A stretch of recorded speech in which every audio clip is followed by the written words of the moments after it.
Sunday at 6:30 p.m. with me, Claire Karatu, for a mouth-watering adventure. Pishi Bomba. Cook, eat, enjoy. Get ready to have your mind blown. Hey, what's up, my good people? This is your girl, Avril. We're bringing you the hottest show in town. The king of gospel, and I represent for Quantum Mix. Yo, Butruseke, the sharp god up in the mix, you know what I'm saying? NTV, shout out to you, bro. From exclusive interviews with the biggest names in the game. And snippets from your favorite live performances. Don't miss out on the fun. Tune into Kwetu Mix every weekday from 5 to 6 p.m. only on NTV. New Panadol Extra Soluble dissolves twice as fast versus standard paracetamol tablets.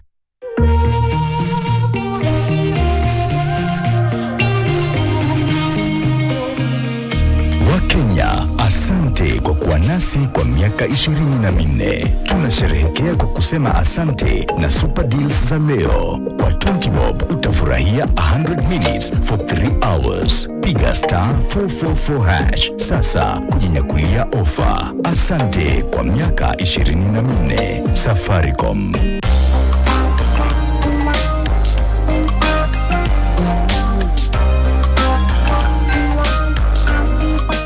As a newly regulated deposit-taking SACCO, Muhasibu is here for all professionals, offering secure and flexible products and services, all under one roof. Whether you're saving for a brighter future or investing in your dreams, become a member now and start your journey to financial success. When I have back pain, I reach for 2 tablets of Panadol Extra for fast relief of strong pain, like headache, toothache, muscle pain, and I'm released from pain to be there for those who need me. Try Panadol Extra for fast and effective relief from strong pain. New Panadol Extra Soluble dissolves twice as fast versus standard paracetamol tablets.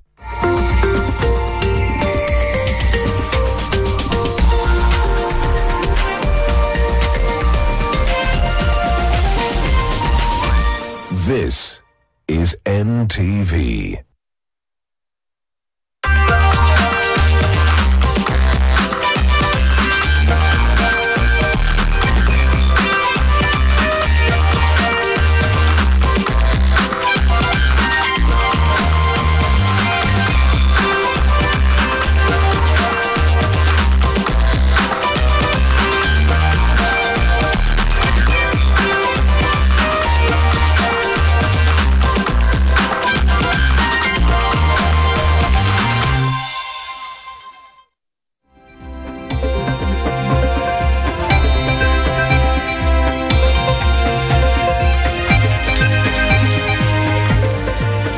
Mtazamaji wangu, kila wiki, kila siku, mida kama hii ya adhuhuri, mimi na wewe huwa na mkataba. Kwangu nipike, nikupakulia, alafu wewe niseme karibu tule katika meza yetu ya NTV adhuhuri. Mimi ni Lois Wangoi.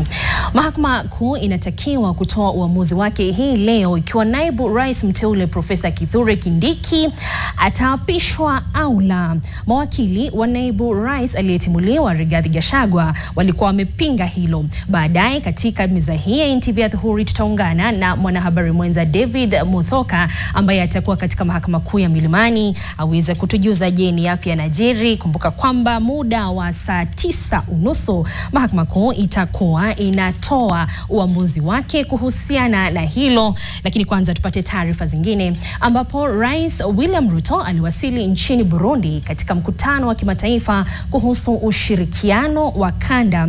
Mkutano huo wa Bujumbura unazingatia uharakishaji wa ushirikiano wa kikanda kupitia maendeleo ya nyenzo na kuongeza dhamana katika kilimo, madini na utalii vinavyohimili tabia nchi. Zaidi ya wawakilishi 400 kutoka sekta ya kibinafsi, wafanya biashara, watunga sera na washikadau wengine watakuwemo. Rais William Ruto anatarajiwa kuomba juhudi za pamoja kutoka kwa jumuiya hiyo ambayo ina wanachama 21 ili kukuza biashara ya ndani za nchi.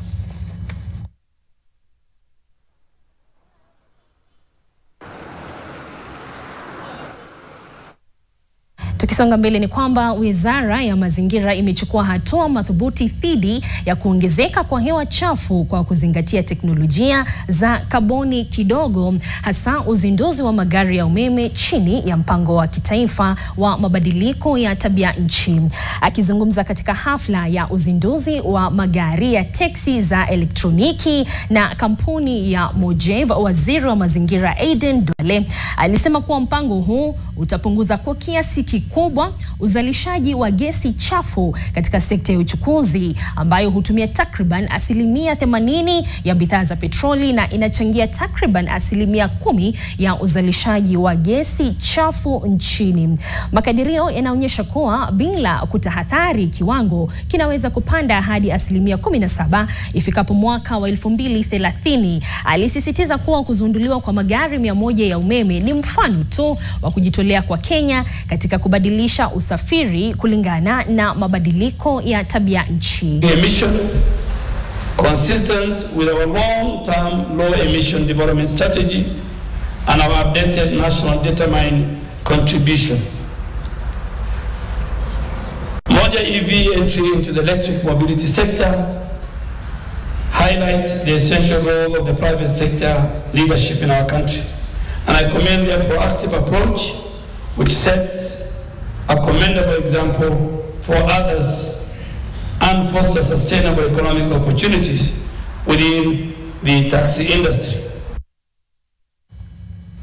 Serikali imetakiwa kutoa mwelekeo wa kisera ambao ni wa kimaendeleo na pia ufadhili wa kutosha kwa ajili ya utafiti na ubunifu zaidi katika vyuo vikuu. Wakizungumza katika uzinduzi wa wiki ya uvumbuzi ya chuo kikuu cha KCA, naibu chancellor wa chuo hicho Profesa Isaiah Wakindiki na naibu balozi wa India Rohit Vadwana walisisitiza umuhimu wa kufanya biashara ya bidhaa za utafiti na uvumbuzi kupitia ushirikiano wa taifa la Kenya na lile la India.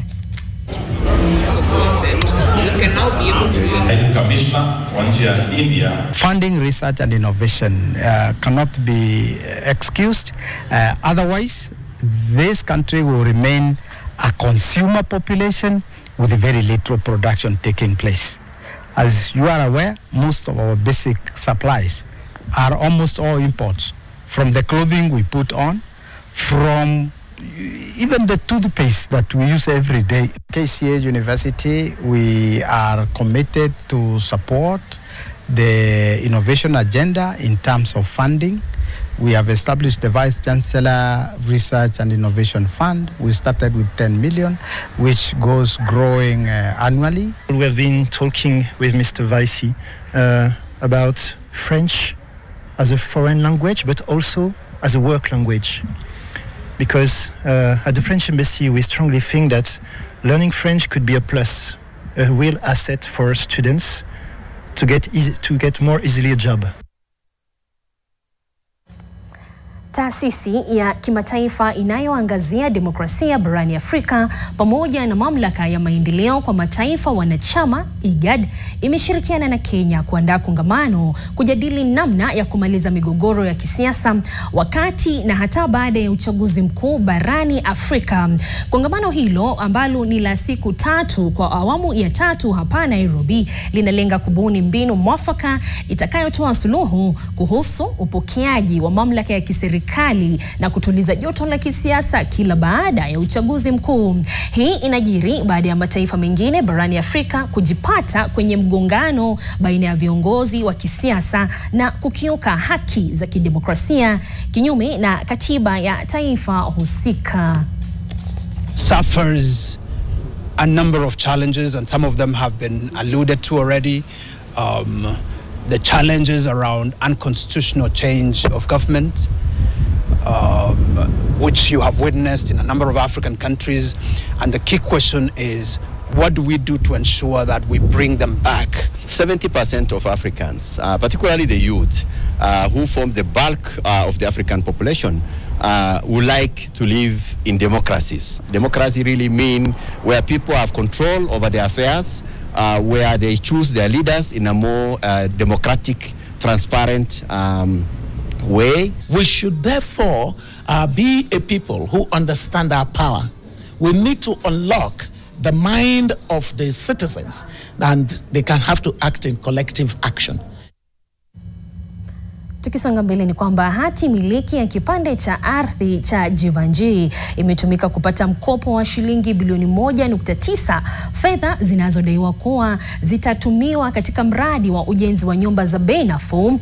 Hayo yamejitokeza wakati wa mkao wa kamati ya bunge la Nairobi kuhusu ujenzi mipango, wakiongozwa na kiongozi walio wachache katika bunge hilo Anthony Kirago, na mwenyekiti wa kamati hiyo. Wabunge wa Nairobi wameelezea wasiwasi wao kuhusu kupotea kwa pesa za umma, wakisema licha ya nyumba kuuzwa kwa haraka, wamiliki hawajazipata. Wamekashifu vikali maafisa wa serikali ya Nairobi na sekta ya ujenzi na mipango kwa kufeli kufika mbele ya kamati hiyo.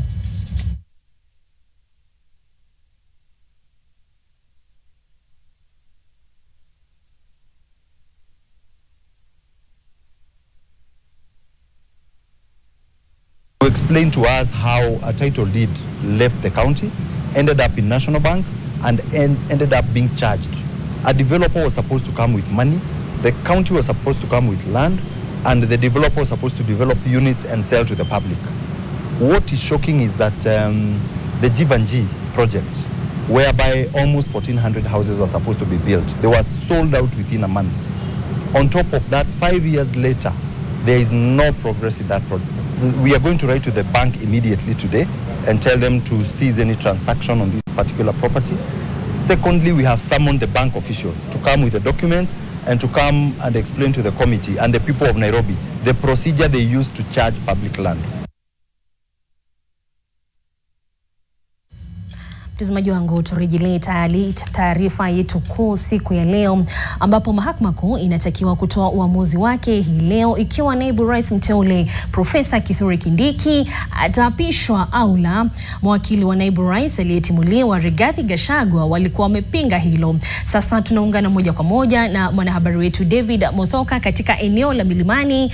David, ikiwa unanipata, imesalia takriban lisali 1.5 hivi kabla ya mahakama kuu kuweza kutoa hatma yake Rigathi Gachagua, naibu rais aliyeng'atuliwa kupitia bungeni. Kunani hapo Milimani? David, karibu. Miti imeendelea kuteleza kwa naibu rais aliyeondolewa ofisini Rigathi Gachagua.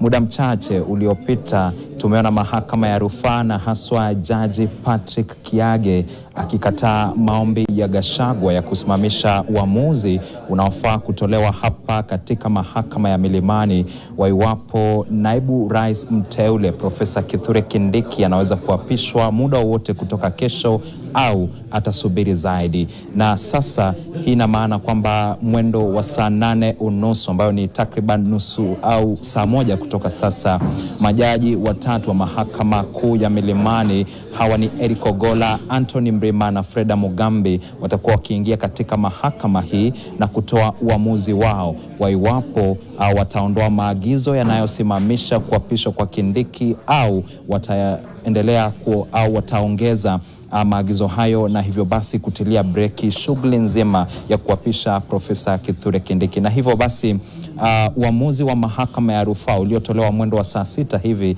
na dakika 10 ni pigo la 3 kwa Rigathi Gachagua. Kumbuka wiki iliyopita alipata mapigo mawili kwa mpigo kutoka mahakama hii kuu, ambayo katika pigo la kwanza ilikataa kujiondoa, au lile jopo la majaji watatu wanaoamua hatma ya Gachagua lilikataa kujiondoa jinsi Gachagua alivyotaka, na vile vile tuliona pia wakikataana na Gachagua aliyesema kwamba jopo hilo lilikuwa limebuniwa kinyume na sheria na naibu jaji mkuu Philomena Mwilu. Hivyo basi sasa tunasubiri sasa baada ya saa 1 hivi hao majaji watatu kuja na kutoa uamuzi wao, na ni uamuzi ambao bila shaka wafuasi wa Gachagua na wafuasi wa Kindiki wanausubiri kwa hamu na hamumu kujua mwisho wa siku hali au mambo yatakuwa namna gani. Kwa hivyo sasa tunasubiri tu, kama nilivyosema awali, uamuzi unaotolewa leo ni wa iwapo maagizo ambayo yanamzuia Kindiki yataondolewa au yataendelea kuwepo,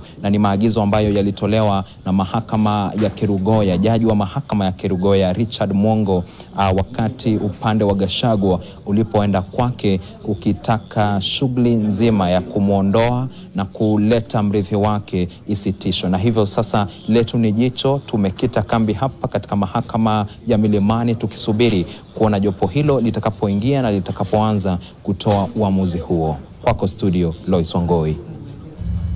Asante sana David Muthoka, na bila shaka mtazamaji, mida hiyo ikiwasili tutakuwa tunakupeperushia yote atakayojiri Milimani moja kwa moja. Tukisonga mbele ni kwamba katika kaunti ya Nandi, baadhi ya wazazi waliofurika kwenye shule mbalimbali kuwachukua wana wao waliomaliza mtihani wa KPSEA hapo jana wanasema bado kuna mkanganyiko katika mtaala huo mpya wa CBC.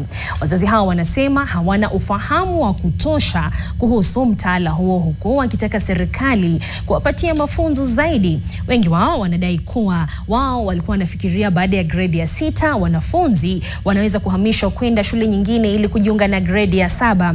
Hata hivyo, wazazi hao wametoa wito kwa serikali kuwekeza zaidi katika shule za umma ili kufanikisha mtaala huo kufikia kiwango kinachohitajika. Hata hivyo, mkurugenzi wa elimu katika kaunti hiyo Harrison Murioki aliwahakikishia wazazi hao kuwa wanafunzi wote waliokamilisha mtihani wa KPSEA watajiunga na gredi ya 7.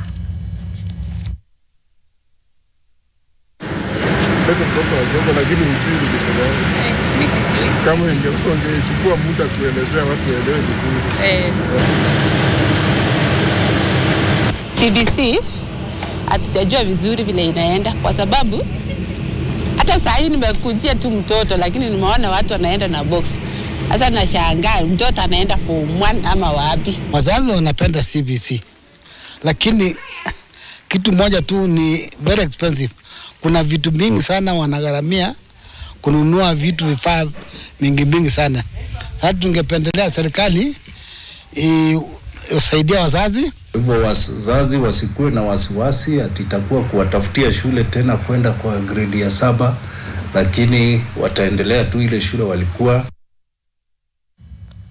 Na bila shaka mtazamaji wangu, kando na hao ambao wana mazuri ya KPSEA, wale ambao walikuwa na matatizo pale Eldoret, tunaendelea kufuatilia kwa karibu, ikiwa leo itakuwa siku ya pili na mwanahabari wetu Mashari Mbugu. Nataka tuende katika mapumziko mafupi tu, tunarejea na mengi zaidi, ikiwa ni pamoja na wachambuzi wa siasa kuweza kusubiri hatma ya Gachagua mahakamani. Siende mbali.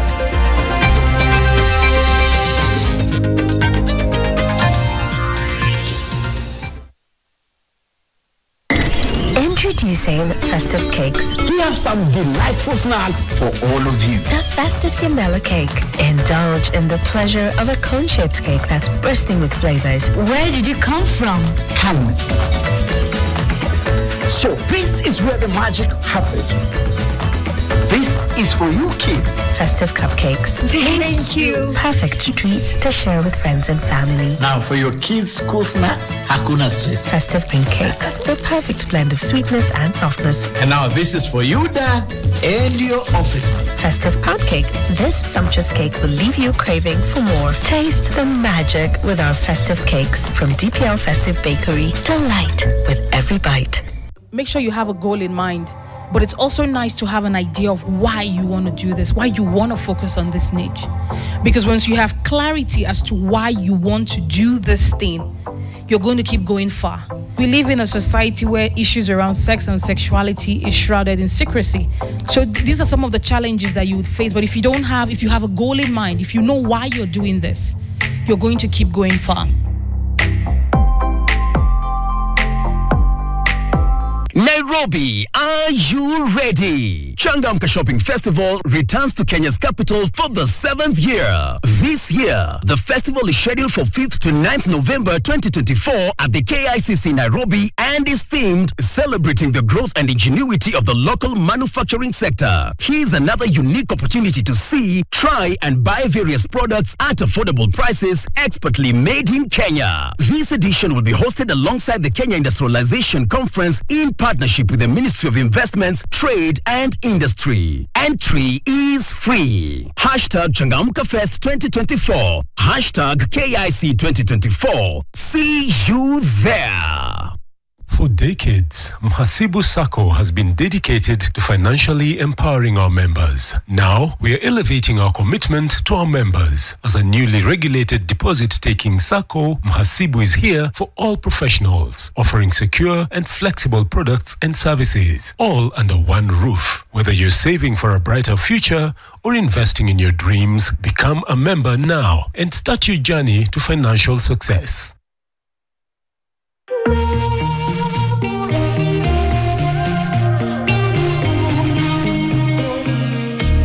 Kenya, asante kwa kuwa nasi kwa miaka 24. Tunasherehekea kwa kusema asante na super deals za leo. Kwa 20 bob utafurahia 100 minutes for 3 hours. Piga *444# sasa kujinyakulia ofa. Asante kwa miaka 24. Safaricom.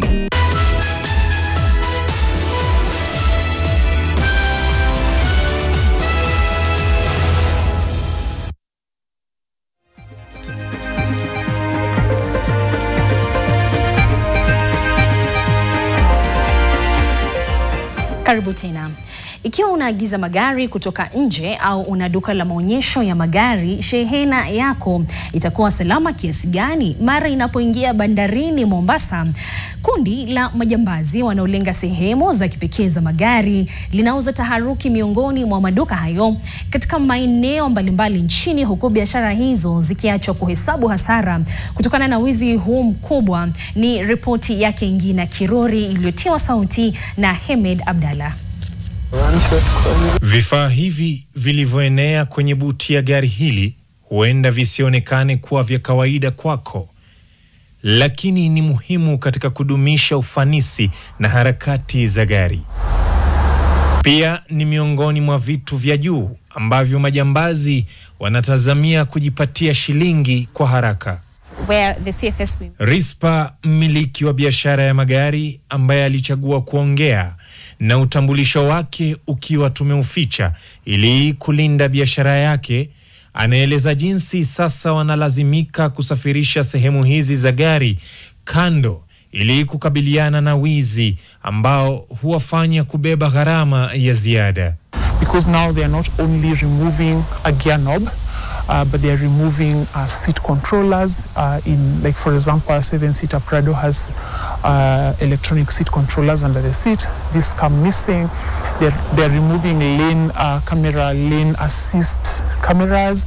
Rispa amepoteza takriban $300,000 kupitia sehemu zilizoibwa wakati akiingiza gari aina ya Toyota Prado. Si huyo tu, kuna Jadiel Mwangi, mwagizaji gari, pia amekumbana na wimbi kama hilo la wizi wakati wa kuingiza magari nchini Kenya. Lately I had a Prado, a diesel. It was stolen the engine cover, the mats and the gear knob. NTV iliwasiliana na mamlaka ya bandari ya Kenya ili kupata jibu kutoka kwao kupitia simu na maombi ya barua pepe, lakini hatukujibiwa. Hata hivyo, mwenyekiti wa CFS Daniel Nzieki alitoa mahojiano kwa njia ya simu ambapo alifafanua kuwa uchunguzi wao umegundua kuwa magari yanayopitia njia ya kuelekea kaskazini ndiyo yanaharibiwa na wafanyakazi kwenye meli hiyo. Inside the ship at the port of Dar es Salaam. Not Mombasa. Hemed Abdalla, NTV, Nairobi. Mtazamaji wangu, taarifa ifuatayo inadhihirisha uchungu wa ushuru kwa Wakenya. Na sasa vyama vya ushirika vya wafugaji wa ng'ombe katika kaunti ya Kiambu wanaitaka serikali kuingilia kati baada ya kurekodi matokeo duni ya mauzo yao licha ya bei ya juu ya maziwa. Gharama ya uongezaji wa thamani ya bidhaa zao imesababishwa na bei ya juu ya vyakula vya mifugo kutokana na ushuru kuwa mkubwa. Kiwanda cha maziwa cha Githunguri katika mwaka wa kifedha fedha uliopita, licha ya utendaji wa juu wa sekta hiyo na mauzo makubwa ya faida ya mazao ya maziwa, yalisalia kuwa ya chini kutokana na gharama ya juu ya uzalishaji. Mwenyekiti wa chama cha ushirika cha Githunguri Dairies, George Kinothia, alisema jumuiya hiyo kupitia jina la chapa ya bidhaa ya maziwa ya Fresha ilipata faida ya milioni 10 mwaka huu, lakini imeshindwa kupunguza hata kutokana na gharama ya uzalishaji iliyotokana na kupanda kwa gharama ya bidhaa. Mpande ya wafanyikazi tunajaribu kuona ni wapi tunaweza punguza, lakini sio kupunguza vile, tunapunguza upande wa cashiers, lakini permanent wanafanya nini? Wanabaki wakifanya ile kazi. Ombi yetu kwa serikali kuu, walituahidi watatuletea mahindi kutoka nje ya kusiaga hii chakula ya ng'ombe kwa bei nafuu. Sisi wakulima wa maziwa kama wanaweza tuletea hiyo chakula, walituahidi wakati wa campaign watuletee hiyo mahindi kutoka nje ya kusiaga maziwa, ya kusiaga chakula ya ng'ombe, wanaweza kuwa wametusaidia sana. Unajua sasa mambo inaenda ikipanda. Sasa yule wa chini, wa kiwango cha chini, hawezi fikia hiyo kiwango kama wengine. Sasa atabaki pale chini. Kwa hivyo serikali, kwa sababu inasema inatoshanisha watu, inafaa tu ituangushie hizo vitu ambazo zinatumika kwa kulisha ng'ombe. Wito wa msaada umetolewa na familia moja huko Meru ili waweze kumzika mwana wao Dominic Maingi, aliyekuwa mlinda lango wa klabu ambaye alifariki kutokana na mshtuko wa moyo akiwa katika chumba cha upasuaji.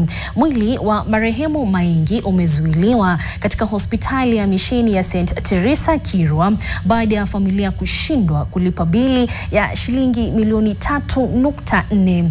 Marehemu alipelekwa hospitalini kwa upasuaji wa bega ambapo matatizo yalijitokeza. Jamaa na marafiki wa mumbioni kukusanya fedha zinazohitajika ili kuweza kukidhi shughuli nzima ya mazishi. Tunaomba the well wishers watusaidie kulipa the bill. The bill is too huge. It's 3.5 million Kenya shillings. The conditions for Kirwa to release the body of Maingi, we have to pay 3/4 of the money.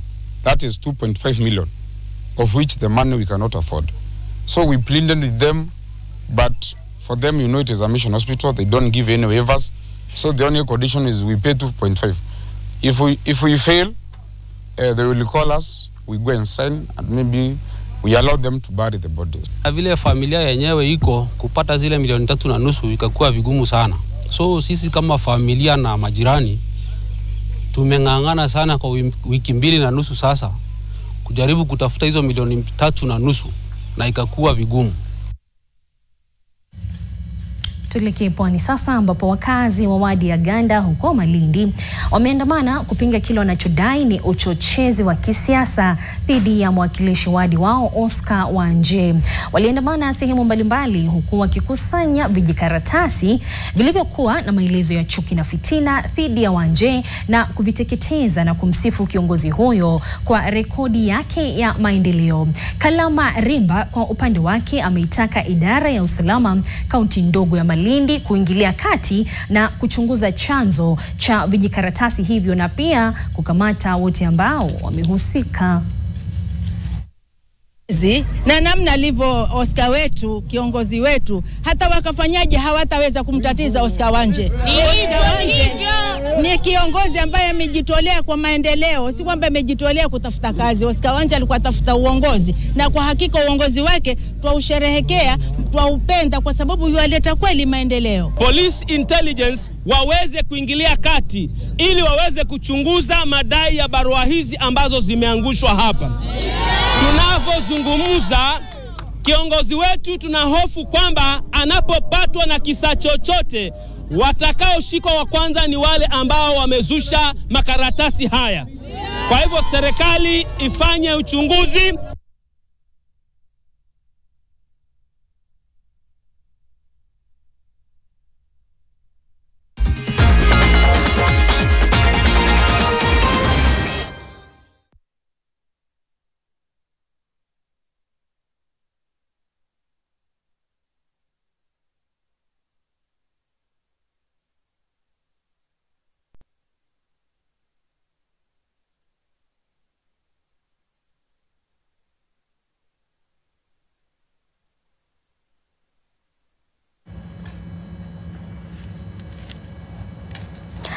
Karibu michezoni.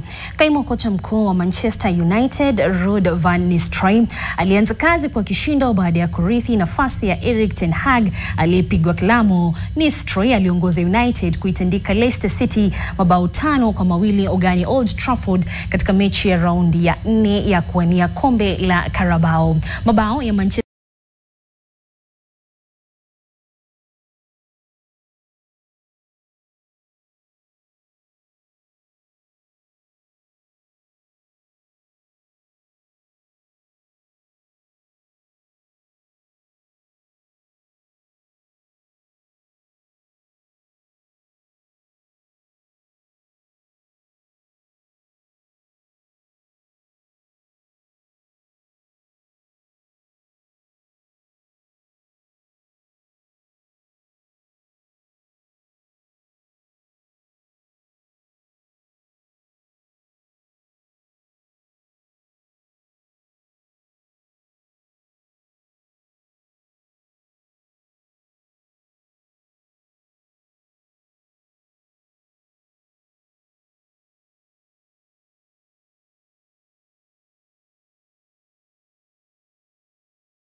Mtazamaji wangu, tukikamilisha michezo bila shaka tumekamilisha yote katika meza yetu ya NTV adhuhuri, lakini usiende mbali, muda usiokuwa mrefu tunarejea na wageni katika studio. Kumbuka leo ndo hatma, ndo siku yenyewe ya kujua hatma ya naibu wa rais aliyeng'atuliwa Rigathi Gachagua, manake mahakama kuu itakuwa inatoa mwongozo mwendo wa saa 8:30, na tayari wageni wetu wamefika hapa studioni ili tuweze kunena kisheria na kisiasa. Usiende mbali, narejea muda si mrefu.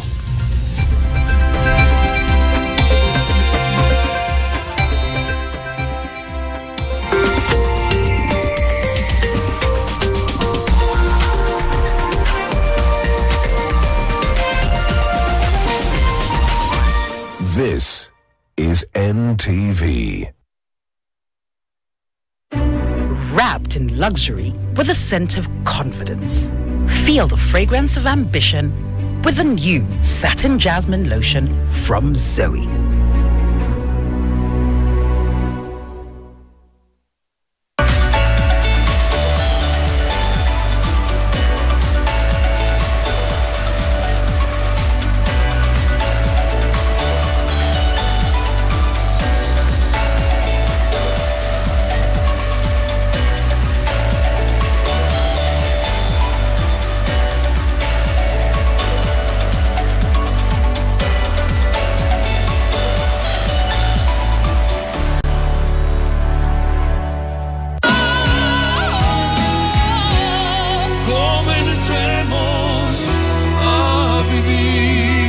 Babies play around and then, oops, Morphix ina absorb like whoop. Imagine, haiwezi live in 50 different movements. Makofi to both babies and Morphix. Renewed Morphix, ultimate quality.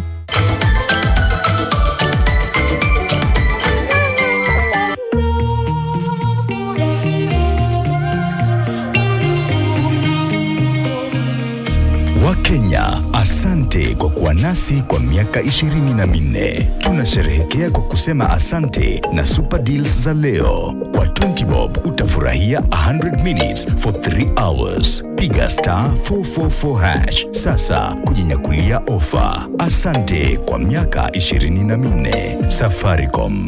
Angela just told me she was expecting my child. She wanted to blackmail me. I had to make her realize that I absolutely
91 members of this National Assembly pended their signatures. Mtazamaji wangu, karibu katika mkondo huu ya taarifa kuhusu masaibu ya naibu wa rais Rigathi Gachagua aliyeng'atuliwa mamlakani kupitia bunge la kitaifa na lile la seneti. Kumbuka muda wa saa 9:30 mchana wa leo, mahakama kuu itakuwa inatoa mwongozo ili tuweze kujua je, huyu naibu wa rais mteule Profesa Kithure Kindiki je ataweza kupewa ruhusa kisheria kuweza kuapishwa. Kumbuka alipinga naibu wa rais aliyeng'atuliwa Rigathi Gachagua katika mahakama kuu. Na bila shaka mtazamaji wangu, nipo na wageni wangu studioni ambao wamefika na nimewachagua vilivyo, manake wana uraibu wa kuelewa haya masuala ya kisheria na kisiasa. Wa kwanza kabisa ni Javas Bigambo, mchanganuzi wa sheria. Karibu Javas, asante kwa kufika. Na kando yake tuna Joe Khalende. Karibu sana Joe. Mtazamaji wangu vile vile tuna wewe na tunashukuru kwa mwaliko wako. Kwa sasa nataka tuelekee katika kaunti ya Mombasa. Kumbuka wanahabari wa NTV vile vile wako ange kuweza kutupa matarajio ya wakazi wa maeneo mbalimbali wanasema yapi. Na sasa tuungane na Kevin Mutai, wana pwani wanasema vipi kuhusu kesi hii ambayo itaamuliwa mchana wa leo kuhusu Kithure Kindiki na vile vile Rigathi Gachagua. Karibu Kevin. Na mtazamaji, swali vinywani mwa Wakenya wengi ni je, naibu rais mteule Profesa Kithure Kindiki ataapishwa au la? Basi mtazamaji, jibu la swali hilo litapatikana katika mahakama kuu, wakati ambapo jopo la majaji watatu litaweza kukaa na kutoa mwafaka katika kesi ambayo iliwasilishwa mbele yao, na kwa hakika ni mtazamo ambao utaweza kuipa taifa hili la Kenya ambalo limekuwa likifuatilia kwa kina hali hii ambayo imekuwa ikishuhudiwa tangu kubanduliwa kwake naibu rais Rigathi Gachagua. Na kwa hakika mtazamaji, bila kupoteza wakati, wacha tuzungumze na baadhi ya wakazi Mombasa. Ukianza kwa majina, tueleze waitwa nani, alafu tupe tu matarajio yako kutokana na kesi ambayo itaweza kutatuliwa leo muda wote baada ya saa 8. Thank you very much. My name is Muriungi kutoka Mombasa, member wa bunge la Mombasa. Kwa maoni yangu ni kuwa Kindiki anatumika kuchukua kazi ambayo itamudhuru baadaye. Hiki kiti cha deputy president kinaweza dhuru career yako, sababu not unless wewe utakuwa kama sponge, mtu wa kuambiwa usemi. Kwa hivyo mimi kwa maoni yangu ni kuwa kama Kithure Kindiki anatumia akili na maarifa yake ya kuzaliwa, yeye tunamtambua kama profesa, asichukue kazi ya mwenzake ambayo hakuna ukweli umetumika kumuondoa. Sisi tunaona huyu deputy president aondolewi na Wakenya wale walimchagua, anaondolewa na National Assembly, Senate, and maybe to an extension, going by what happened yesterday na ile kesi ya finance bill ya 2023 vile ilipitishwa, haikupitishwa kwa njia ya haki. So hata hii case, our manjans, the 3 bench judges, they have questionable issues hawajanjibu ambazo watakuwa partisan. Kwa hivyo sisi tunasema kama deputy president Bwana Gachagua anaondolewa, sisi kama wapigaji kura hatutatambua huyu mwingine anaingia. Manake one, vile tunamuona, he doesn't have the qualities of a deputy president. He is very meek. Ni mtu ambaye hawezi make a voice isikike. He can never invent anything. Hawezi tetea watu yake. Secondly, huyu mtu anatoka from the minority. Asikubali kutumika kugawanya watu ambao walikuwa naishi kwa pamoja. Na ile tunaona kuna nia fiche ya kugawanya sehemu ya Kenya against other wa Kenyans. Sisi tunasema hii haitawezekana, na vile the ground is that we are watching what is happening. So Bwana Ruto, take note. We are not happy with what is happening. Asante, tupe maoni yako kianza kwa majina. Jina langu ni Daniel Wambua. Mimi ni mchanganuzi wa siasa katika bunge la mwananchi la Mombasa hapa Polana. Maoni langu kulingana na mchakato mzima, naanza na upande wa Kindiki, Profesa Kindiki ambaye ni naibu rais mteule. Kwangu mimi sina imani na yeye. Sina imani na utendakazi wake kwa sababu amekuwa interior cabinet. Na ukiangalia utendakazi wake umekuwa duni kabisa. Yaani amekuwa hiyo kipindi ambayo amekuwa Minister of Interior. Kumekuwa na mambo mengi ambayo yameendelea Kenya hii. Mauaji, utekaji nyara, watu wamepotea. Juzi imesemekana mochari zimejaa under leadership ya Kindiki. Ukiangalia Kindiki wakati ya maandamano ya Gen Z alikuwa bungeni yeye mwenyewe. Akaulizwa wale vijana ni hatua gani walichukua kulinda wale vijana. Alisema wale ambao waliingia bungeni wale walikuwa ni terrorists na walifaa kuuliwa. Huyo ndio mtu ambaye mnasema leo hii tumweke akuwa deputy president wa Kenya yetu. Haiwezekani. Juzi wa mama wameuliwa pale Isili, 3 familia moja. Saa hii watu wanatekwa, ma-activist wanachukuliwa bila kuambiwa kupewa mwaliko wote na serikali kwamba tunakuhitaji ujisalimishe. Mtu kama Boniface Mwangi ni mtu ambaye anajulikana Kenya nzima. Ukimpa barua ama mwaliko atakuja jadili. Unamchukua nyumbani kwake mbele ya watoto, mbele ya familia, haibu gani hiyo? Under leadership of Kindiki. Kulingana na mimi Kindiki hafai, wa Kenya hatumuhitaji kama mimi mwenyewe simuhitaji. Hata sauti yake kwanza kuwa deputy president haifai. Nenda ukiniruhusu nitaongea kidogo kuhusu ile ruling ambayo tunatarajia muda ilikuwa nafikia hapo. Ningeomba kusema hivi, nina imani na mahakama kidogo kwa hii kesi ya deputy president ambayo tunajua Gachagua ndio deputy president wetu, ndio tulipigia kura. Na tuko na imani na mahakama kwa uamuzi ambao anaenda kutoa kwa kipindi kifupi ambao kijacho. Naonelea mahakama itasimama na haki, italinda katiba. Naonelea kwamba mahakama kuna siku ambazo zimebakia. Tuko na siku karibu 74. Rais ateue siku 14 ateue ule ambaye anataka kuwa deputy wake, na kuna 60 za bunge kujadili ile jina. Sioni tuko na haraka yote ya kwamba leo mahakama iamue tuapishe Kindiki ili hali kesi inaendelea na deputy wetu aje apate ile haki yake kikatiba pale. Kwa hivyo kwa vile alienda kuchallenge the process, wacha kesi isikizwe akiwa bado ni deputy. Kama atapatikana kweli walitumia the deal process ambayo inafaa, hatuna shida. Wakiamua muondoe kupitia kwa process ambayo ilikuwa iko sawa. Lakini kama Wakenya tunaamini, kama mimi sikujua public participation ilifanywa wapi, nilisikia ilikuwa Mombasa. Lakini mahakama pia iliamuru kwamba zifanye katika ward level. Haikufanyika. On Saturday the second day ambao iliongeza, watu hakukuwa na civic, watu wako elimishwa wataenda ni kituo gani, unapata wapi tu. Ilifanyika Tononoka. Ilifanyika Tononoka ambao ni Mombasa County kwa mfano, ilifanyika Tononoka ground. Watu wengi hata hawakujua.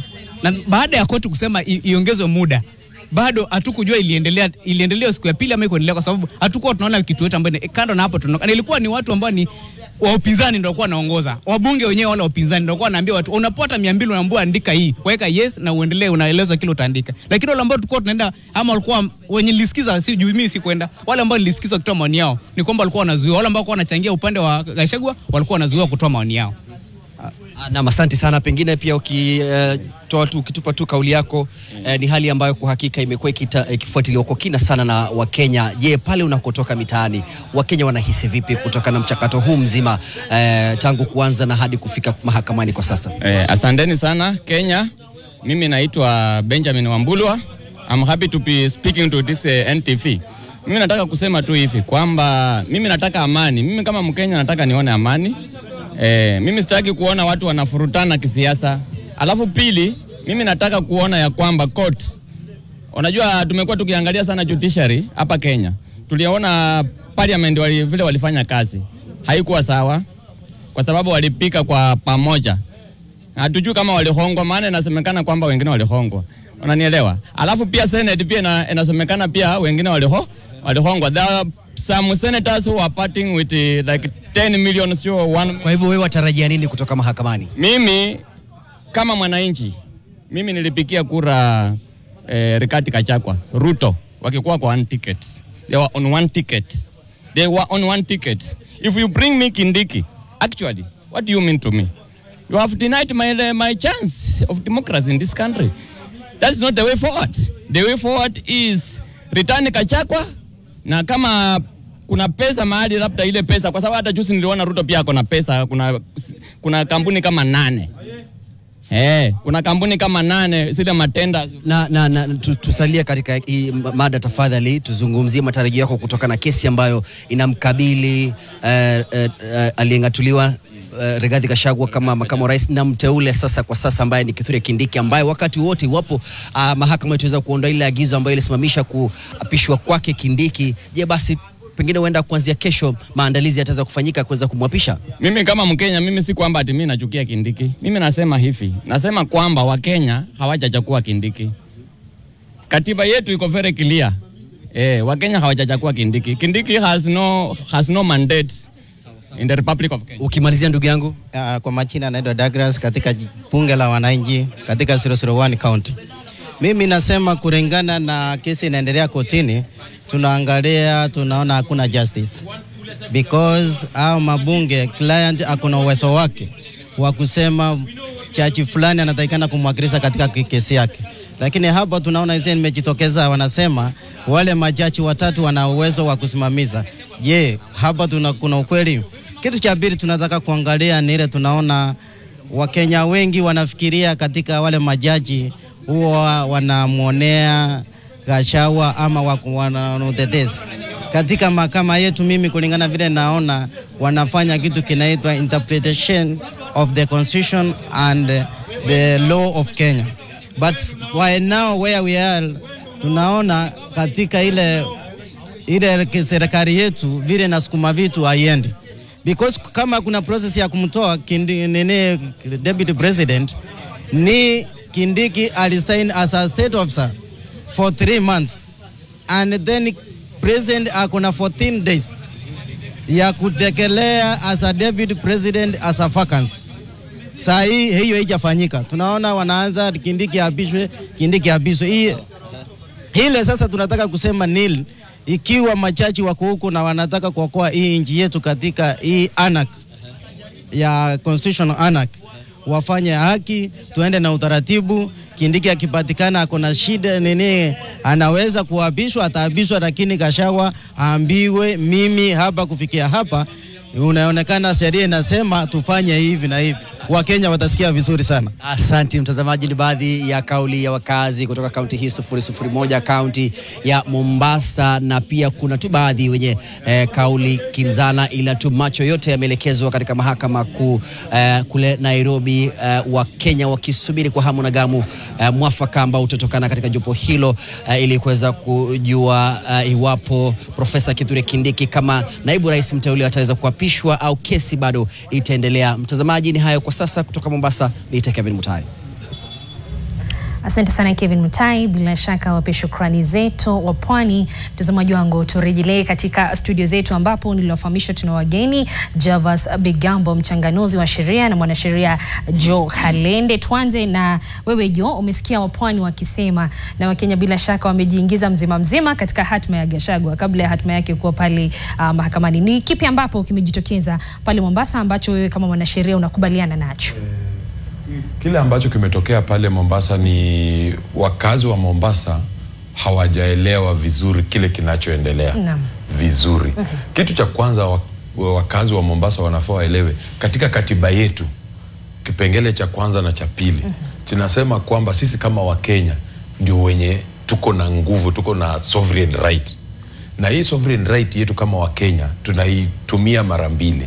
Ya kwanza directly wakati tunaweza piga kura, wakati tunafanya public participation, wakati tunatoa maoni yetu, ama wakati tunataka swala letu lisikizwe.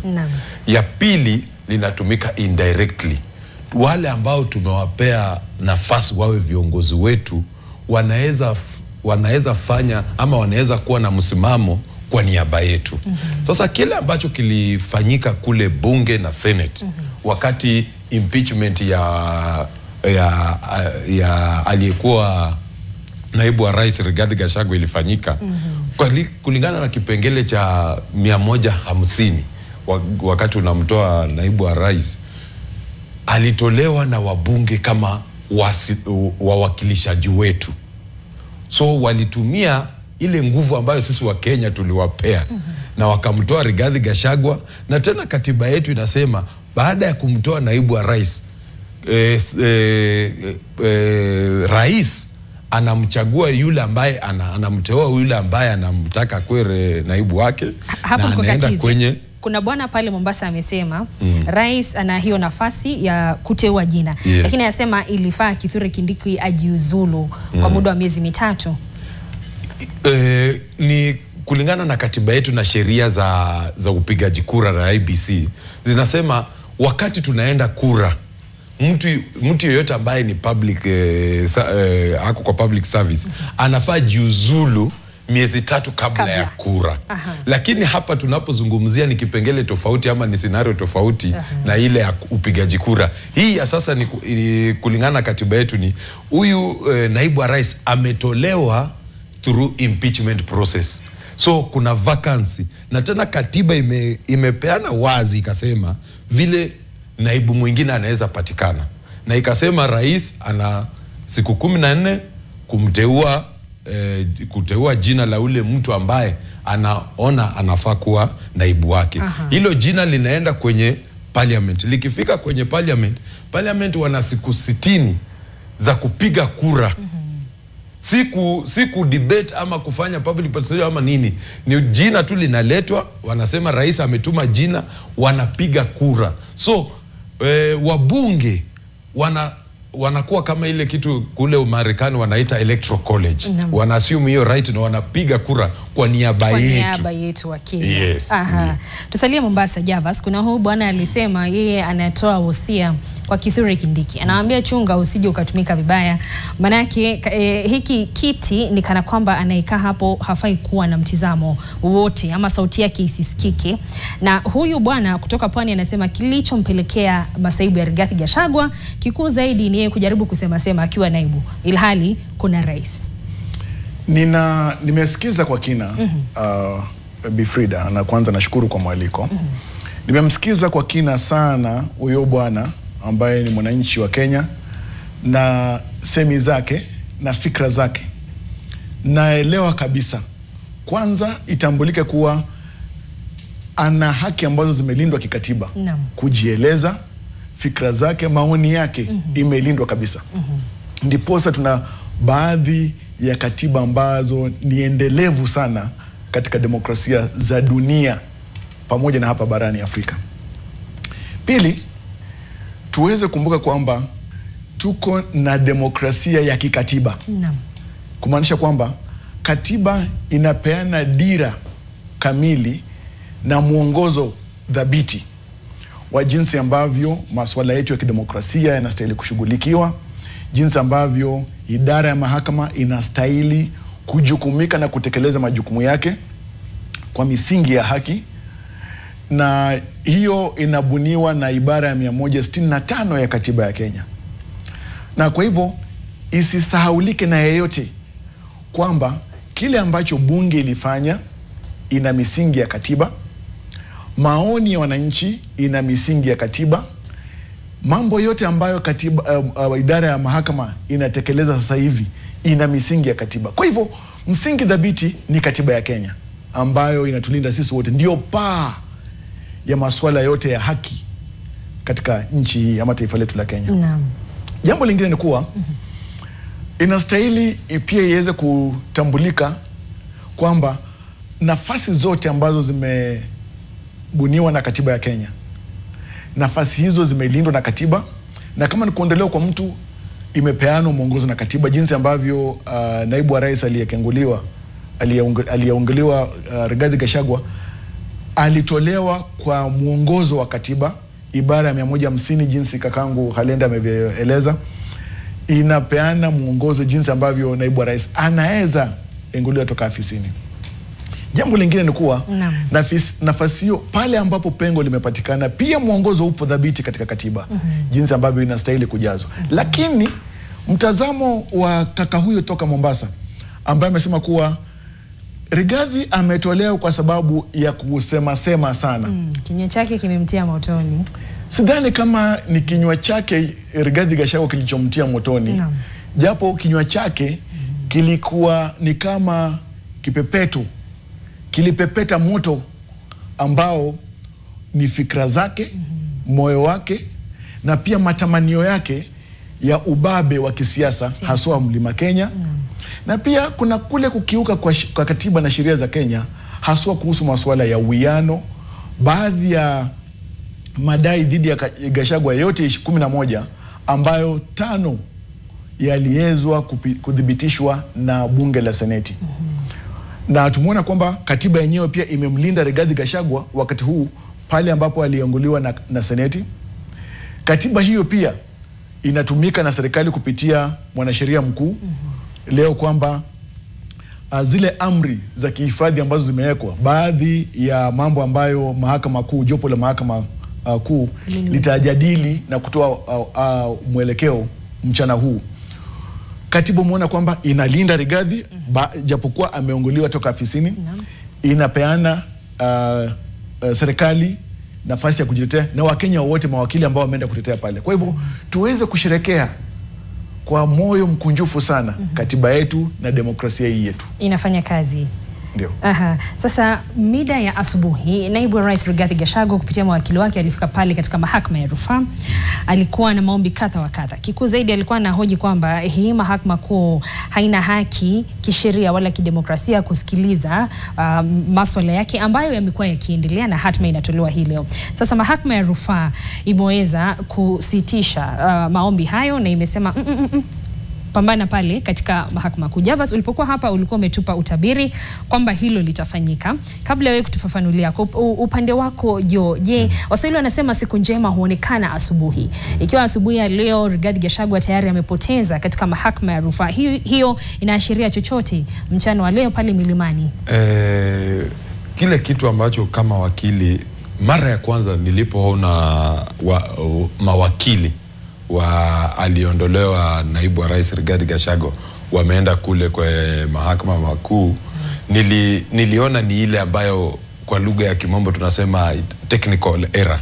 Kwa sababu hiyo mahakama makuu huwa haipeani orders kabla haijamsikiza ule mtu mwingine. Lakini kwenye high court unaweza enda siku yoyote ukapewa orders expert, yani bila kumsikiza yule ambaye unamshtaki. So ni kitu hiyo ni kama technical error ya kwanza ambayo walijikua wenyewe. Kitu cha pili ni kwamba mahakama na majudges ni watu wanatoka dunia nyingine, ni wa Kenya na wanajua kile kinachoendelea Kenya, na wote wanahudumu katika idara ya mahakama na wanajua kile kinachoendelea. So wamepeana nafasi kwa wale wengine waweze kusikiza ile kesi ambayo inaendelea, kwa sababu kitu cha maana kenye tunafaa tujue ni kesi kubwa yote ambayo inafaa isikizwe bado haijasikizwa. Hizi ni zile vipengele ambazo mnatofautiana ama mnafaa muashiriane kabla kesi ianze. So kulingana na parliament na senate na Gachagua hawajaelewana. Hizi ni zile mambo ambazo kwa kesi ya kawaida zinafanyiwa at preliminary level. Zinafanywa kwanza. Zinafanya kwanza, mnakubaliana, alafu kesi inaanza. So vile walitofautiana lazima zishughulikiwe. Lakini sasa kwa sababu bado na ule mchezo ambayo wana sheria wa mrengo wa Rigathi Gachagua wamekuwa wakicheza, ni walienda kwenye koti wakitaka wasikizwe kwa haraka, lakini wakajua kwamba kumsaidia client wao lazima wakifika kwenye koti watumie mbinu ya kudileisha kwanza ama kusimamisha kesi ili wapate muda na nafasi ama kitu chochote kinaweza fanyika. Unajua kitu kingine ambacho watu hawaelewi ni kwamba hii shida ambayo si shida ama hii situation ambayo tuko nayo ndani yake na kutokana na kuimpichiwa kwa Rigathi Gachagua, la kwanza si mambo ya sheria, ni mambo ya kisiasa. Lakini kutolewa kwa ofisi imewekwa kwenye katiba yetu. So wakati mwanasiasa anacheza siasa, huwa anaomba apate hata dakika moja ili kitu chochote kitokee kimsaidie. Na ili abadilike ama aweze kusaidika. So ni baadhi ya zile mbinu ambazo mawakili wa Rigathi Gachagua wametaka kutumia ili kuona kama wanaweza saidia naibu wa rais, aliyekuwa naibu wa rais. Lakini ni zile vitu ambazo tunasema ni technicality, zile ambazo mara mingi zinaweza kukosa kusaidia. Ndiyo. Asante Jo. Na Javas, je, unakubaliana naye Jo kwamba upande wa Rigathi Gachagua umeweza kujikoa mguu, lakini pengine ni juhudi zao, manake wameonekana kujaribu sana, pengine ni juhudi zao za kupambana kupata haki ambayo wanatafuta, ndio maana asubuhi ya leo kidogo kwanza wakakimbia katika mahakama ya rufaa. Unajua kile ambacho kinatamausha ni kuwa nilivyosema hapo awali siku nyingine hapa kwamba Rigathi Gachagua anazidi kuonekana kuwa na ile tabia ya kukera ya kuanza kutafuta fimbo baada ya kuumwa na nyoka. Anapokimbia yeye ukimbia baada ya tendo kufanyika. Na hiyo inazidi kufanya ajikwae kidole na mguu mzima, jinsi ambavyo amekuwa akijikwaa ulimi kama desturi ambayo ikamtia mashakani ambapo amejikuta. Kutokana na uamuzi wa mahakama ya rufaa leo asubuhi, Rigathi Gachagua wazi amepata kiungulia kikubwa sana. Na sasa hivi anaposubiri, ama sisi wote nchi nzima navyosubiri maamuzi ya mahakama kuu wa mchana wa leo, huenda tena ikawa ni siku nyingine pengine kama ya nyani ikiwa imefikia siku yake ya kuangamia, kwamba miti inateleza, unarukia mwingine unateleza na matawi hayaezi kukuokoa. Sijui kama atajipata kuwa nyani baada ya siku ya leo, lakini unajua tunaangalia tu jinsi ambavyo yanaenda, na itakuwa imemzidi kwamba siasa zitakuwa zimemzidi, sheria pia inamzidi. Walivyosema wahenga waliotutangulia mbele za haki kwamba maji ya kifufu kweli chungu kwa bahari, bahari kwa chungu. Kwa hivyo hivi mambo yanavyozidi kuonekana, haya maji ya kifufu kweli ambayo ni siasa, ambayo ni sheria, inaonekana kuwa bahari kubwa sana kwa chungu ambaye ni Rigathi Gachagua katika masuala haya tunapotazama na macho yetu yangu yakiwa manne. Umetoa utabiri. Sitoke kwa familia ya watu ambao ni watabiri kwa kawaida, lakini kama tabibu pia katika masuala ya mikakati, masuala ya mawasiliano, masuala ya kisheria na masuala ya kisiasa, unaweza tumia darubini ya fikra na uwe tabibu wako mwenyewe. Na kitu ambacho kina shangaza mimi, sijui kama kinamshangaza Rigathi, pengine kitamshangaza baadaye, kwamba mawakili wake ndio wamekuwa kipeleka kichwa chake kwa mganga badala ya kupeleka nyama ama kingine ama mfugo. Lakini nyinyi pia mawakili pia mmeweza kuhusika pakubwa hapa. Na nimekuwa nikimsikiliza huyu wakili Paul Mwite. Kila siku wakiuliza mmeridhika, mmetosheka, mna maombi zaidi, manake wale wanafika na maombi kila siku. Wanasema wacha let us talk to our client. Our client will advise us. Hivyo basi nyuma ya Rigathi Gachagua ni nyinyi mawakili ndio mnatupea hii sinema yote.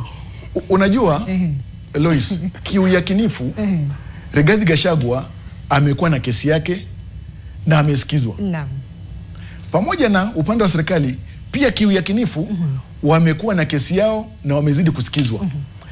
Na ni pale ambapo mahakama inachukua jukumu hilo kuweza kusawazisha, kwa sababu ya misingi ya sio usawa tu, lakini kuhakikisha kwamba sheria inaonekana kuwa inafanya kazi kwa kila mtu yule ambaye amekuja kubisha kwenye malango ya mahakama. Kwa hivyo mawakili pia wako pale.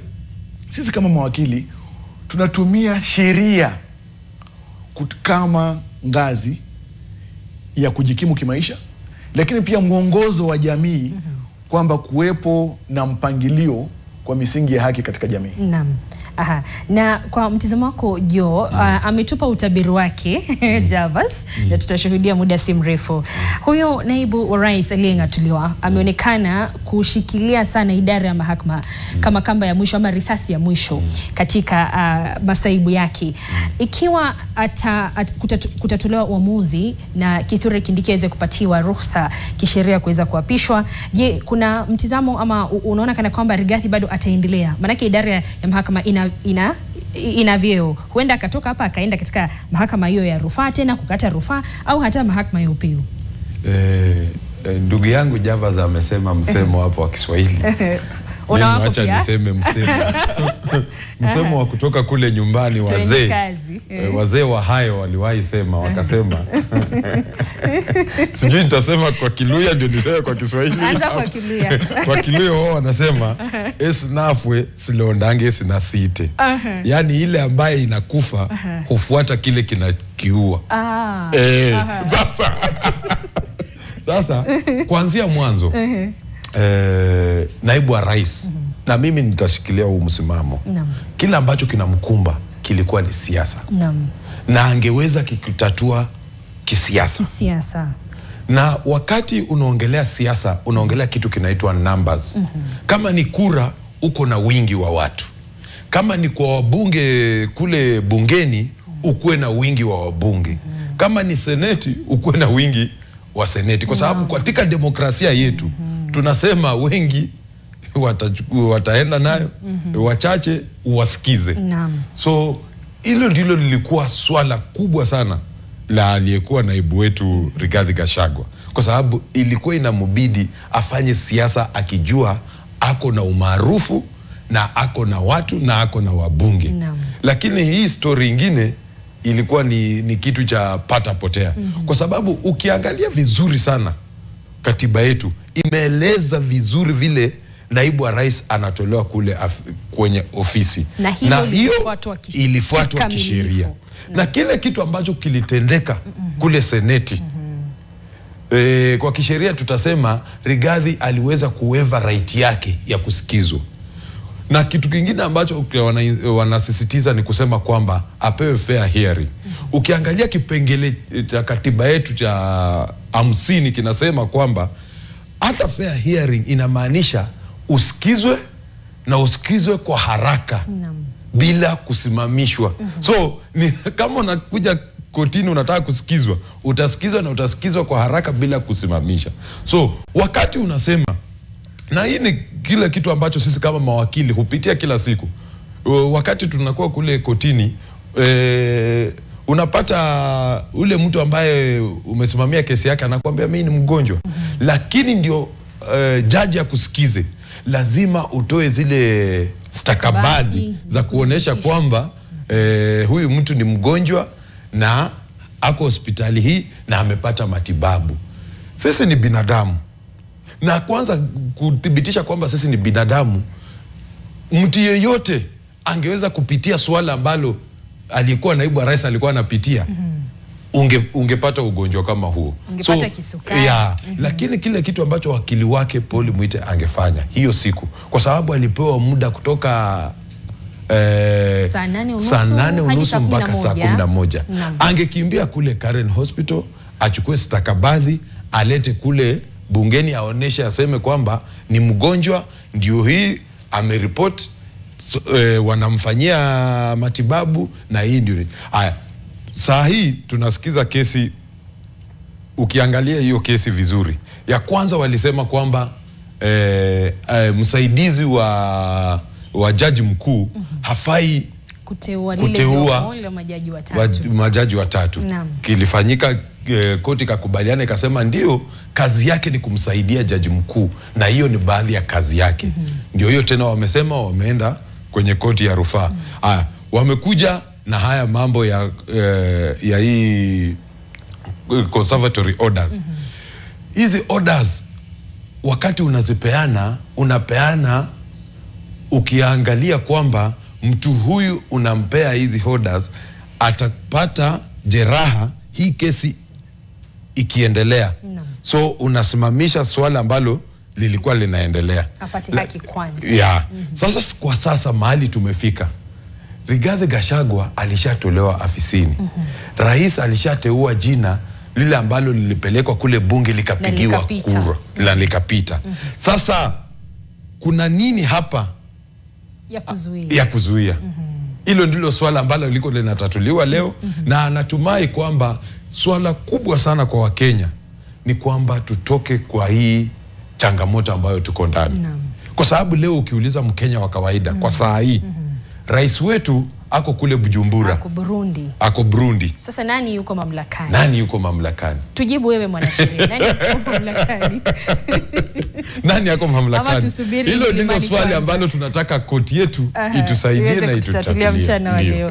Na bila shaka ajua nakubaliana na wewe kwamba Rigathi Gachagua tatizo lake lilikuwa la kisiasa. Hakuweza kulisitiri na likafika katika masuala ya kisheria. Lakini mawakili wake wakiwa pale mahakama kuu wamekuwa wakiomba mahakama kwamba matatizo ya Rigathi Gachagua ni ya kisiasa, msikubali kutumika kisheria kugandamiza mwanasiasa ambaye aliweza kuchaguliwa na mamilioni wa Kenya. Je, Javas, unahisi kwamba tetesi hizi za naibu wa rais aliyengatuliwa kusema mahakama msitumike, matatizo yangu ni ya kisiasa, mnipe nafasi niweze kurudi hatua 2-3 nyuma na kutatua kisiasa, mahakama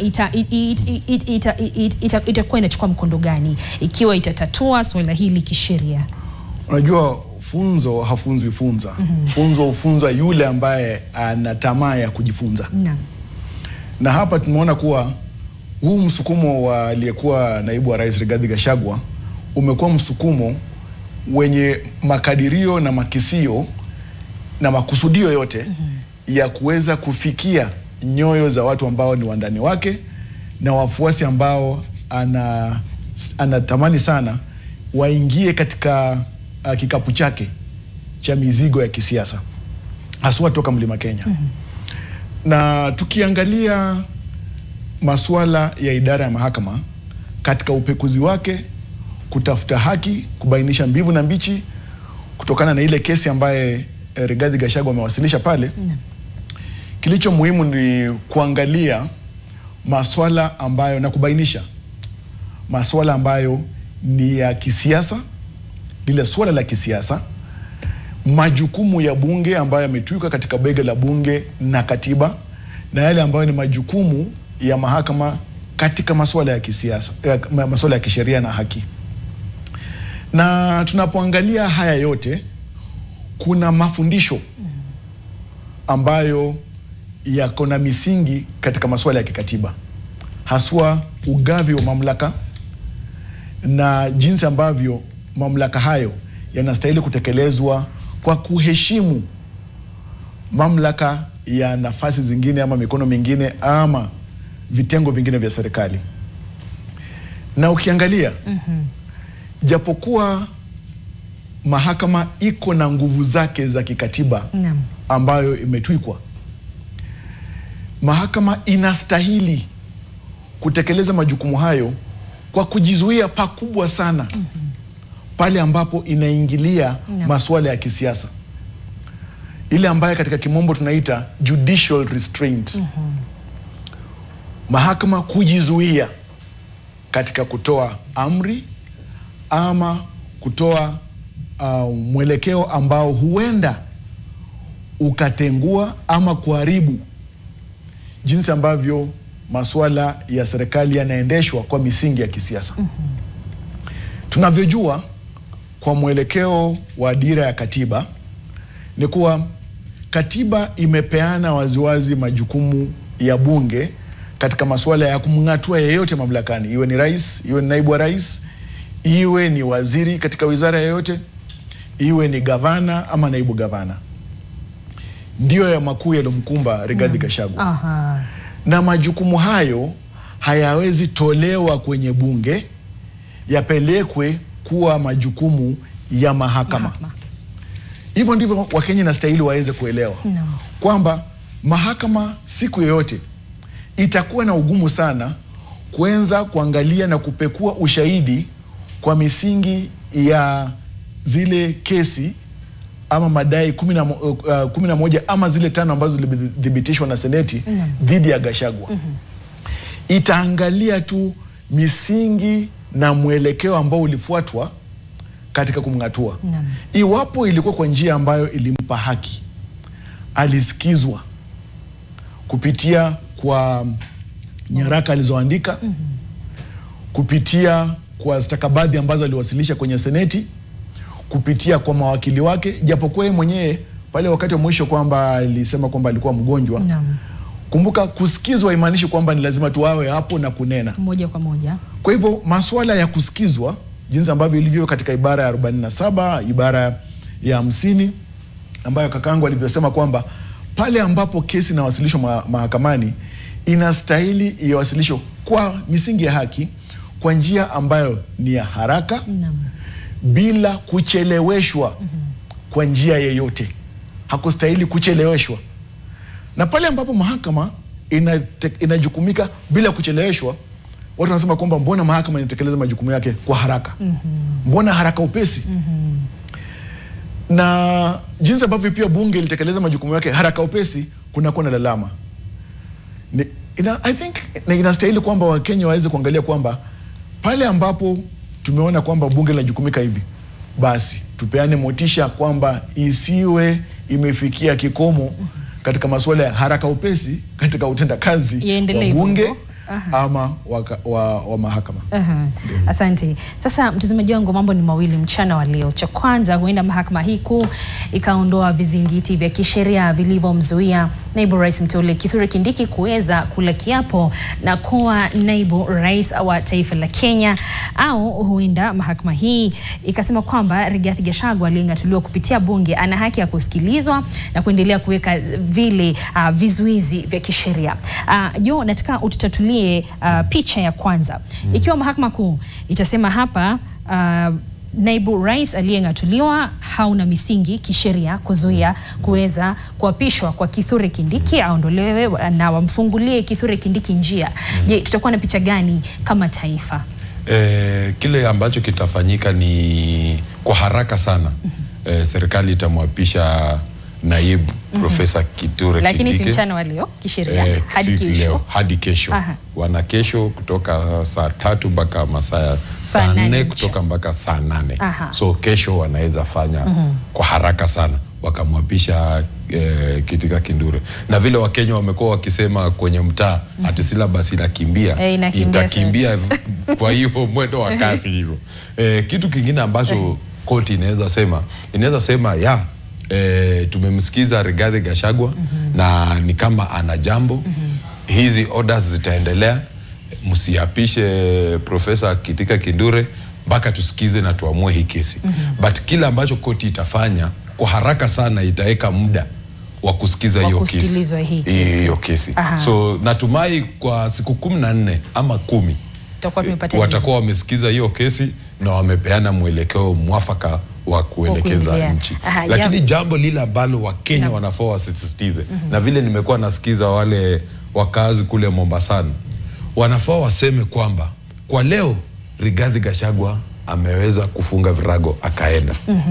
Kesho tunamtaka mtu mwingine, tunataka waziri, tunataka PS, tunataka mbunge pia aweze kufunga virago zake. Iwe rahisi hivyo kwa ile yoyote ambaye anapewa nafasi ya kuhudumia Wakenya, akishindwa hivyo afungane virago zake kwa haraka sana aende. Kwa sababu kile Wakenya ambacho huwa tunafanya, huwa tunakaa tunangoja, tunapiga kura. Mkenya wa kawaida ukimpata siku ya kura, ukimuuliza hii kura utapiga aje, hata sitaki kueleza kwenye runinga ya kimataifa vile Mkenya fikra ya Mkenya ukua wakati wa kupiga kura. Baada ya kura inaisha hivi, Wakenya hurudisha fikra zao sasa vizuri.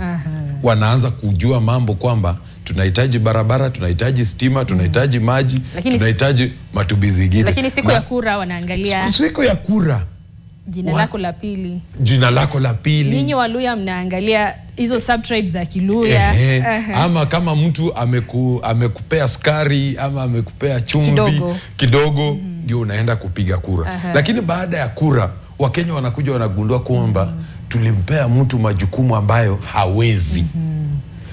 Hii ni nafasi mwafaka Wakenya wajue kwamba kiongozi yoyote wakimpea nafasi na hashindwe na kazi, wasikae tu.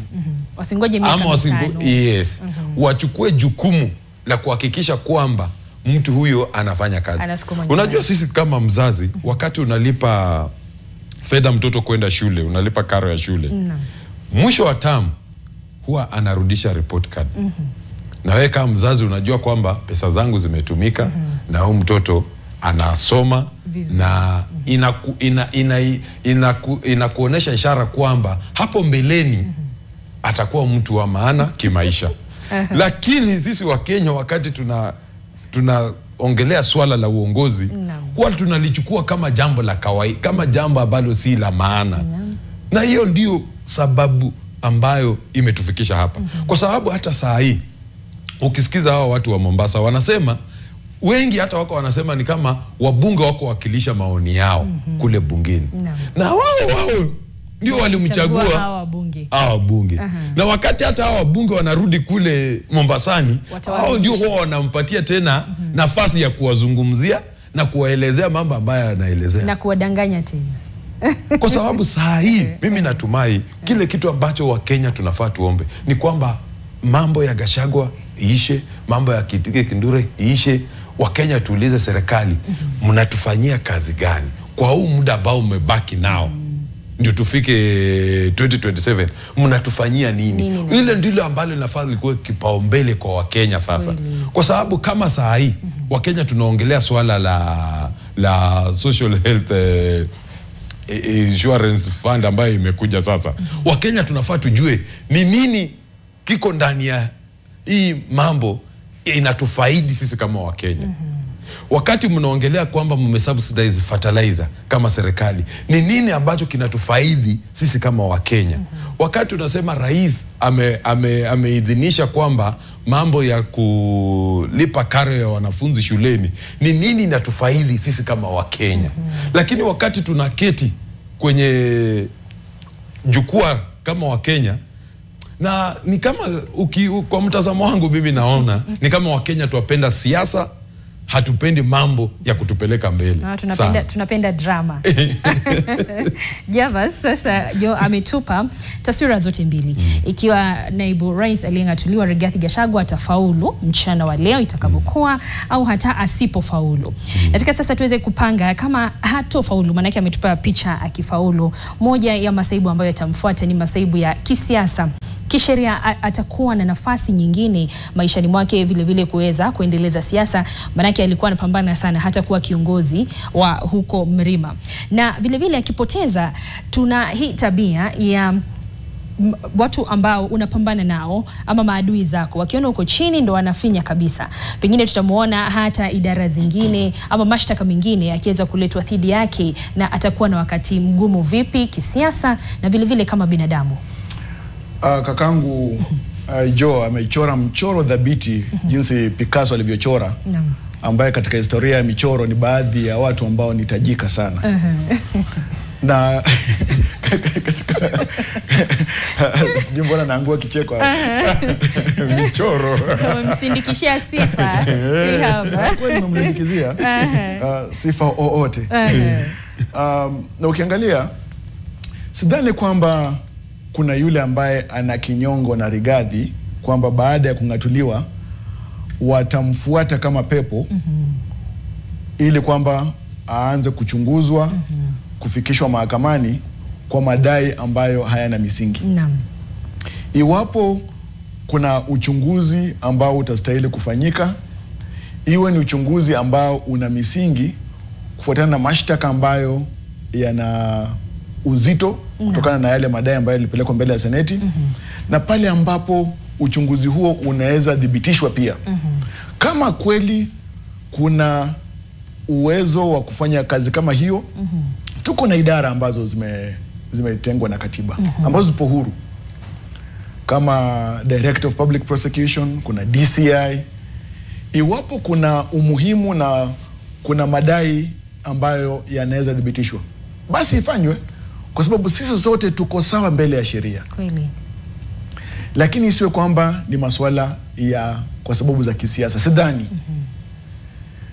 Na jambo lingine ni kuwa Rigathi Gachagua pia kuna jinsi ambavyo anaonekana anazidi kukosea. Jana amenukuliwa akisema kwamba Kenya ibaki imeshikana, vijana na waomba msilete fujo ama michafuko. Matamshi kama hayo hayafai pindi kesi yake inapoendelea. Anaona kwamba mahakama inaelekea kutoa uamuzi, anaanza kusema kwamba vijana popote mlipo msilete fujo. Nikuulize Lois, tangu kesi hizi zianze umeona fujo popote?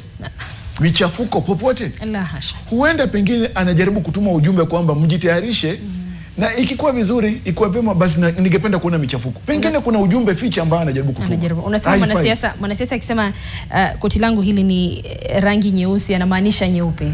Kweli kabisa. Kwa hivyo hakuna machafuko yamekuwa mahali popote. Lakini akianza kusema kwamba vijana msiwe na michafuko, hakujakuwa na michafuko yoyote. Jambo lingine, Rigathi Gachagua sio Raila Odinga. Hana ushawishi wa Raila Odinga. Ingekuwa ni Raila Odinga kibindoni ama mashakani hapa, kungekuwa kumewaka moto. Kenya hii ingekuwa ni moto wenye kichaka kikavu. Rigathi Gachagua sio Raila Odinga. Na hata kijaribu kuvivaa viatu vya Raila Odinga ama kutafuta surupwenye ama koti ya Raila Odinga haitamtoshea. Na kwa hivyo, na katika pia ile misingi ya uwiano wa nchi hii, viongozi wa kisiasa inastahili watoe matamshi ambayo yanaleta uwiano, yanaleta hadhi katika afisi ambazo wako ndani ama ambazo wameshikilia. Iwapo kweli yeye anasema kwamba amekuwa akichochea utaifa, basi matamshi kama yale asiyatoe. Siku yoyote, iwe hata baada ya kung'atuliwa kabisa mamlakani, iwapo mahakama itatoa uamuzi kama huo. Asante. Jo, sijui una maoni yapi? Javas anatueleza kwamba Rigathi Gachagua anamuita Rigiji pale mtaani, asifikiri yeye ni baba. Na kwamba pande matatu kwa upole za 2NK na kuelekea Nyeri kwa amani ikiwa atapoteza mahakamani. Mtizamo wako ni upi? Akipoteza kutakuwa na msukosuko wa kisiasa ama bado kimo chake kama alivyohoji Javas kipo chini ya baba? Hivyo basi tusitarajie msukosuko wa kisiasa hasa sehemu hizo anakotoka za mlimani. Ubabe wa kisiasa ni kama homa, haijifichi. Kama una homa, uko na homa, haitajificha. Na ubabe wa kisiasa kama umetosha, umetosha. Ukimwangalia Raila, ukimwangalia aliyekuwa rais Uhuru Kenyatta, ukimwangalia Raila Amolo Odinga, ukimwangalia rais wa sasa William Ruto, hawa ni vibabe kwa siasa, kwa sababu wamekuwa kwa siasa, wamefanya siasa ya Kenya mzima kwa zaidi ya miaka 30 kila mmoja. Naibu wa rais, aliyekuwa naibu wa rais Rigathi Gachagua amekuwa mbunge kwa muhula moja na akakuwa naibu wa rais. Ukipiga hesabu utapata amekuwa kwa siasa miaka 6. Bado hajapata ile tajriba ya kuwa kigogo wa siasa. Na kila ambacho kimemtia motoni kwa sasa, ukivalia ile kofia ya siasa, utaona ni kwamba alikuwa anajaribu kutengeneza ubabe wake wa kisiasa kutumia msingi wa kikabila. Kwamba kwanza atambulike na kabila yake, kwamba yeye ndio mtetezi wa kabila yake, ndiposa apate nguvu ya kutoka nje kuanza kitaifa. Lakini hizo siasa zilipitwa na wakati. Kwa sababu aje, wakati unapewa nafasi ya kuwa naibu wa rais na unaenda unashughulikia jambo linalohusu wakulima, utakuwa umemshughulikia mkulima kutoka eneo la Meru mpaka eneo la Kibomet kule Kitale. Umemshughulikia hadi ule mkulima ambaye analima tu mboga nyuma ya nyumba ile ya kupanda na kula kule Blanda Matayos. So wakati unajiweka kwa ile unajilimit, unajiweka kwamba wacha kwanza nijulikane kwanza na kabila yangu na eneo fulani, uko unajitoa, haujisaidi kujipewa mabawa ya kuwa na mtazamo wa Kenya yote. Na nafasi hiyo ya naibu rais ilikuwa imempa jukwaa la kitaifa. Yes, jukwaa la kitaifa. Sasa yeye mwenyewe hakutumia hiyo nafasi vizuri. Na anafaa jue kwamba ni kitu ambacho kile ambacho mwanasiasa yote anafaa jue. Ni kwamba kama umepewa hata nafasi ya kuwa majority leader kwenye bunge, umepewa nafasi ya kitaifa. Wakati unazungumza, unaamuka kuzungumza, jua unazungumza jambo ambalo linamhusu Mkenya yeyote kwa pembe zote za Kenya. So ni ile unafaa utumie hizo fikra na hizo siasa kujiendeleza. Na kitu kingine ambacho ni changamoto kwa Wakenya ni hili. Wale wanasiasa ambao bado wanataka kuturudisha nyuma, kucheza siasa za misingi ya kikabila, ni wanasiasa ambao Wakenya tunafaa tuchunge sana, kwa sababu hawatupeleki mbele, wanaturudisha nyuma. Siasa ni jambo moto sana nchini Kenya. Hata duniani kote. Kule Marekani saa hii siasa zinaendelea. Na kwa demokrasia imeonyesha kwamba wakati wa siasa tuko na changamoto, kwa sababu mambo ni mengi na mambo yanakimbia kwa kasi. So wakati unaeka ukabila ndani, unaleta uhasama. Lakini kile kitu ambacho unafaa ufanye siasa, na siasa za saa hii za karne ya sasa, ni siasa ya issue based. Tuwe na mazungumzo ya masuala ambayo yanahusu Mkenya yeyote. Wakati unazungumzia mambo ya elimu, utazungumza elimu, ule mtu ambaye anatoka na Mboboto kule Busia anajua elimu ni nini. Ule mtu ambaye anatoka kule Lodwar Kakuma anajua elimu ni nini. Ule mtu ambaye ako kule Wajir kwa kona anajua elimu ni nini. Wakati unazungumzia masuala ya Wakenya kupata matibabu kutumia SHA anajua ni nini. Lakini wakati unasema hii nchi ni shareholding na sisi tunatoka eneo fulani, lazima tupewe shares zetu, unamaanisha mtoto wangu wa miezi 6 hivi majuzi, wakati atakuwa mkubwa, kwa sababu hatoki kwenye mlima, hata ipata kazi Kenya.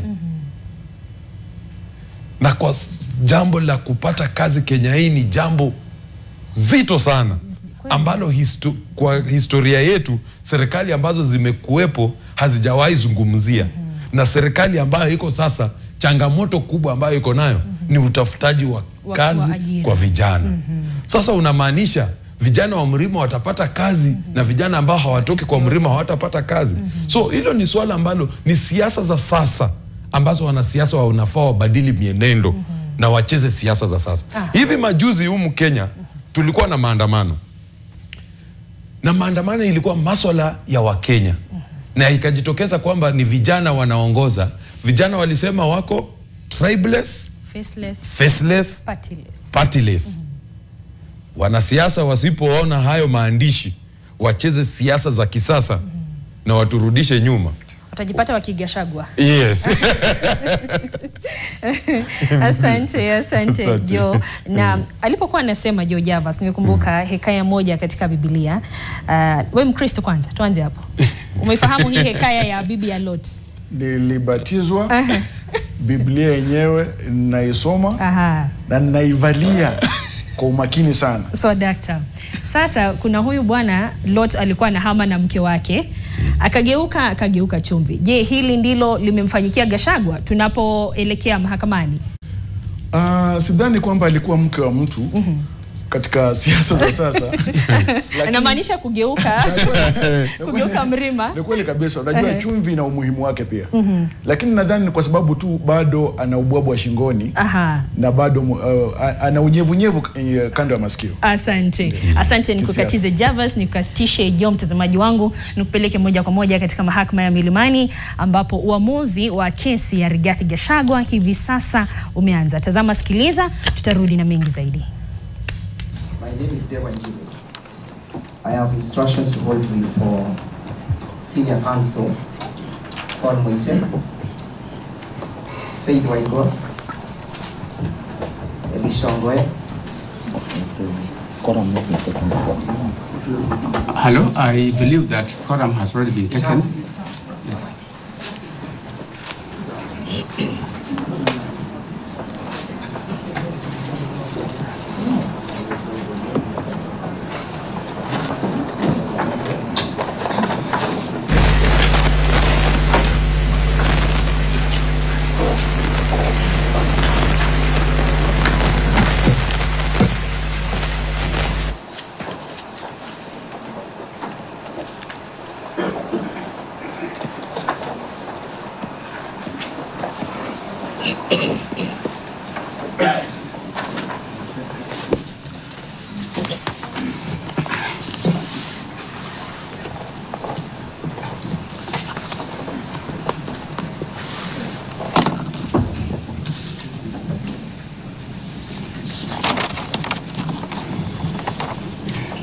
This is the ruling.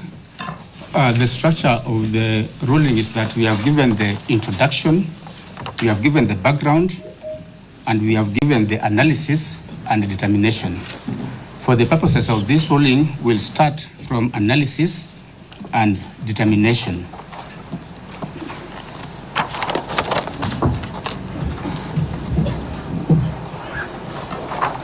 Having carefully considered the applications, the responses and the submissions and discussions referred to, we hereby distill the following issues for determination. 1, whether this court has jurisdiction over the consolidated petitions.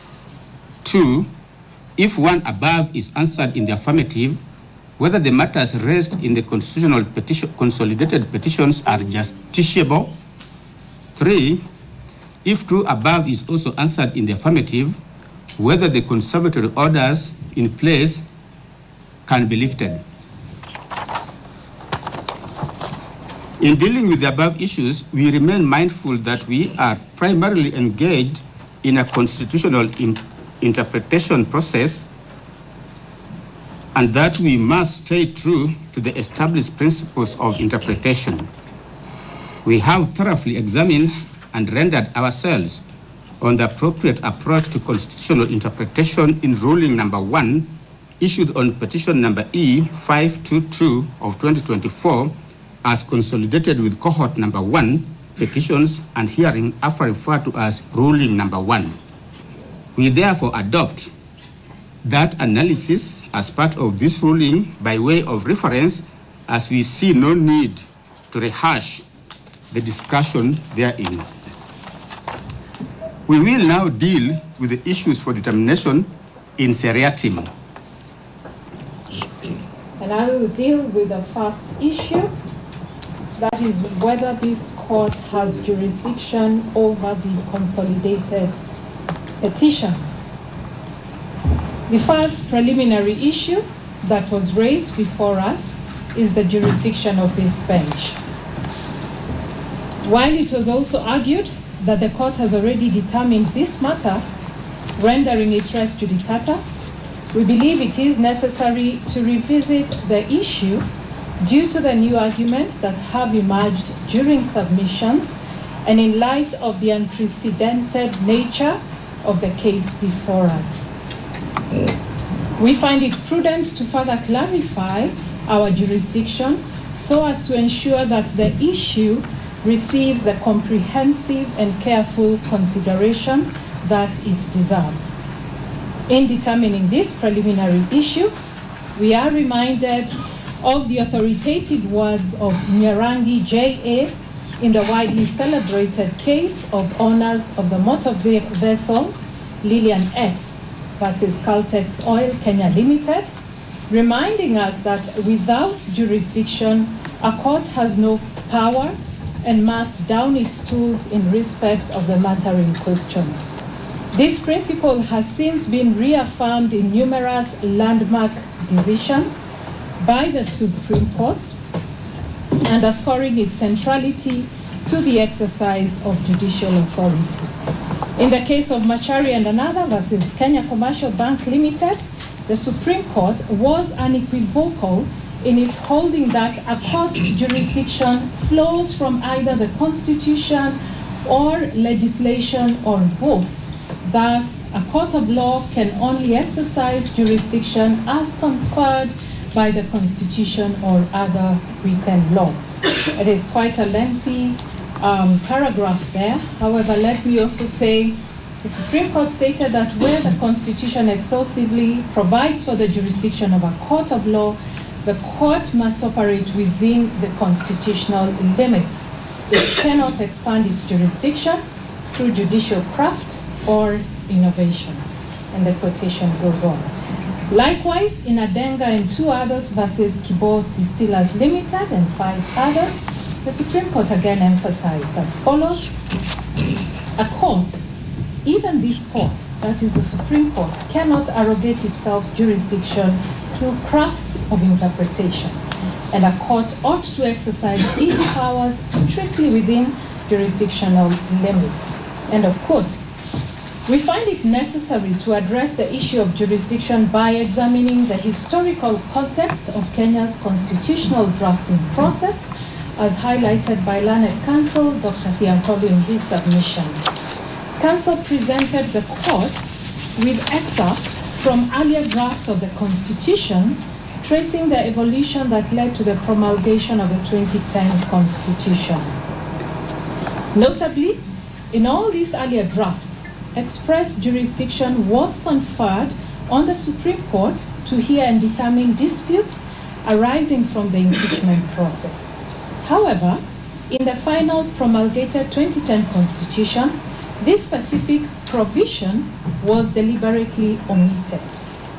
Based on this historical backdrop, counsel submits that even if this court were to find that this dispute is justiciable, a matter which we will address in the second preliminary issue, jurisdiction should lie with the Supreme Court and not with this court. We have carefully considered this argument, which the petitioners opposed. Article 2.1 of the Constitution is unequivocal that no person or state organ is above the Constitution. It further affirms that all state authority must be exercised in strict conformity with constitutional provisions. By virtue of Article 2.4, any act or omission that violates the Constitution is both unlawful and invalid. This establishes a clear basis on which the actions and omissions of all state organs must be scrutinized for their constitutionality. The bone of contention before us is whether that jurisdiction ought to be exercised by this court or by the Supreme Court. As we have already noted, the final version of the 2010 Constitution marks a clear departure from previous constitutional texts regarding the jurisdiction of the Supreme Court.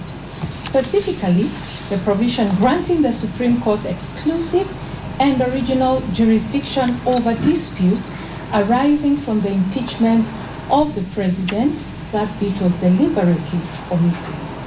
The Supreme Court's jurisdiction is now strictly redefined under Article 163, Sub-Article 3. This leads us to the firm conclusion that the people of Kenya did not intend to grant such jurisdiction to the Supreme Court. Had that been the intention, the Constitution would have expressly conferred this authority in its final form. The Supreme Court has itself acknowledged that its original jurisdiction as outlined in the Constitution is exhaustive. This implies that any attempt to expand its jurisdiction beyond what is expressly provided for would contradict the Constitution's intent. Again, we refer to the case of Machari and another versus Kenya Commercial Bank, in which the Supreme Court itself stated as such. Article 163 of the Constitution provides for the jurisdiction of the Supreme Court in exhaustive terms, though leaving room for Parliament to prescribe further appellate jurisdiction in terms of Article 163 3B2, which stipulates that the Supreme Court shall have appellate jurisdiction to hear and determine appeals from any other court or tribunal as prescribed by national legislation. The Supreme Court goes on to note that the Constitution also confers jurisdiction upon the Supreme Court to hear and determine an appeal from a judge who has been recommended for removal under Article 168(8). As far as we are aware, Parliament has yet to confer any further appellate jurisdiction upon the Supreme Court in terms of Article 163 3B Roman 2 above. Even with regard to the special jurisdiction previously conferred by Section 14 of the Supreme Court Act, which was repealed by Section 15 of Act number 26 of 2022, the Supreme Court was unequivocal in again affirming that this provision did not grant Parliament the authority to expand the court's jurisdiction beyond what is contemplated in the Constitution. The court expressed this position. Again, we go back to the case of Machari and another versus Kenya Commercial Bank and two others. It's important to read the text. The Supreme Court states as follows: what is the proper province of Article 163(9) of the Constitution? Does the article contemplate a situation where Parliament can confer further jurisdiction upon the Supreme Court? We hold that it doesn't. The act contemplated by Article 163(9) is operational in nature. Such an act was intended to augment the rules made by the Supreme Court for the purpose of regulating the exercise of its jurisdiction. It is an act that must confine itself to the administrative aspects of the court. It is a law that addresses the manner in which the Supreme Court exercises its jurisdiction as conferred by the Constitution or any other legislation. And they will go on to summarize, such an act was never intended to create and confer jurisdiction upon the Supreme Court beyond the limits set by the Constitution. From this analysis, we have come to the conclusion that the jurisdiction to hear disputes arising from impeachment of the President and Deputy President does not lie with the Supreme Court within the realm of original and exclusive jurisdiction. Instead, such jurisdiction may be exercisable within the Supreme Court's appellate jurisdiction. We now turn to the jurisdiction conferred on the High Court under Article 165(3) of the Constitution. Notably, the High Court is also vested with a broad scope of original and somewhat residual jurisdiction under Article 165(5), which grants this court jurisdiction over all matters except those explicitly reserved for the Supreme Court or for courts of equal status. This broad jurisdiction demonstrates a deliberate intention by the drafters of the 2010 Constitution to empower the High Court to address matters not expressly covered in the Constitution, ensuring that no legal issues, including, as what is before us, impeachment proceedings, fall outside the court's purview. By vesting the High Court with such extensive authority, the Constitution also guarantees that gaps in constitutional coverage are filled, allowing the court to adjudicate on significant issues that may arise within the evolving landscape of governance. Within this framework, the jurisdiction conferred under Article 165(3) extends to adjudicating any alleged infringement of the Bill of Rights and interpreting the Constitution.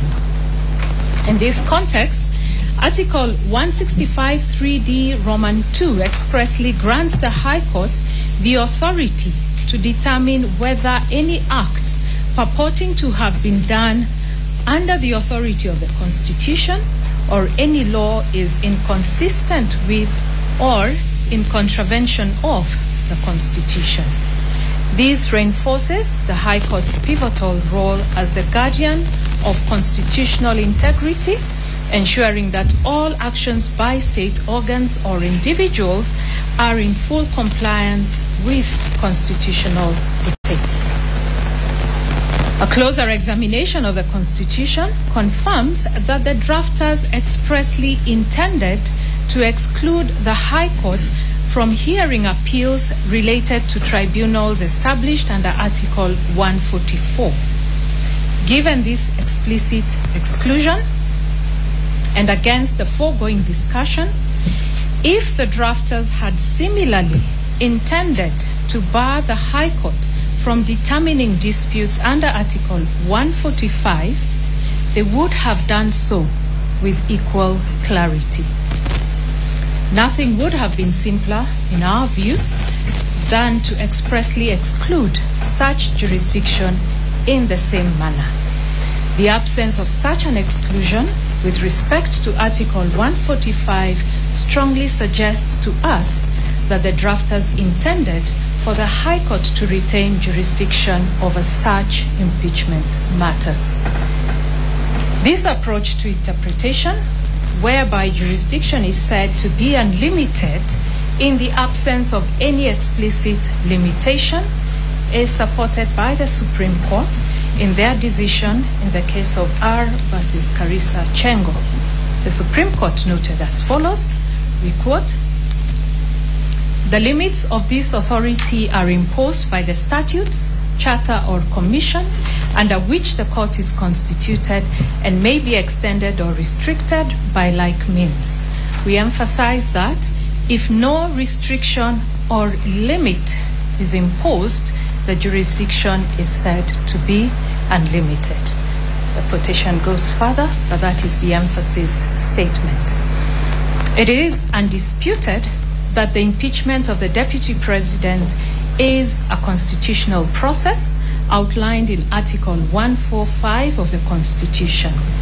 The authority to determine whether the merits and procedures of such an impeachment process align with constitutional requirements therefore falls squarely within the jurisdiction of the High Court as provided for under Article 165(3)(2). The role of the courts in an impeachment process was reiterated by the Supreme Court in the case of Sonko versus Clark County Assembly of Nairobi. That is another quotation that we have reproduced in our ruling when you get to read it. The court went on to state that the impeachment architecture in the Constitution, the law, and the standing orders leaves no doubt that removal of a governor relates to accountability, political governance, and personal responsibility, and not necessarily about criminal responsibility. It follows that insofar as the process of removal of a governor from office is concerned, the court's role is confined to deciding whether the governor's constitutional rights and fundamental freedoms have been breached in the process and whether the procedures for removal from office have been followed without the court constituting itself into any of the two constitutional organs in whose hands the power to remove is vested. While we acknowledge that this referenced decision pertains to the impeachment of a governor, we maintain that the same constitutional principles apply to the impeachment of a deputy president. And accordingly, we do hereby find and hold that this court has the jurisdiction to sit and determine the matter that is before it. The second issue is whether the matters raised in the consolidated petitions are justiciable. Ordinarily, an application for conservatory orders concerning the subject matter of a suit is relatively straightforward, as the law in this area is well established. However, the current applications before the court are far from routine. These applications are imbued with political maneuvering between the applicants and the respondents. In essence, power struggles involving other constitutional organs have been brought before this court for a legal solution. As a result, this court has become the stage upon which political excesses are to be examined and resolved. Inevitably, such cases evoke intense emotions. The impeachment case of the first petitioner currently before this court exemplifies the dilemma faced by the judiciary when handling cases that straddle the line between legal and political domains. There is no doubt that many are watching to see how the court will navigate this delicate issue, one that has significant implications for the doctrine of separation of powers among the three arms of government. Answering this issue requires a brief analysis of the doctrine of separation of powers in relation to the doctrine of justiciability. French political philosopher Montesquieu first formulated the doctrine of separation of powers through his seminal work, L'Esprit de Louis, in other words called the Spirit of Laws. which was published in 1748. Montesquieu argued that such separation limits the possibility of arbitrary excesses by the government, since the sanction of all three branches is required for the making, executing, and administering of laws. The Constitution of Kenya 2010 clearly delineates the three arms of government, each with its own distinct personnel and roles, as set out under Chapters 8, 9, and 10. Chapter 8 establishes the legislature and details its composition, functions, and powers as the law-making body of the government. Chapter 9 outlines the structure, the functions of the executive, whose primary role is implementing and enforcing laws and policies. Chapter 10 focuses on the judiciary. It defines the structure of the courts and lays out the judiciary's mandate as the arbiter of disputes and the guardian of the Constitution, tasked with interpreting and applying the law impartially. While the provisions regarding judicial power under Chapter 10 of the Constitution are clearly defined, the political question doctrine, also referred to as the non-justiciability doctrine, highlights the limitations on the judiciary's role in adjudicating matters that fall within the purview of other branches of government. This doctrine essentially asserts that certain issues are not suitable for judicial determination because they are better addressed by the legislative or executive branches, which have the constitutional mandate and expertise to handle them. Black's Law Dictionary, 10th edition, at page 943 to page 944, defines justiciability as a matter that is, in quote, proper to be examined in courts of justice, or a question as may properly come before a tribunal for decision, close quote. There is an abundance of judicial pronouncements expounding on the doctrine of the political question.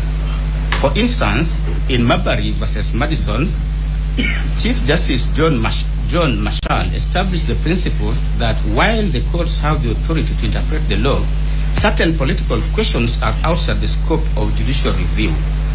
The case underscores that where the Constitution assigns duties to other branches of government and does not provide standards for the judiciary to assess those duties, the matter is deemed as non-justiciable. Closer home, in William Odhiambo Ramogi and two others, as Attorney General, a five-judge bench observed as follows: the justiciability doctrine is rooted in both constitutional and prudential considerations and evinces respect for the separation of powers, including a properly limited role of the courts in a democratic society.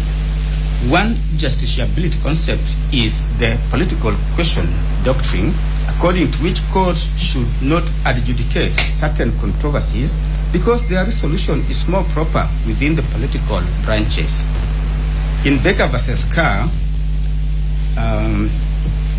the United States Supreme Court outlined 6 matters that could present political questions as follows. 1, a textually demonstrable constitutional commitment of the issue to a coordinate political department. Or 2, a lack of judicially discoverable and manageable standards for resolving it. And 3, the impossibility of deciding without an initial policy determination of a kind clearly for non-judicial discretion. 4, the impossibility of a court's understanding undertaking independent resolution without expressing lack of the respect due to coordinate branches of government. And finally, an unusual need for questioning adherence to a political decision already made and the potentially of embarrassment from multifarious pronouncements by various departments on one issue. Additionally, the Court of Appeal in Kenya Airports Authority versus Mitubel had this to say: with this in mind, the role of the legislature is to make laws and policy and that of the executive is to implement those laws and policies. The role of the judiciary is to interpret the policies and laws as enacted and approved by the legislature and the executive. Generally, courts have no role to play in policy formulations. Formulation of government policy is a function best suited for the executive and legislature, close quote. In Kiriro versus Ngugi, a three-judge bench had this to say: a court must satisfy itself that the case before it is not caught up by the bar of non-justiciability. The concept of non-justiciability is comprised of three doctrines. Firstly, the political question doctrine. Secondly, the constitutional avoidance doctrine. And thirdly, the ripeness doctrine. The doctrines are cross-cutting and closely intertwined. We shall, however, endeavor to, as far as possible, delimit the operation of each doctrine in isolation. Close quote. This bench starts with determining whether the issue of the impeachment of the deputy president falls within the category of cases where the concept of non-justiciability would prevent this court from hearing and deciding the matter. The essence of this question lies in assessing whether the political question doctrine would apply, thereby barring the court from intervening in what might be considered a matter reserved for legislative or executive branches under the Constitution. Learned counsel Dr. Thiankolu relied on the U.S. decision in Nixon versus United States to argue the case that the dispute before the court is a political question and hence non-justiciable. We have given due consideration to this decision, noting that it pertained to a dispute involving the impeachment of a Chief Justice of a federal district court in the United States. In resolving the matter, the district court held that it lacked jurisdiction to hear an appeal from the Senate regarding the impeachment of the chief judge, deeming the claim non-justiciable. In determining whether a dispute is non-justiciable, the court held that the test depends on whether, in quote, there is a textually demonstrable constitutional commitment of the issue to a coordinate political department or a lack of judicially discoverable and manageable standards for resolving it. The question to ask, in simple terms, is whether the 2010 Constitution specifically assigns the sole responsibility for resolving disputes arising from the impeachment of the Deputy President, as in our case, to another branch of government. Additionally, are there clear legal rules or standards that a court can apply to reach a fair and just decision on such matters? Within the context of the American system, and as articulated by the court, the learned judges answered the first question in the affirmative. They held that Article 1, Section 3, Clause 6 of the U.S. Constitution demonstrates a clear textual commitment of the impeachment process to the Senate. For clarity, this clause, known as the Impeachment Trial Clause, states, in quote, the Senate shall have the sole power to try all impeachments, close quote. We previously referenced the pre-2010 Constitution drafts that were brought to our attention by Dr. Thiankolu. What is evident from this text is that the people of Kenya clearly intended for the impeachment process to be a justiciable matter. This conclusion is supported by the fact that each constitutional draft contained provisions affirming this intent. This position is unsurprising when considering the historical context in which the Constitution was created. The people of Kenya sought to move beyond a past where the judiciary was often marginalized or bypassed in efforts to check governmental excesses. Instead, they envisioned a new constitutional order in which all branches of government would be held accountable and subject to comprehensive constitutional oversight. This aspiration was central to establishing a balanced system that ensured no arm of government operated beyond scrutiny. We are therefore not convinced against a holistic reading of our constitution that there was any intention to deliberately place the impeachment power on the legislature with no judicial involvement. To hold otherwise would be to create an absurdity whereby the dictates of the Constitution under Articles 23, 160, and 165, 3D2 would be defeated. In our view, this decision is further distinguishable by the fact that the appointment of judges in the United States and Kenya differs significantly due to unique political structures and systems of government. Judicial appointments in the US are more overtly political, with the President and Senate playing direct roles. In contrast, Kenya's system emphasizes judicial oversight through the Judicial Service Commission, which is designed to limit political influence and promote greater judicial independence. Going back to the question that we posed previously, it is clear that unlike the US position, there is no textually demonstrable constitutional commitment of the issue of impeachment solely to any political department or institution. Drawing analogies, the fact that the American context states that the Senate sits to solely try impeachment disputes is a major departure from the 2010 Constitution. Even though the requirements for the 2/3 vote and the taking of an oath are identical, the procedure and provisions of the Constitution, as we have spelled out, leave no doubt that the Senate is not the sole determinant of the dispute. We have already expressed ourselves succinctly on the jurisdiction that has been conferred to this court under the Constitution in our previous decisions.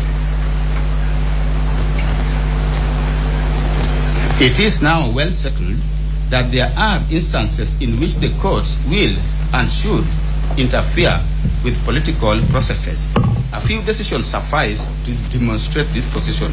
The Court of Appeal in Martin Nyaga Wambora and 3 others stated as follows at paragraph 62, the political question doctrine and the concept of separation of powers cannot oust the jurisdiction of courts to interpret the Constitution or to determine the question if anything said to be done under the authority of the Constitution or law is consistent with or in contravention of the Constitution as per Article 165, sub-Article 3D2.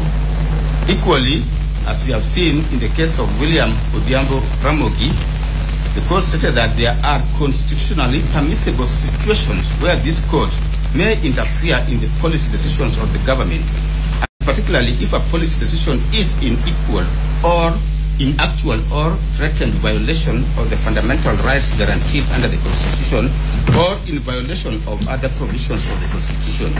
The necessity of vindicating constitutionally secured personal liberties and fundamental freedoms is the principal justification for the anti-majoritarian power that judicial review confers upon the courts, and we are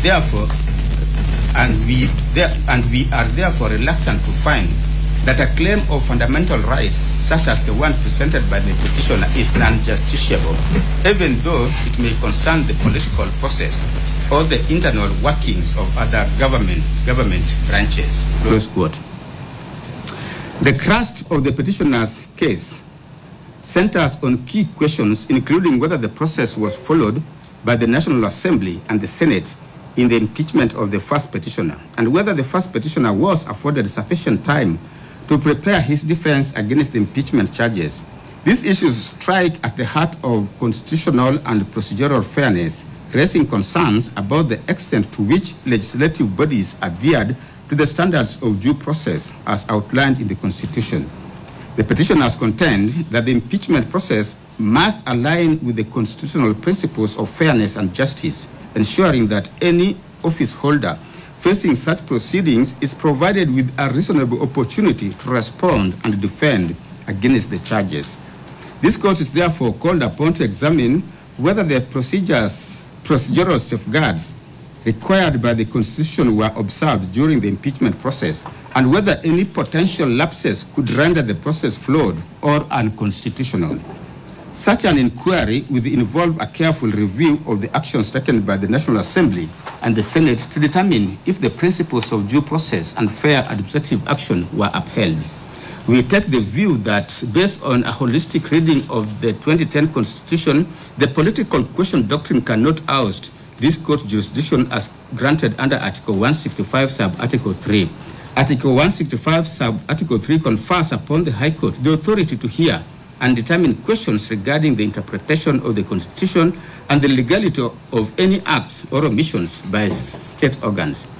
This provision underscores the High Court's critical role in ensuring constitutional compliance, even in politically charged matters. The Supreme Court of Kenya in Sonko case supports this position in its holding that impeachment proceedings are inherently political. They do not fall beyond the scope of judicial review. The court stated as follows, it's a fairly long quote, I've given it. In Martin Nyaga Wambora versus Speaker of the Senate, the Court of Appeal also held that judicial intervention in impeachment must be exercised cautiously. While conservatory orders may be issued to protect constitutional rights, they should not encroach upon the legislative process unless clear evidence of constitutional or procedural violations exists. The court underscored that judicial intervention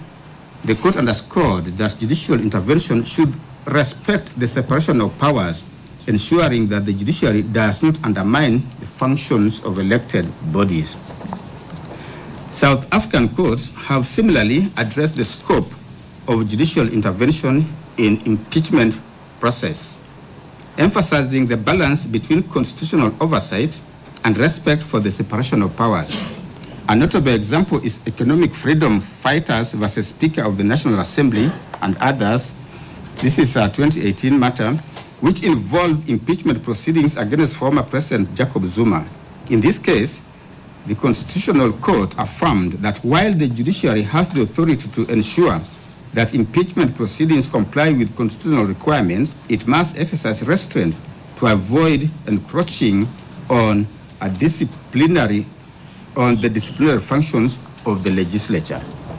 The court made it clear that judicial intervention is warranted only when necessary to correct political procedural irregularities or constitutional violations. The ruling highlighted that conservatory orders should be applied with caution to prevent unwarranted intrusion into the legislature's domain. The court had this to say, in quote, "Courts must be careful not to impose themselves in a matter that disrupts the legislative process or undermines the authority of Parliament. Judicial oversight is essential to safeguard constitutional rights and ensure procedural fairness, but it should not extend to directing how the legislature carries out its internal disciplinary proceedings unless there is clear evidence of procedural defects or breaches of the Constitution." This decision underlines the principle that the judiciary's role in impeachment matters is not to take over legislative functions, but to ensure that such processes are conducted in a manner that respects constitutional norms and procedural fairness. It reinforces the idea that while the doctrine of separation of powers is crucial, it does not preclude judicial oversight when fundamental constitutional principles are at risk. It is therefore our finding, based on the above, that the Constitution of Kenya has clearly delineated independent and distinct paths for the three arms of government. Accordingly, this court's intervention in the matter before it is warranted through a very narrow window that allows for oversight in cases where constitutional infractions are alleged in the impeachment process. This position is reinforced by our previous determination that the petitioners have established a prima facie case in the petitions before this court. And I will handle the third issue, that is whether the conservatory orders in place should be confirmed. We reiterate that we dealt at length with the nature and principles for consideration in application seeking conservatory orders. That was in ruling number 1, which we delivered some few days ago. We adopt that discussion as part of this ruling by your reference, and suffice to say that the three main principles for consideration are as follows. The first one being that the need for the applicant to demonstrate an arguable prima facie case. The second, whether the public interest will be served or prejudiced by a decision to exercise discretion to grant or deny a conservatory order. And the third is that whether, if an interim conservatory order is not granted, the petition or its substratum will be rendered nugatory. We will consider the said principles as they play out in this matter. On whether a prima facie case has been demonstrated, this is a discussion which featured in ruling number 1, where we dealt with the definition and the nature of a prima facie case. We held that such is a case which, and I quote, on the material presented to court, a tribunal properly directing itself will conclude that there exists a right which has apparently been infringed by the opposite party as to call for an explanation or rebuttal from the other, end of quote. See the case of Rao versus First American Bank of Kenya Limited and 2 others. In the said ruling number 1, we went further and say, I quote, in sum, therefore, in determining whether a matter discloses a prima facie case, a court must look at the case as a whole. It must weigh, albeit preliminarily, the pleadings, the factual basis, the respective parties' positions, the remedies sought, and the law. In doing so, a court must be guided by Articles 22, Sub-Article 1, and Article 258, Sub-Article 1 of the Constitution, which provisions are on the right to institute court proceedings whenever a right or fundamental freedom in the Bill of Rights has been denied, violated, or infringed, or is threatened, or when the Constitution has been contravened or is threatened with contravention, end of quote. Upon being satisfied, this court, in the said ruling number 1, rendered itself as follows. I quote again. Applying the above in this matter, and without much ado, we are satisfied that the consolidated petitions raise constitutional issues that require further judicial consideration, end of quote. This court has not deviated from the above position. We reaffirm that the consolidated petitions in cohort number 1 and in cohort number 2 still raise constitutional issues requiring further judicial interrogation. The second issue is whether with public interest considerations. Black's Law Dictionary described public interest as the general welfare of a populace considered as warranting recognition and protection, something in which the public as a whole has stake, especially in something that justifies government regulation. In ruling number 1, we found and held that, quote, public interest tilts in favor of allowing the constitutional process to proceed unhindered, end of quote. To therefore understand how public interest factors into this matter, it is necessary to examine the historical context of the office of the now Deputy President. Naturally, the starting point is the retired 1963 Constitution, which hereinafter will be referring to as the 1963 Constitution. Chapter 2 of the 1963 Constitution addressed the executive, with part 1 thereof focusing on the President and the Vice President.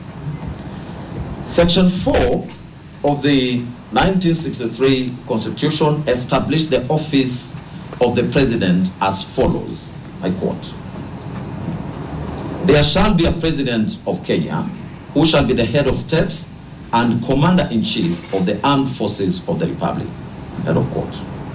Section 6 addressed a vacancy in the office of the President. And I I may not go through all that, but it's in the ruling, you'll find it. Section 15 of the 1963 Constitution dealt with the office of the Vice President. This one I will read. Section 15, subsection 1, read as follows, I quote, "There shall be a Vice President of Kenya who shall be appointed by the President."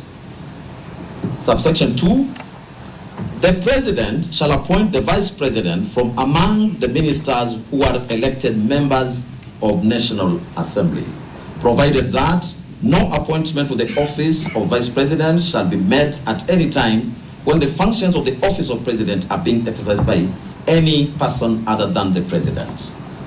Subsection 3, "The Vice President shall be the principal assistant of the President in the discharge of his functions." We have emphasized that provision. Subsection 4, "The Vice President shall not enter upon the duties of his office unless he has taken and subscribed the oath of allegiance and such oath for the due execution of his office as may be prescribed by Parliament."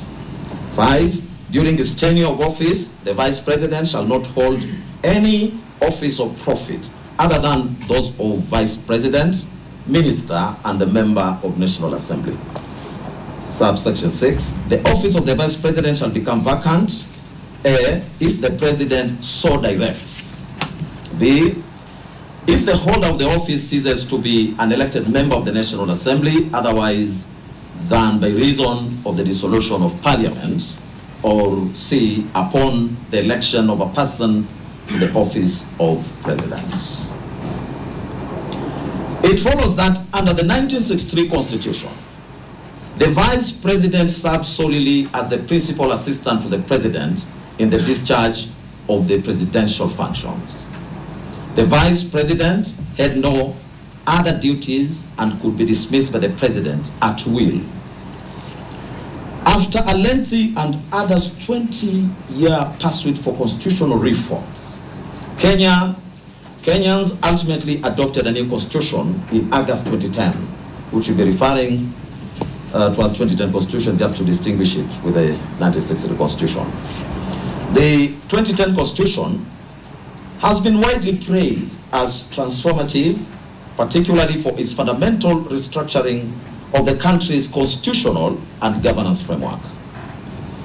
The 2010 Constitution establishes the executive in chapter number 9. Article 131 outlines the authority of the President, while Article 132 details the functions of the President. Article 147 provides for the functions of the Deputy President as follows.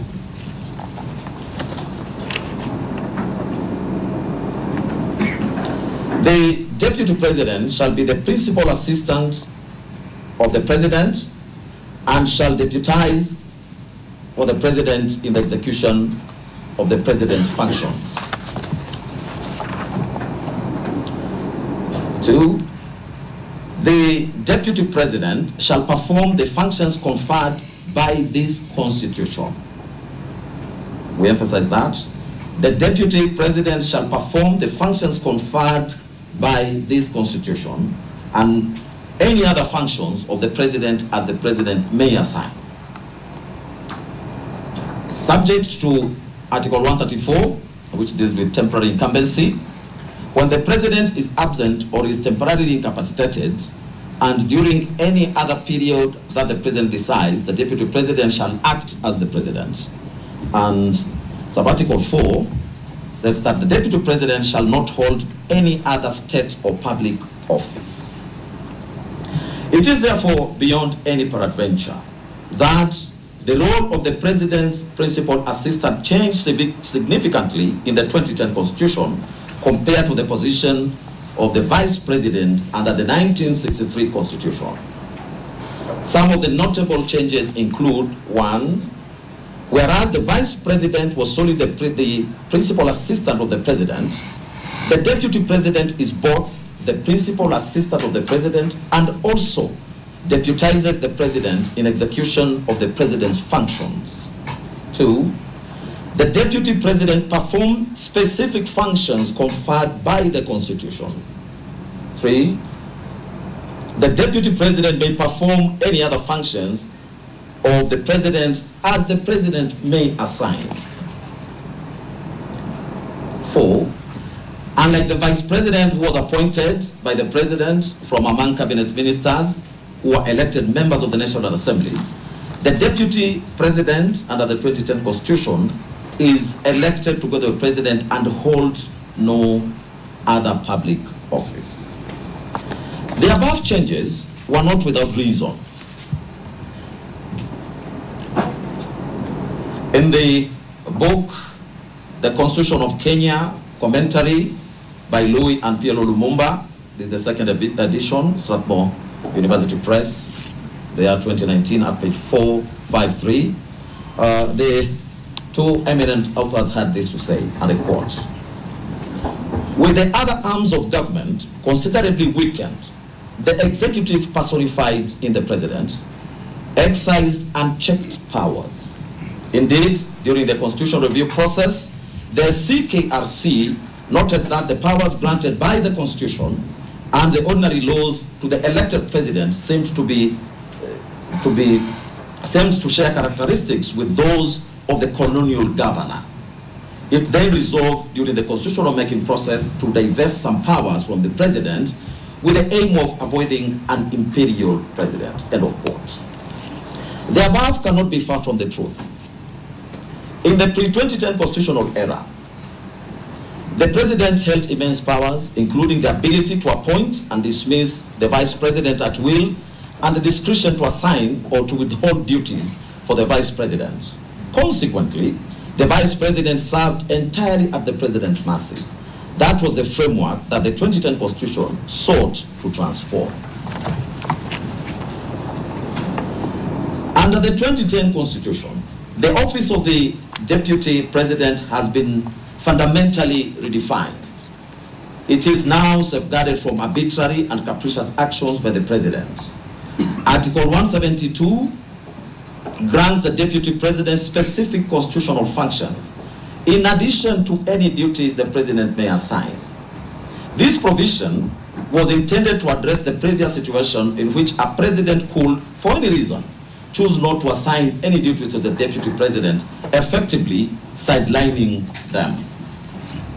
Thanks to the 2010 Constitution, even if the President does not assign any additional duties, the Deputy President still has specific constitutionally mandated functions to perform.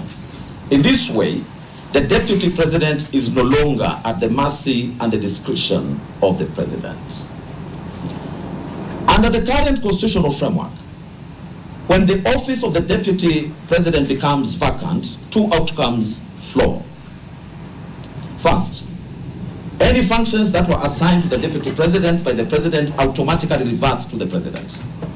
Second, the functions expressly conferred upon the Deputy President by the Constitution do not revert to the President and cannot be performed by anyone else. This is a departure from the 1963 Constitution, under which the President could appoint a minister to act as Vice President in the Vice President's absence. The 2010 Constitution includes no such provision. Therefore, if the office of the Deputy President is vacant, the specific constitutional functions assigned to that office remain unfulfilled. For clarity, not even the Speaker of the National Assembly may discharge the functions vested in the Deputy President under Articles 147, Subarticle 2 of the Constitution. In light of the above, we are convinced and hereby find that the current constitutional framework does not envision any scenario in which the office of the Deputy President will remain vacant, except during the brief period required to fill such a vacancy. Another equally important provision that adds credence to the above position, that the office of the Deputy President cannot be left vacant, is Article 146(3) of the 2010 Constitution. However, before we interrogate the said provision, suffice to note that Article 150, sub-article 2 of the Constitution, which is on the removal of the Deputy President, has it that the provisions of Articles 144 and 145 relating to the removal of the President shall apply with the necessary modifications to the removal of the Deputy President. Returning back to Article 146, which article deals with the vacancy in the office of the President. Sub-articles 1, 2, and 3 of that article provide that follows. These ones I'll read. Sub-article 1, the office of President, Deputy President, shall become vacant if the holder of the office A, dies, B, resigns, in writing addressed to the Speaker of the National Assembly, or otherwise ceases to hold office under Article 144, which deals with removal of President on grounds of incapacity, or Article 145, which deals with removal of President by impeachment, or under any other provision of the Constitution. Sub-article 2, when a vacancy occurs in the office of President or Deputy, 1, the Deputy President shall assume office as a President for the remainder of the term.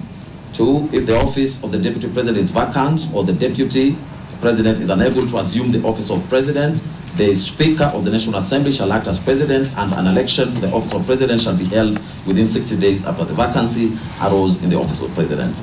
Sub-article 3, a person who assumes the office of President under Clause 2A or following an election required by Clause 2B shall, unless otherwise removed from office under this Constitution, hold office until a newly elected President is sworn in following the next regularly scheduled election under Article 136, sub-article 2A. End of sub-article 3.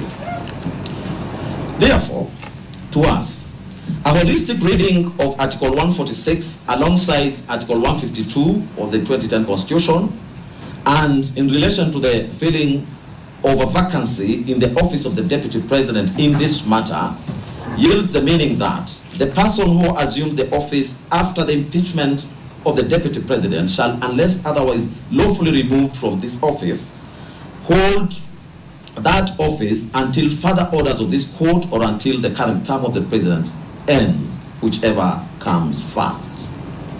The foregoing demonstrates that the structure of the Constitution, which reflects the popular will of Kenyan citizens, envisions a scenario in which the office of the Deputy President will always be filled except during the brief period of required to fill the vacancy as already stated above. Based on the foregoing, we now turn to the nature of the conservatory orders in this matter. It is widely accepted that the purpose of conservatory orders is to preserve the status quo pending further orders of this court. The Supreme Court in Gachagua Peter Munya and Dixon Mwenda Idinja and 2 others say as much. In this case, maintaining the status quo would mean, 1, that the first petitioner remains impeached under Article 145, sub-article 7, which affirms the finality of the impeachment process with the following provision, I quote, if at least 2/3 of all members of Senate vote to uphold an impeachment charge, the Deputy President shall cease to hold office. End of quote.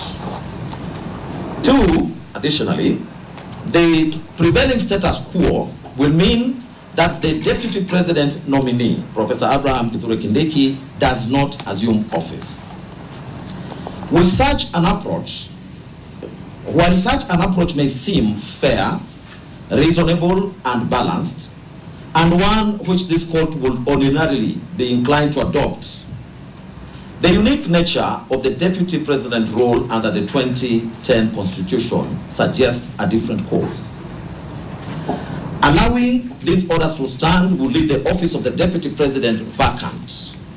The problem, however, is that no other person is authorized to carry out the constitutional functions specifically assigned to the Deputy President under Article 147, sub-article 2, once those assigned by the President revert to the President in the absence of an office holder. The result would be a de facto suspension of Article 147(2) of the Constitution, an outcome that no court should knowingly permit. For clarity, This court firmly holds that no court should issue orders that have the effect of suspending the operation of any provision of the Constitution, such an outcome is clearly not envisioned by the document itself.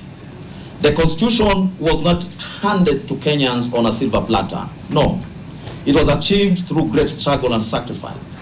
Therefore, it is the duty of the court to uphold its provisions as intended by the framers and as demanded by the people of Kenya. Furthermore, Article 259 of the Constitution mandates that the document must be interpreted as always speaking. This means the Constitution is a living document designed to address contemporary challenges and to be applied consistently and continuously without interruption. Suspending any provision of the Constitution, even temporarily, would undermine this principle by creating gaps in its operation and disrupting the intended balance of governance. The Constitution is structured to ensure that all its provisions are effective and operative at all times. If any provision, such as Article 147, Sub-Article 2, is rendered dormant by a judicial order, it risks setting a precedent where parts of the Constitution could be selectively switched off, effectively weakening the Constitution's authority and the protections it affords. Additionally, we are mindful that courts are guided by the principle of constitutional supremacy, which requires that all judicial decisions align with the Constitution's objective and upholds its integrity. Issuing an order that suspends a constitutional provision would directly contravene this principle, effectively placing judicial discretion above the supreme law of the land. This would be inconsistent with the spirit of judicial restraint and the court's role as a protector and not a modifier of the Constitution. For these reasons, we take the position that the Constitution must remain fully operational at all times, and no court order should have the effect of rendering any part of it inoperative or dormant. The court's responsibility is to interpret and apply the Constitution as a cohesive functional document that serves the people's enduring will and protects the structure of governance as established. Drawing from the above, we hereby find and hold that public interest in this matter favors giving way to the Constitution, which in any event is the will of the people. That is also the dictate under Article 3 of the Constitution, where every person has an obligation to respect, uphold, and defend the Constitution. We choose to abide by that calling. As such, public interest demands that the office of the Deputy President should not remain vacant. Whether the constitutional petitions will be rendered obligatory in the absence of any orders. As we stated in ruling number 1, because the consolidated petitions challenge the entire impeachment process, the fundamental issues at stake remain live, even though the parliamentary proceedings have been completed. Furthermore, as previously noted, should any of these petitions succeed, this court will have no shortage of effective remedies to address the situation. The next issue is whether the applicants will be prejudiced if the orders are not granted. Regarding whether the applicants will suffer any harm if the conservatory orders are not granted, we find that no individual can suffer loss or damage when the Constitution is permitted to operate as intended. Allowing the constitutional process to unfold does not in itself result in detriment, as it upholds the rule of law and respects the framework agreed upon the people. The applicants also urge the court to grant the conservatory orders, expressing concern that the respondents have a history of disobeying court orders, and that once the office of the Deputy President is filled, it will be impossible to remove the appointee, even if the petitions were successful. However, this court takes the view that it cannot operate under the assumption that its orders will be disregarded. This country has legal mechanisms to address any acts of disobedience of court orders. Moreover, the Honorable Attorney General, through Senior Learned Counsel Professor Getu Mugai, has given an undertaking to comply fully with any orders which would be issued by this court in this matter. As such, we find that the applicants do not stand to suffer any prejudice in the event the conservatory orders are not granted. This position, as we conclude, we reiterate that this matter holds significant public interest and we remain committed to an expeditious examination of the petitions. Therefore, we will further provide directions within this ruling. Consequently, the following orders are hereby issued. 1. The applications for conservatory orders are hereby disallowed. 2. The conservatory orders issued on 18th of October 2024 in Keregoya High Court E015/2024 are hereby discharged and or set aside. Cost of these applications shall be in course.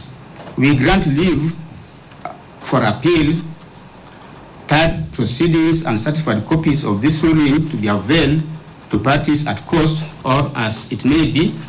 We will mention this matter on 7th of November 2024 at 2 p.m. in the open court. This ruling shall forthwith be uploaded in the court tracking system. That is the ruling of the court. Mr. Blake, my lord, and you have an urgent right, my lord. I want to take this opportunity to thank your lordships for the time that you have taken and the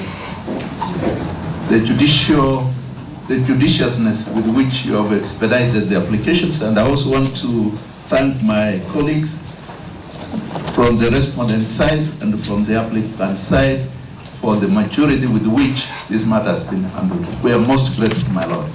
Thank you. My name is Michelle Galde for the Deputy President, and I wish to make an application. The application I wish to make is called the Madu Paper Injunction. Madu Paper International, quite a famous case. In the common law, it's called the Ellingford Injunction. The Madu Paper Injunction operates on quite a simple premise, the premise of human fallibility. In the case of Ellingford, where that injunction originates, Justice Megari, after dismissing an application for injunction like you have now, found still there could be the slightest chance that he was wrong. Here, there could be the slightest chance that you are wrong. Last week, this court gave the Deputy President leave to appeal. We thank the court for that generosity. The Deputy President has appealed. He also has pending before the Court of Appeal an application for stay of these proceedings, and that application comes up on the 6th of November 2024. My Lord, operating on the premise of human fallibility, the foundation of the Ellingford or Madu Paper Injunction, we request you to recognize that you could be wrong. And if you're wrong, then the pending proceedings before the Court of Appeal would be rendered nugatory. To avoid that possibility, the possibility that the Deputy President's right to appeal, which you recognized and affirmed and upheld by giving him leave to appeal, even where he needed none, we ask you to issue a Madu Paper injunction. We do not seek an indefinite injunction. We seek an injunction until 6th of November 2024, when we are next before the Court of Appeal. Thank you, my Lord. My Lord, we also have a moment to buy the cherry. The Black Bull, okay. My Lords, I want to associate myself with the submissions made by my learned friend, and also state that I have listened keenly to the ruling that has been delivered by this honorable court. While we largely disagree with it and we have a right of appeal, Your Lordship, it is imperative for us to know or to assess how that office of the Deputy President will be filled. This court has affirmed its commitment to observe the rule of law and protect the Constitution as decreed under Article 3 of the Constitution. It follows, therefore, Your Lordship, my ladies, that the filling of that vacancy must flow or must follow the Constitution. And as such, Your Lordship,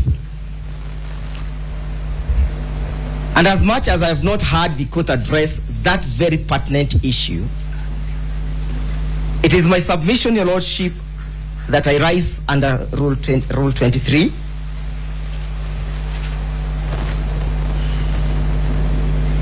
Beg your pardon. Rule 23 and Rule 24 of the Mutunga Rules. And I make an application, Your Lordship, that pending the determination of this application, done under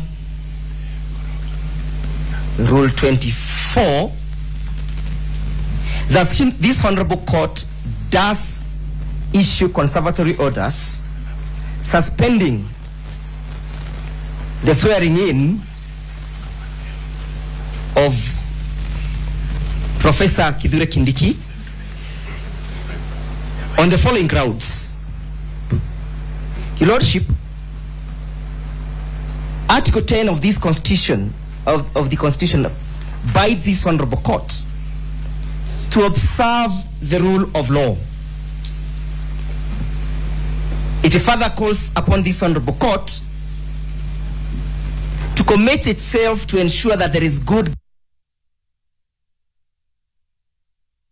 accountability and transparency in the manner in which matters are done or functions are executed. My Lord, with your kind permission, Mr. Jero has referred to an application for which he's seeking some orders pending, but we haven't seen any application in that regard. Yes, Your Lordship, if Mr. Kamoto was keen to read the rules, the Mutunga Rules allows me to move you informally. And subsequent to me making an application informally, the court is called upon to reduce the same into a formal application. And that, Your Lordship, I want to draw his attention to 4 sub-rule 1. An application under Rule 23 may be made by way of notice of motion or by an informal document. Your Lordship, permit me to proceed with the grounds of my application. It is clear, Lordship, that the court... My Lord, if I may, I respect my learned friends. My Lord, I respect... Yes, I respect Mr. Njiru. He's referring to an application that is non-existent. Either is referring to E554. Mr. Kamino, sit down. E554 of 2024, which is before the Court of Appeal, if you are referring to that application. But my Lord, if my learned friend is referring to the exercise of this court of epistolary jurisdiction, then he should say so. But he cannot refer to the exercise of that jurisdiction, my Lord, when this court is functas officio. You have rendered yourself on the question of the application. And therefore, they cannot urge an application unless they say, my Lord, number 1, is either served on us, or 2, my Lord, because there's already an application for stay under Section 5(2)(b) of the Appellate Jurisdictions Act before the Court of Appeal that is live and that has a date. This court would not have jurisdiction to entertain any other application for stay. They tried making an application before the Court of Appeal this morning using the same issues, my Lord, and the Court of Appeal rejected the application. They were told to serve everyone else. So, my Lord, for my Lord friend to come here and to seek to apply for stay again, having a second bite at the cherry, is dishonest, my Lord. It's dishonest. They are before the Court of Appeal. May I suggest, Professor Gender, that could be your response to the application which will be made by Ndegwa? Yes, if there's an application, yes. Thank you, Lordship. Your Lordship, permit me to move on with my application, and I urge Professor Ojenda to have a look at the rules that I have just referred to. That Your Lordship, you be kind enough to interrogate the circumstances under which that office shall be filled. Your Lordship, it is on record, and I invite the court to take judicial notice, that there is a clear non-existence of a crucial state organ that is supposed to oversee the processes of filling of that office in the name of the Independent Electoral and Boundary Commission. Your Lordship, the Independent and Boundary Commission is created under Article 88 of the Constitution, and the functions are created therein. One of the functions, my lords, my lady, is to maintain a voters register, is to register voters. Under Article 99, Your Lordship, of the Constitution, as read together with Article 137, creates the qualifications upon which the President or the Deputy President must attain if one is to hold office.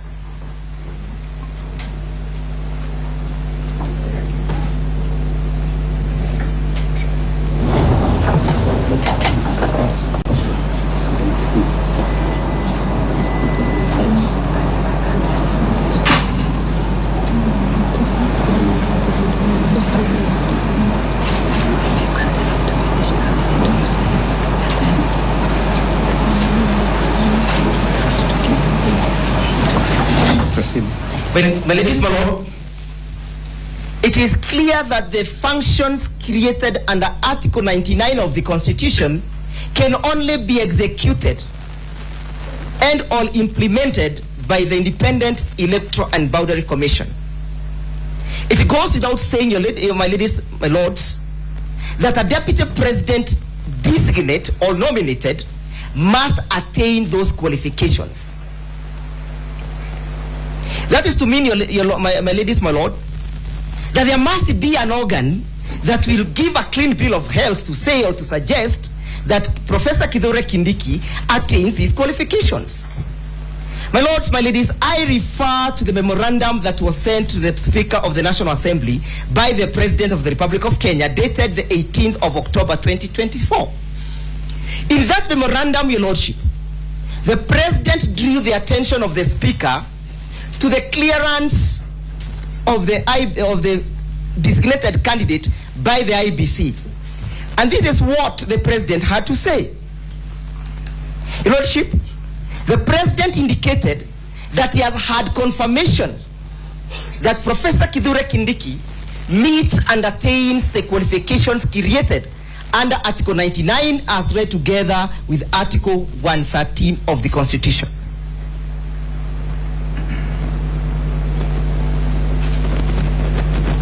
My ladies, my lords, when the President of the Republic referred to the IBC, and I call upon the court to take judicial notice of that document, it was a presumption that that confirmation was done by the Electoral and Boundary Commission as created by the Constitution. My ladies, my lords, it is my humble appeal that this honorable court does fight in my favor to issue the conservatory order on the basis that there is no clearance that has been issued by the IBC. My lord, we all know, my ladies, my lords. My lord, may I kindly seek your guidance? When Mr. Jiro started off, we thought it would be a simple and a straightforward application. But now, seeing the trajectory it has taken, he has raised an avalanche of issues for which we would require them reduced in a particular format so that we can seek instructions from our clients. So we'll be seeking that we get a formal thing that will enable us to seek instructions from our clients. Dr. Kamodo, for the 10th respondent. Your Lordship, I am making an application on the basis of the law. Your Lordship, if it is not crucial for us to have an IBC to confirm whether Professor Kithure Kindiki is a registered voter. That would mean, Your Lordship, that a person can go to Mathare Hospital and designate a person to become a deputy president. The qualifications created by the Constitution have a mechanism of being established, Your Lordships. And the process of establishing those qualifications, Your Lordship, is set down and out in law. Your Lordship. Mr. Njiro, my understanding, when, yes, Your Lordship. When you first asked for this conservative order, yes, Your Lordship. under Madu paper, yes, that is his application. Yeah. I have on a different application. I moved under Article 23. Because my understanding is that if you want the court to give conservatory orders immediately after rendering a ruling or a judgment, that application can be verbal but also very short, because the court is already aware, has already expressed itself. That's correct. So that kind of application cannot be the beginning of another big application. I am well guided. So I think for the purposes of the discretion of the bench, for the purposes of the discretion of the bench, yes, I think Mr. Ochieng's application is what we should be considered. Your application evidently requires to be formal. Your Lordship, I am well guided by the court, but the court also needs to perhaps appreciate the import of Rule 24. That due to the vulnerability of the rights and the vulnerability of the infringement and the violation of the Constitution, I can appear before you. Rights cannot be vulnerable. Individuals are. May I have my time and then you have your response, Professor? Your Lordship, this application is premised again on Article 3. The call upon every person to protect the Constitution. And as I pen off, it is all clear to us that nobody can deny, not this court, not myself, nobody can bury his head under the sun, that there is no IBC. If Kithure Kindiki is to be sworn in tomorrow, what will be the import of swearing in a person who has not been verified and approved by the organ that is supposed to do so? Finally, Your Lordship, can this court fold its hands and watch and midwife and babysit a violation of the Constitution? What is the role of the court when it comes to the issue of Article 3 of the Constitution and the question of the sovereignty of the people? Your Lordship, I beg that you hear us. I beg that you grant the conservatory order staying the swearing in of Professor Kithure Kindiki on the basis that he has not qualified to hold that office. Secondly, on the basis that his purported qualification has not been verified by the body that is mandated to do so. In the absence of that, Your Lordship, you will be inviting us to say that even an insane person can become deputy president, a bankrupt person can become deputy president. Objection. I rest my case. My Lord, let me respond to... can I respond? Professor Ojenda and, yes, and every other counsel who is seated, please sit down. We have two applications, and this is not going to be a start of another court process. It's not going to be a start of another court process. The applications which have been made are discretional. So I'll only allow one response, and then we'll render a ruling. Only one response. If I may respond, my Lord. My Lord, kindly, with your permission. With your permission. My Lord, we've made a ruling. Okay, let me hear two people from this side. Okay, then two from... You're one person. Dr. Kamilwa, please say what you want to say and be mindful of time, please. Yeah, I want to take my time. Justice Eric Ogola, Justice Andrew Murima, and this is Justice Frida Mukanzi. I've listened to what you have said very carefully. And from my point of view, one who is interested in developing the students of the country, you have done so. You have developed the students of the country. But there is one thing I would like to point out to you very respectfully. That we are operating in very dangerous waters with strong currents. And this is an area where we have to call for wisdom. We have to call for deeper understanding of human nature and for deeper understanding of the society in which we live, Kenya.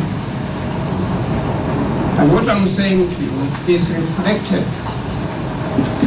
in my broad pleading of the authorities in cases in the United States of America.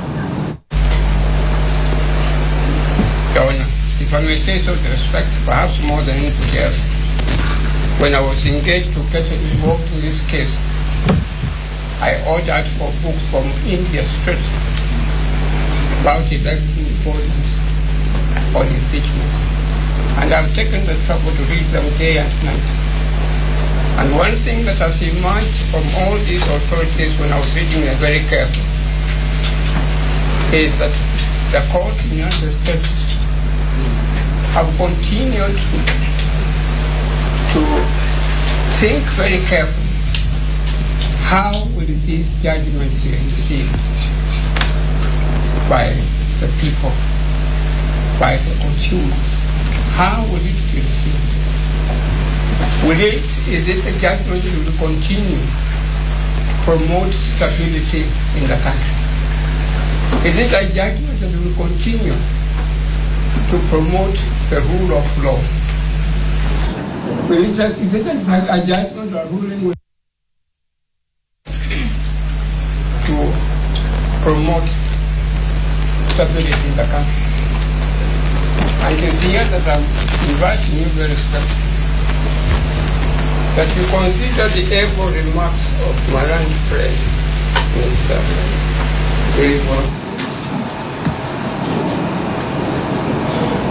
that we should not, and Grand Friend Mr. Here, we should not ignore what they are saying lightly at all. With a tremendous respect, we don't want to move out of this courtroom and then all of a sudden we are told that there are protests now in such as in I'm not trying to intimidate anybody at all. All that I'm saying to you, Sorry, my lords. The utterances by the Honorable Hamino, Council, I'm giving you the titles. No, what I'm saying, let me say what I'm... Unfortunately, they're insightful, they are trying to preempt matters that are not before this court. We do not know and we cannot speculate that anyone is going to be happy or unhappy about it. The sword of justice cuts both ways. There are those who are going to be happy, there are those who are going to be unhappy. That is how life is, but you cannot incite by saying from here, we will have protests, we will have what?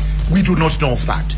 And unfortunately, my lords, I ask you to kindly restrain him from taking that route.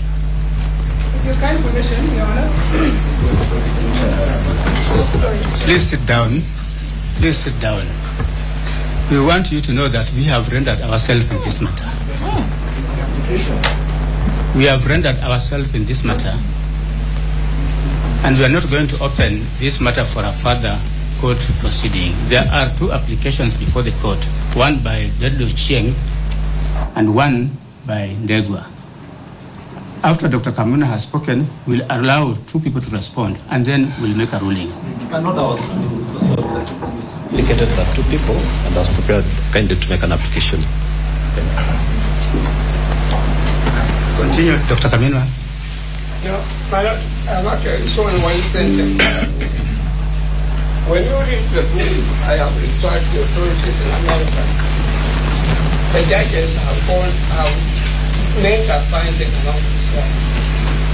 Yes, this is a bit of so and so this case. But we shall not go ahead. We shall do it. So that's all I'm saying. You have heard, you have come with a very, if I may say so, a ruling full of jurisprudence, and particularly my landlord, has come up with something that I had not thought of very much at all. But all that I'm saying to you, that you are big, but you still have the discretion to say that, look, we have these are our findings, but still we are going ahead to give conservatory orders for so many days or so many weeks. So you still have that discretion. For the sake of the country. Thank you. My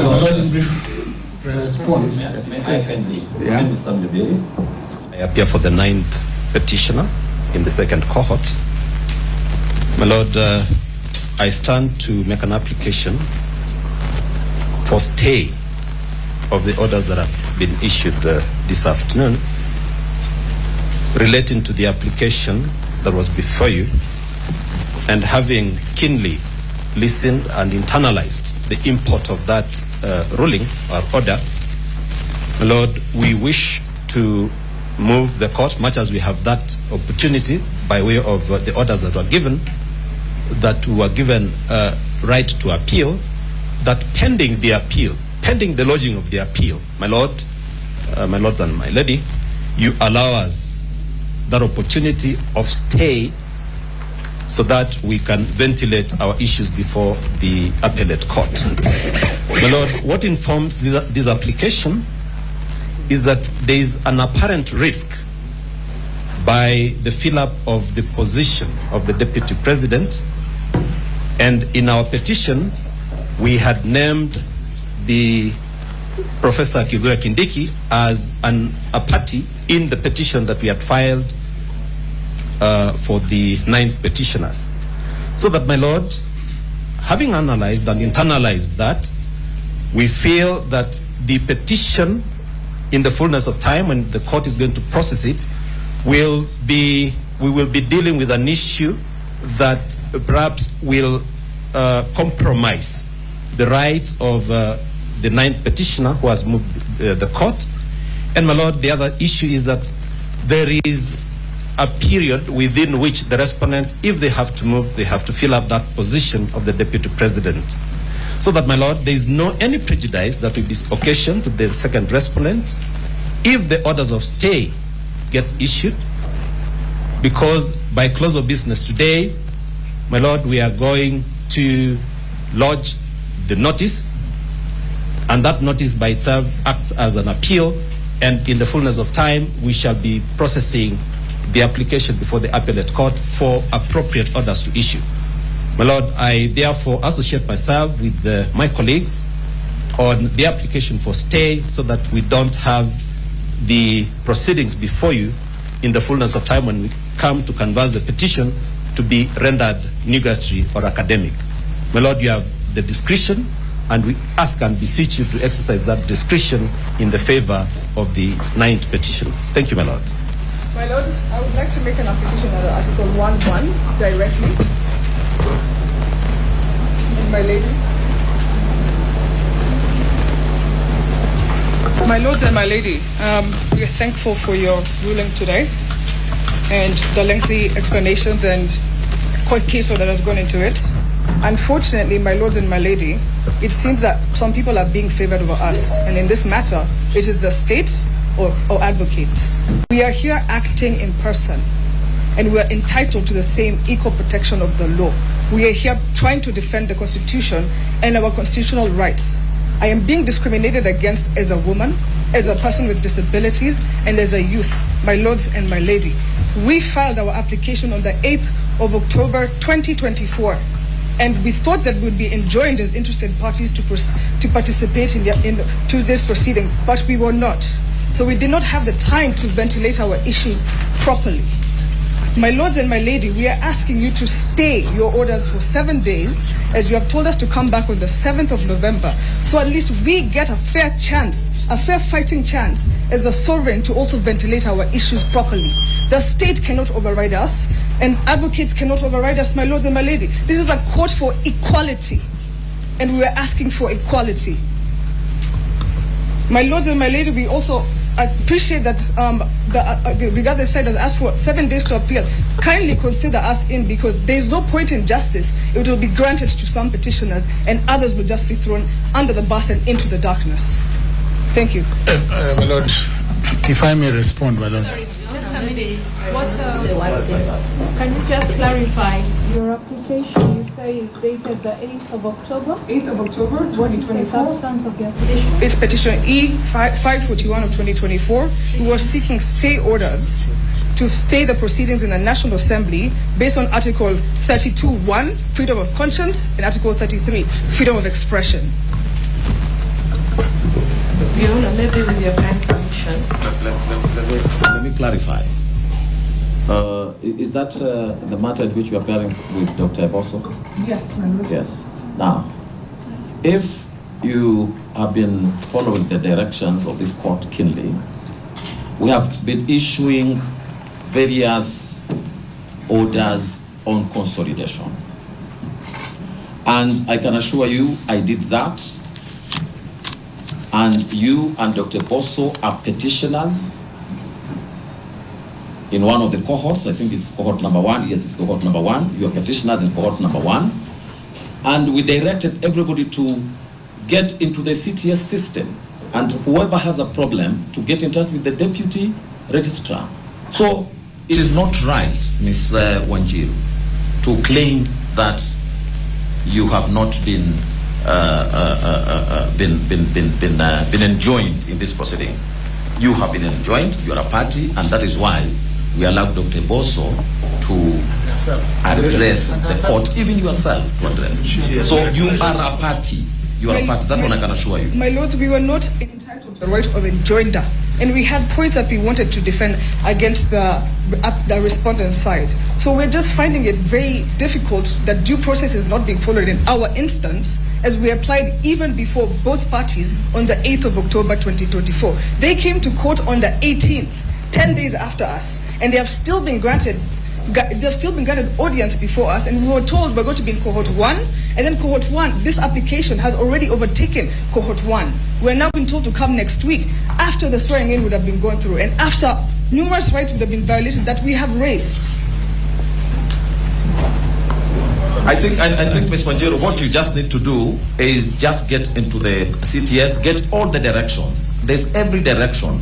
There's a reason why we came up with cohort 1 application petitions and cohort 2 applications.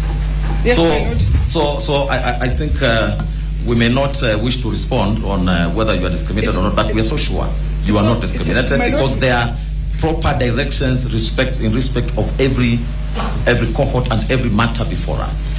Kindly take time to go through the CTS.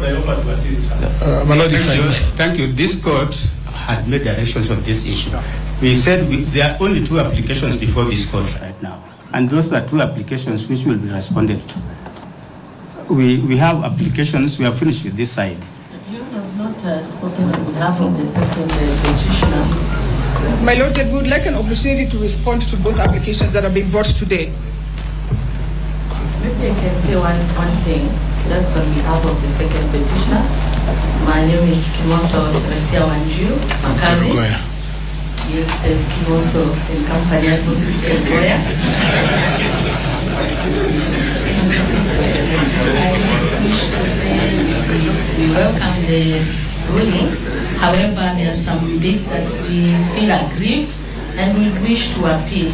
And therefore, as we do the notice of appeal, we are praying that we are in support of the issue for injunction, no the issue for stay, which the court may say it's a negative order, but we are saying pending the time we do the appeal, at least the status quo be maintained.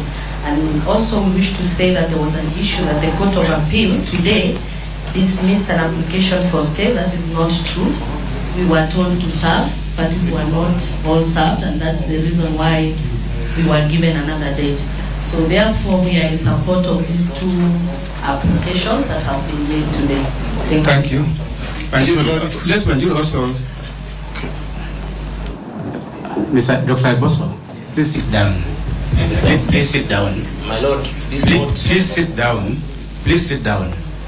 Will I be given a chance to speak? Please sit down.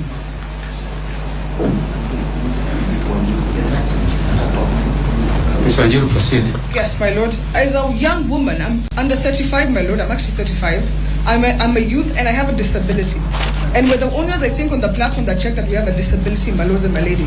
Our constitution, Article 1.1, has to count for something. Because it was intended for us to come to court directly. Please respond to the application. Support, make the application. Yes, my lord, I'm in support of the application. Mr. obliged. My lord, finally.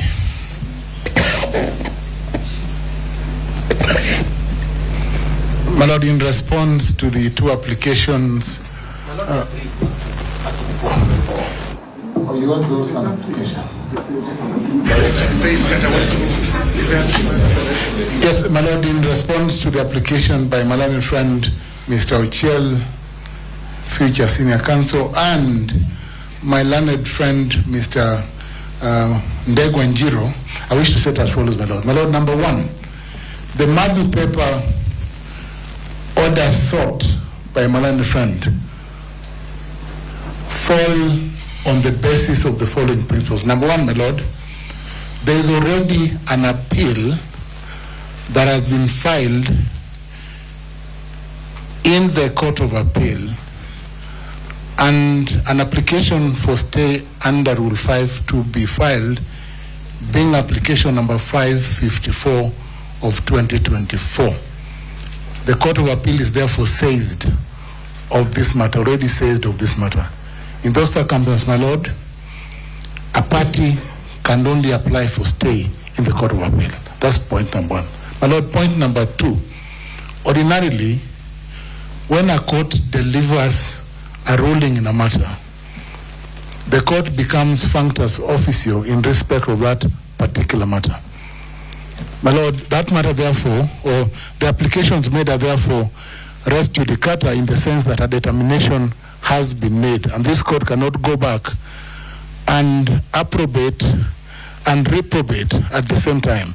You cannot deny an order and then purport to issue the order again. Point number three, my lord. My lord, rules 23 and 24 of the Mutunga rules as presented before you, together with an application by my learned friend on substantive issues touching on actions that may be undertaken subsequent to this, including, my lord, the qualifications of the Deputy President nominee, Kithure Kindiki, can only be brought to this court, my lord, through one, either a new petition and a new application, or two, my lord, through an application for review. The only avenue that Mr. Ndegwa can bring all the issues that he has spoken to this afternoon are applications through review. No application for review or setting aside has been filed before this court by Mr. Ndegwa.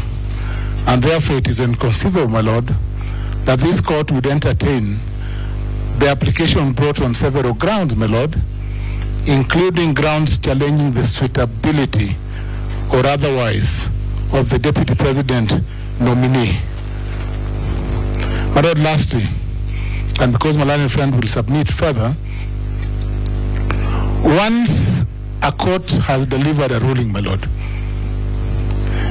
the justice of the cause is that consequential processes can be undertaken given that there are no orders in place. And that is not for the court to be part of or to control. That is for other parties, probably not before this court, my lord. My lord, what you have done is dismissed the application conservative order. So that's a negative order. The court cannot be invited to review or to stay a negative order that has dismissed an application. And the negative order again goes to the application by Kimotho and Company advocates from Kerugoya, who has also sought to stay your orders, yet all that our application had, my lord, was for the former deputy president, former underlined, to apologize to NIS. Surely, Kimotho, you can do better. My lord, I'll invite my lion friend to go. You are protected. You are protected. Mr. Kimotho and Company. Yes, my lord, my name is Muthomi Yankolu for the second interested party. I have listened very keenly to the two applications, and the issues for you to weigh in your mind are as follows. One, if the outcome they seek through these two applications was declined by the Court of Appeal, not yesterday, but today morning, can this court, being a court lower than the Court of Appeal, on the very same day be seized of an application that results in the very outcome? Lordship, may I kindly bring it to your attention that counsel has a duty to this court to speak the truth. Being an officer of this court, being a doctor and a teacher of the law, he understands the duty that he has towards you and towards the law, and the fidelity to the law. It is not true that an application was dismissed. It is true that parties were told to serve. So let him submit on the premises of facts and not the premises of presumptions and with the intentions to mislead this court. And if it was declined, let him bring the orders. My lord, I think it's an issue of semantics. I come from a community that is not an expert in the English language, but whatever you call it, the point is this. The effect of you granting either of the two applications would be to contradict a decision by the Court of Appeal today morning, not to grant similar applications. That cannot be denied in good faith. We are objecting to this. They are misleading. I was before the Court of Appeal. You were in a car in the morning. My lord, the Court of Appeal is a court of record. I don't want to belabor this point. Let me move to my next point. The Court of Appeal is a court of record, and I'm sure the court has access to that record. Two, my lord. It is not like Kindiki was nominated yesterday or the day before yesterday. He was nominated several days ago. If the applications now being made were made in good faith, they should have made a formal application several days ago, which would have been on record, which we would have had the opportunity to respond to. You are now being invited by submissions from the bar without a formal application to grant some relief, supposedly on the ground that Kindiki is unsuitable. That cannot be proper, my lord, especially when the nomination of Kindiki wasn't made yesterday or last night.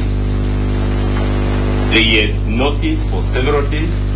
If they have any issues with the suitability, they would have filed an application on that regard, or even amended the applications we just determined, and they were granted that leave, and they didn't amend them.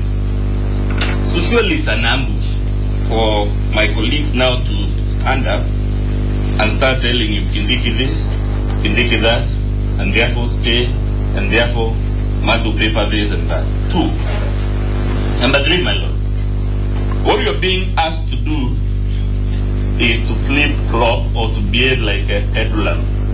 My lord, a peddler moves from this end to the other end, but it never leaves the two extremes, so there is what I usually call motion without movement.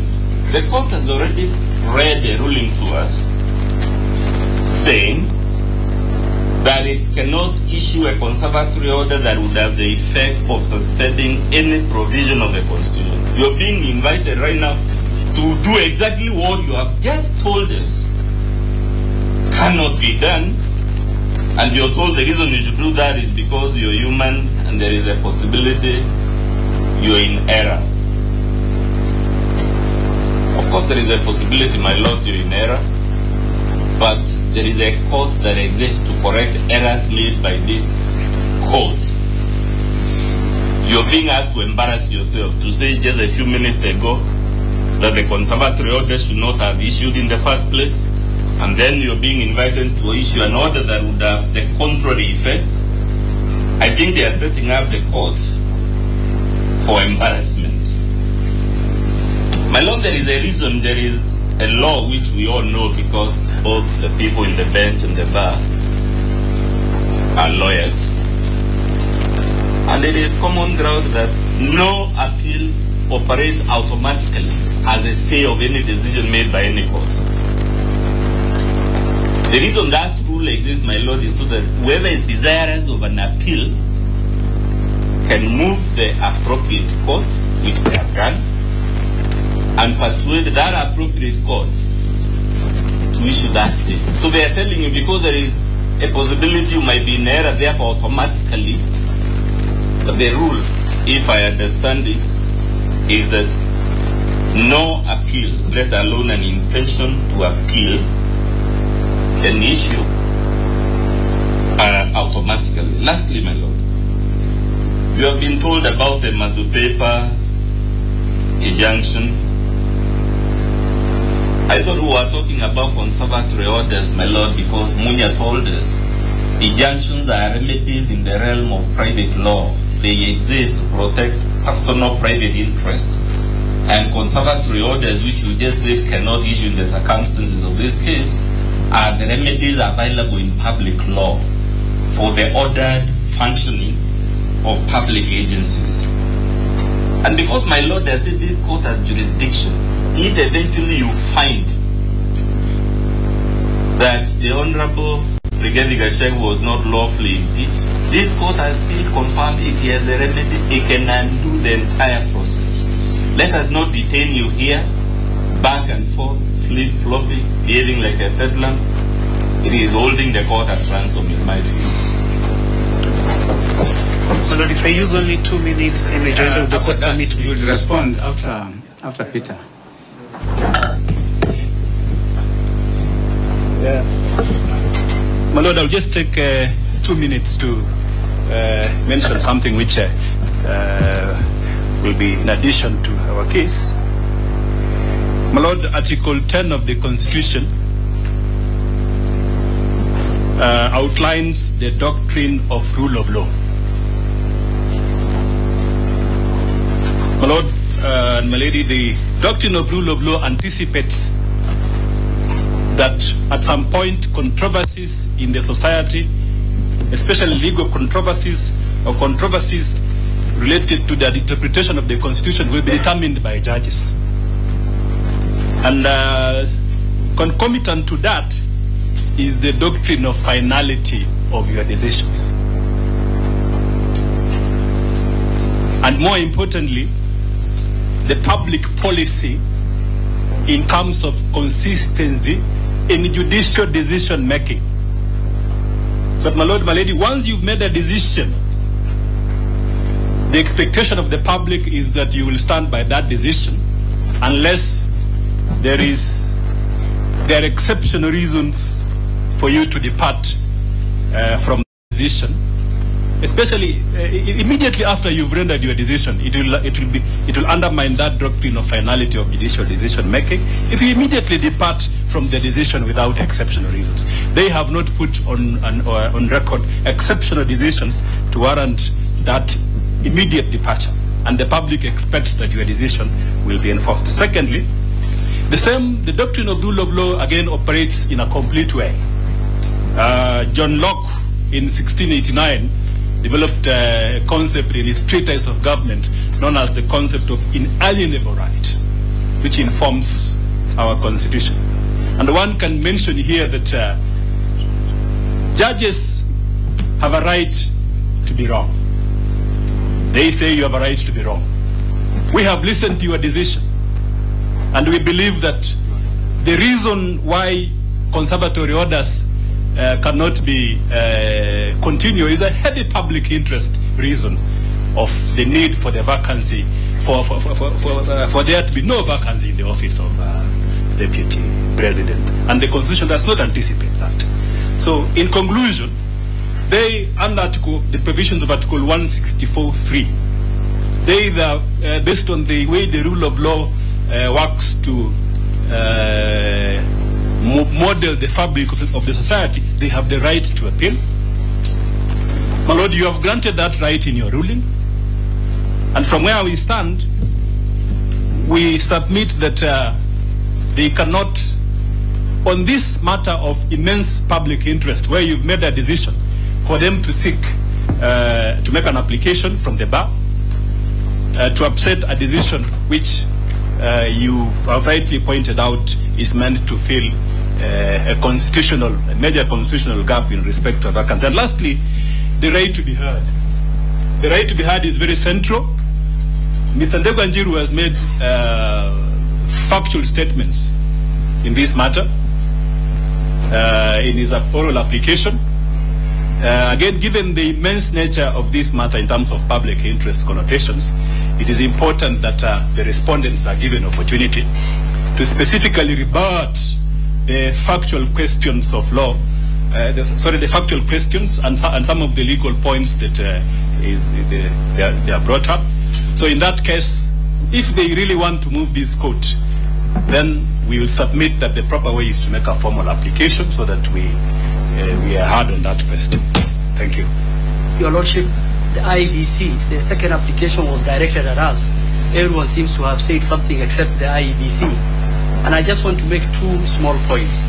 Number one, as it relates to the application by Mr. Ochiel Dudley, my friend, first, Madhu paper was pre-2010 constitution. That is important for the court. It was a commercial matter relating to restitution. So it was a remedy in private law, not in public law.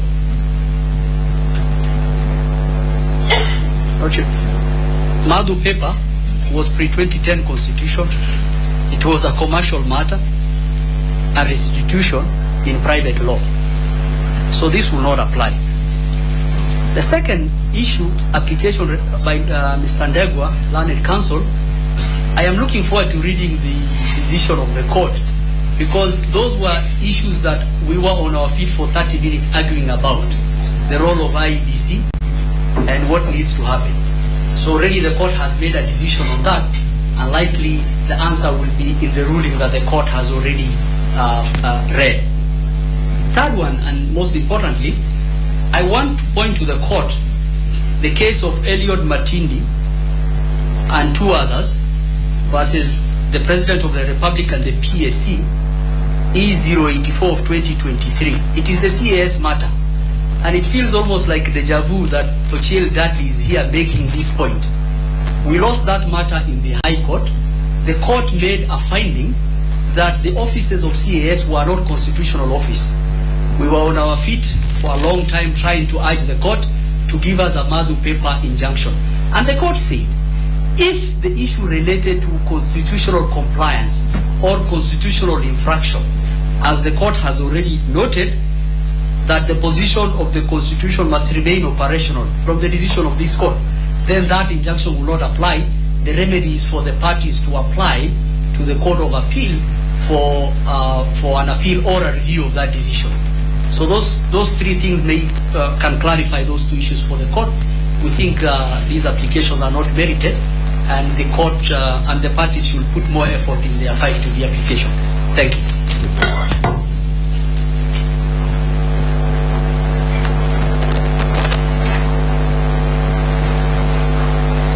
Perhaps before senior speaks, maybe we get directions as to how many they are responding, because there was that limitation on this side, and we were restricted as the petitioners. If the court could give directions as to that. Let Mr. Moses speak. Thank you, my Lord. My Lord, you have not given us directions as to how many of them should address you. That the petitioners were restricted. We said two. Three of them have already spoken. My Lord, Mr. Moses, nothing stops you from saying that you adopt the position of your predecessor.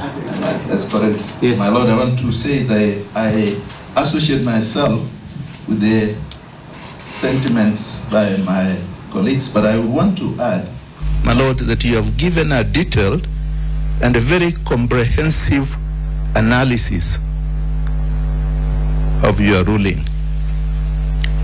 You've gone into graphic details and you have addressed various issues and given a determination on the same. We are not before this court, my Lord, to litigate in installments. My learned colleague, Mr. Ndegwa, has all along been aware that Professor Kindiki was nominated. For him to just spring up now and start raising issues concerning Professor Kindiki is just but a mockery of the justice system. My Lord, you've made a determination. You have thanked us official. We will not want you to reopen these proceedings again. They have known and available avenues to them. Let them proceed on those avenues. I submit, my Lord.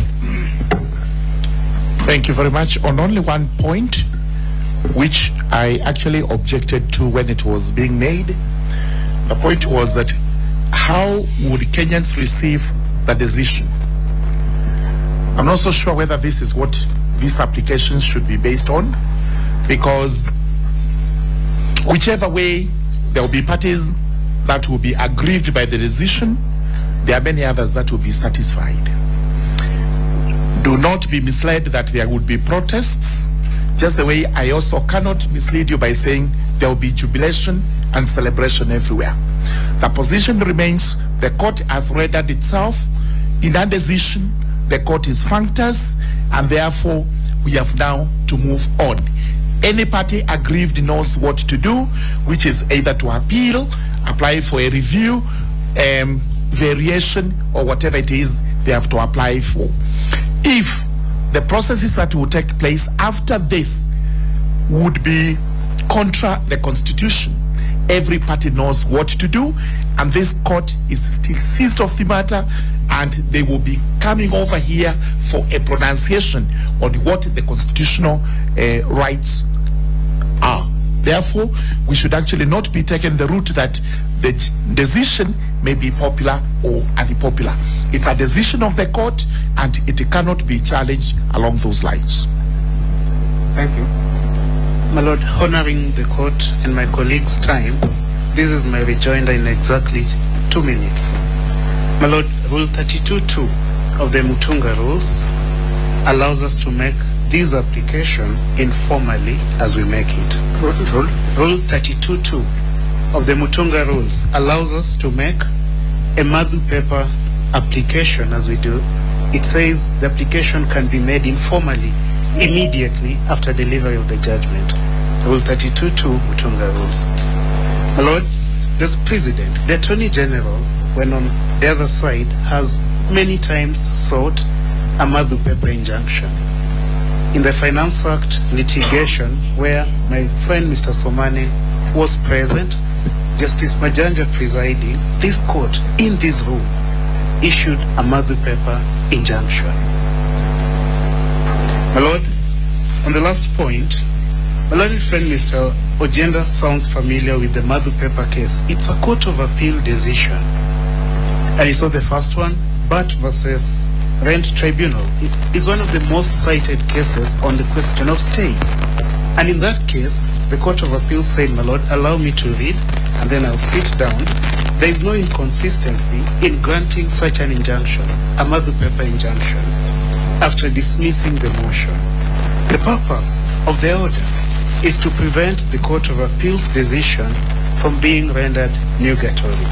Should that court reverse the High Court's decision?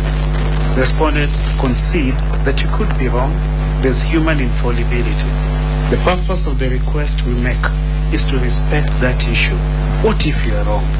And you allow the wrong person to come into the high office you've just established. My Lord, allow the request for 7 days. Thank you so much, my Lord.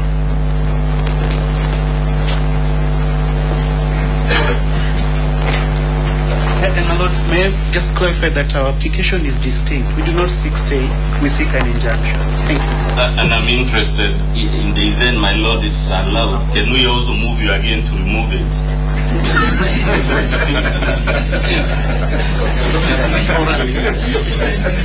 My Lord, I think in view of Article 50, they also have a right to make that application. Your Lordship, allow me to draw your attention to Article 149, Clause 1.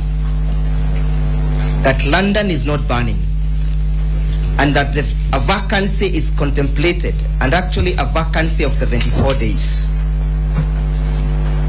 within which due process ought to be initiated to ensure that a rightful person, fully qualified, fully known in law, fully appreciated by the law, takes over office. Therefore, this vacancy is a constitutional vacancy.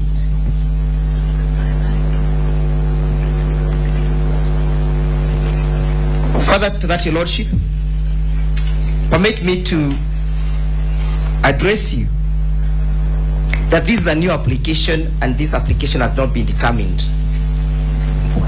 Further, allow me to indicate that I listened pensively to the three thematic issues that were raised by the court, and this is not one of them that was raised and resolved by the court. Finally, Your Lordship, we all have a duty to uphold the law and to defend the Constitution.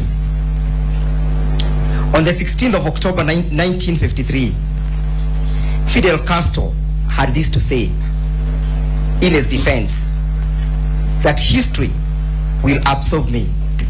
History will absolve the petitioners. That we have brought to your attention that you have the duty to protect the Constitution, that the person qualified should take over. I'll wait for the ruling. Finally, Mr. Somane has not addressed you on the qualification and the ability of a person to meet those qualifications under Article 99 and Article 137. He has not even told you that they are not applicable. If the court wants to say they are not applicable, history will absolve me. If the court wants to say that it has no power to defend the Constitution, history will absolve me. If the court wants to pave way and mutilate this Constitution, history will absolve me. If the court wants to midwife an injustice, history will absolve me. I am most obliged.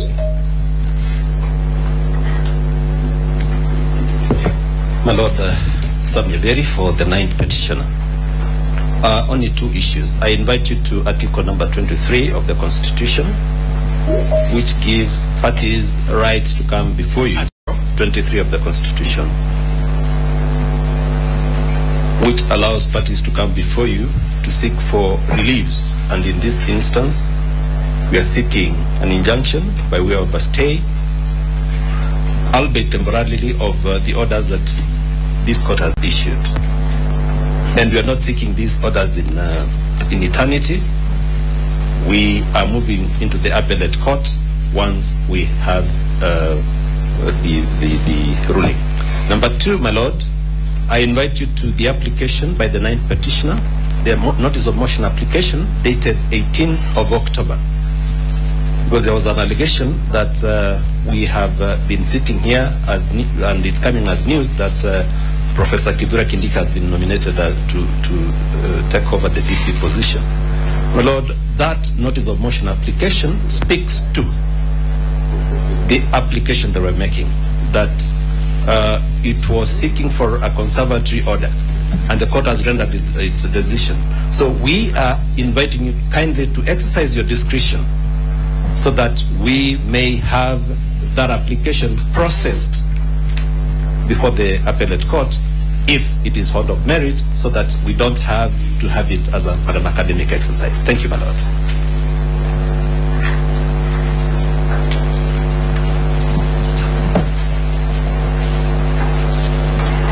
May it please the court. My name is Dr. Eboso, and my co-petitioner had made a similar application that you the Honorable Court be pleased to stay the order that it has given today. And the respondents have raised an issue that Professor Kindiki was nominated over a week ago, and that if we were raising this application in good faith, then we ought to have raised it earlier. I wish to refer the court to its directions, which made it clear that one, the only applications it was going to hear were the 2 applications that were before the court, and this was made despite protests that my co-petitioner and I have raised for the last 2 weeks, that we have applications that seek similar orders and they've not been heard. However, I also would wish to direct the court to its own directions, which directed that we file amended petitions because many of the petitions had been overtaken by time. And if you look at our petition as amended, we actually raise concern about the process of election of the deputy president designate in our amended petition, and so it is quite in substance and whatnot. Secondly, I'd like to point out that my co-petitioner pointed out that we have been feeling discriminated, and as she explained earlier, she's dyslexic, and sometimes she might rush her words, especially when she's tense. The feeling of discrimination that we've been having is that out of all the petitioners, we are the ones who have consistently for the last 2 weeks called on the court to refer to the applications that are before it, and that which touch on this and will be given adequate time to ventilate them. Yesterday, I agree, we were given an opportunity to speak as interested parties, and after the respondents gave their case yesterday, I tried to catch the attention of the court, and I was ordered to sit down. I wasn't rising because I don't know I don't have a right of response. I know that. I was rising because I sought the discretion of the court, specifically because there are specific 4 issues that the respondents raised against the things I had raised. And in the decision of the court today, which I have listened to, one of the issues has actually turned on that. The fact that this court believes, which I believe is wrong, that it has jurisdiction to reverse the assumption of office of the deputy president. Of course, you've given a ruling and we respect it, and we wish to appeal that ruling. However, now we are asking the court, because both the respondents and us applicants agree that we have moved the Court of Appeal, and the Court of Appeal has given a mention date. So the court is aware of that, or at least that is not disputed. We are asking the court to stay its decision today, allow us to move the Court of Appeal appropriately so that it can give the necessary orders as relates to that, even if it means correcting what we believe to be the wrong finding of the court. The idea that this court is functus officio does not arise, because the rules of the civil procedure, I'm not sure which rule exactly it is, allow any court, after giving its judgment, allows a party to ask for a stay even informally and the court to grant it. So really the issue of functus officio does not arise. Thank you very much. Thank you.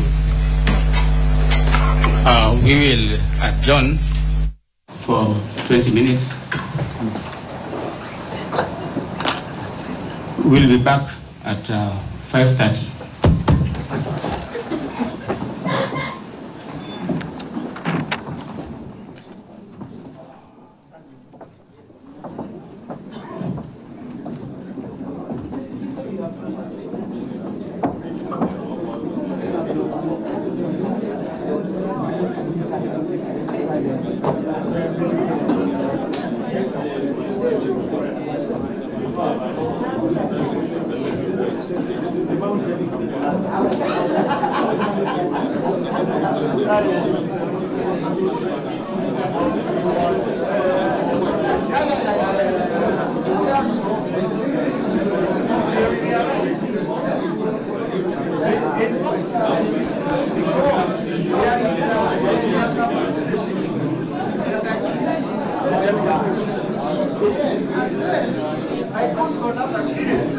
Mtazamaji wangu, hayo ndiyo yameweza kujiri pale Mahakama Kuu ya Milimani, ikiwa ni kwamba jaji ama majaji hao watatu wametoa mwongozo kwamba Kithure Kindiki, naibu rais mteule, sasa anaweza kuapishwa. Wameondoa vizingiti ambavyo vilikuwa vimewekwa hapo awali katika mahakama hiyo. Kuna vile vile mahakama ya Kerugoya.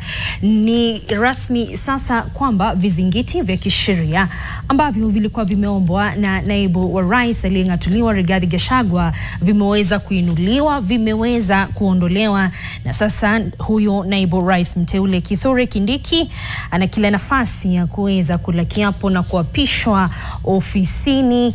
Ni mwongozo ambao umetolewa muda si mrefu na majaji wote watatu, Eric Ogolla, Anthony Mrima na Daktari Freda Mugambi.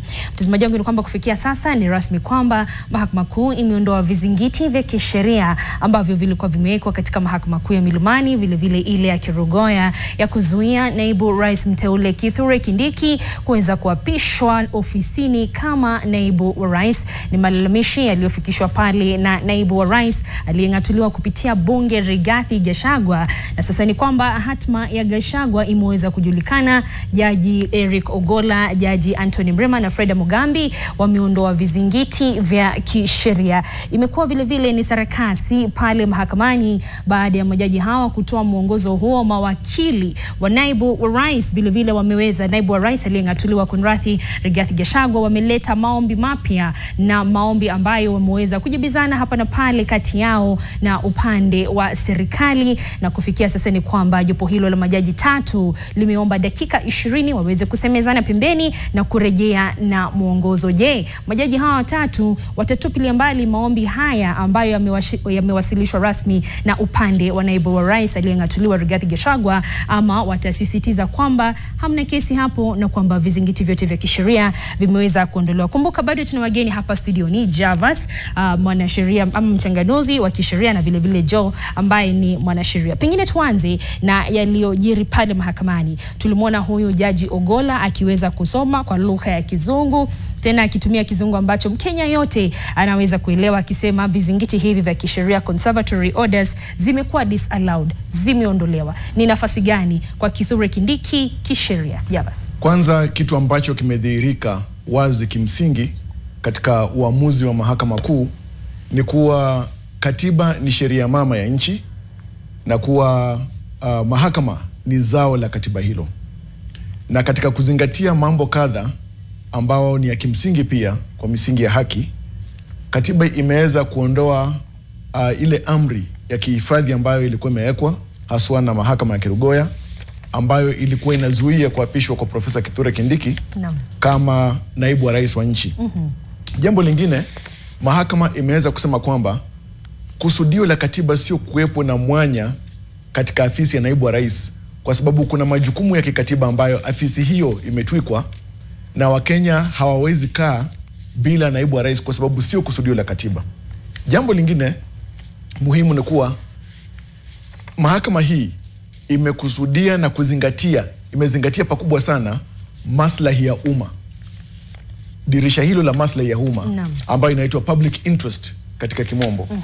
Na maslahi ya umma katika jinsi ambavyo katiba inastahili kutekelezwa, na pia kutafsiri kwa katiba kupitia ibara ya 259 kwamba katiba hii lazima itafsiriwe kwa njia ambayo inaongoza nchi katika utawala bora, na pia ambayo inaboresha msingi wa utawala chini ya mfumo wa sheria.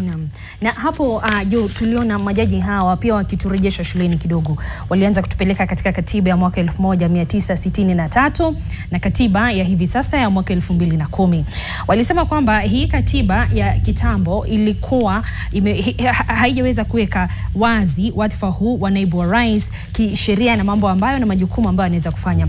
Lakini huyu Jaji Mrima alipokuwa akielezea uamuzi wao kabla ya Ogolla kutoa mwongozo, amesema katiba hii ya hivi sasa haipi nafasi mtu yoyote, sio rais, sio spika wa bunge, kuweza kutekeleza baadhi ya majukumu ya naibu wa rais, na hivyo basi inawalazimu kisheria waweze kutoa mwongozo. Tufafanulie. La kwanza ni kupongeza majaji wetu kwa mwongozo mwafaka ambao wametoa leo na mwongozo ambao umetilia kisisitizo kwamba ni katiba na ni katiba. Kwa lile swali ambalo walizungumzia ama umeniuliza ufafanuzi, kitu cha muhimu ambacho Wakenya wanafaa wajue, hii katiba ambayo tuko nayo ni katiba ambayo inaitwa ni transition katiba, na ni katiba ambayo inatuambia kwamba tumetoka muhula ambao sisi kama Wakenya tunajua muhula huo ulikuwa na haukuwa wa njia nzuri, ilikuwa njia ya mabonde na milima. Hii katiba inatupeleka pande mzuri ambao kuna njia ambayo tunaona mahali inatuelekeza. So hii katiba inatumika kama dirisha ama mlango wa kututoa mahali tulikuwa na shida mingi, inatupeleka mahali tunaelewa kwamba kama Wakenya tunaenda wapi.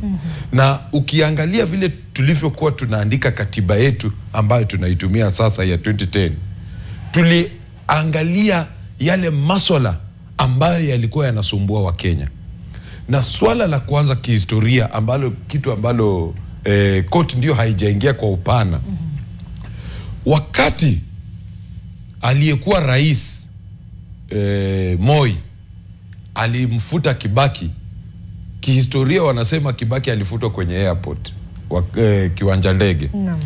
Ati mzee Moi alimwangalia Kibaki na akamwambia, mimi ndio rais na wewe ni naibu, wewe sio rais, na akapanda ndege akaenda. Wakati alirejea Kenya mwaka wa 93 Kibaki akafutwa kazi. Na inaonesha kwamba hiyo wakati rais ndiye alikuwa msimamizi, na akitaka kumondoa naibu wake hakukuwa mahali popote pa kuambia mtu ama kurifaa kwa mtu. Alikuwa anakuja tu anasema nimemtimua huyu, nimemchagua huyu.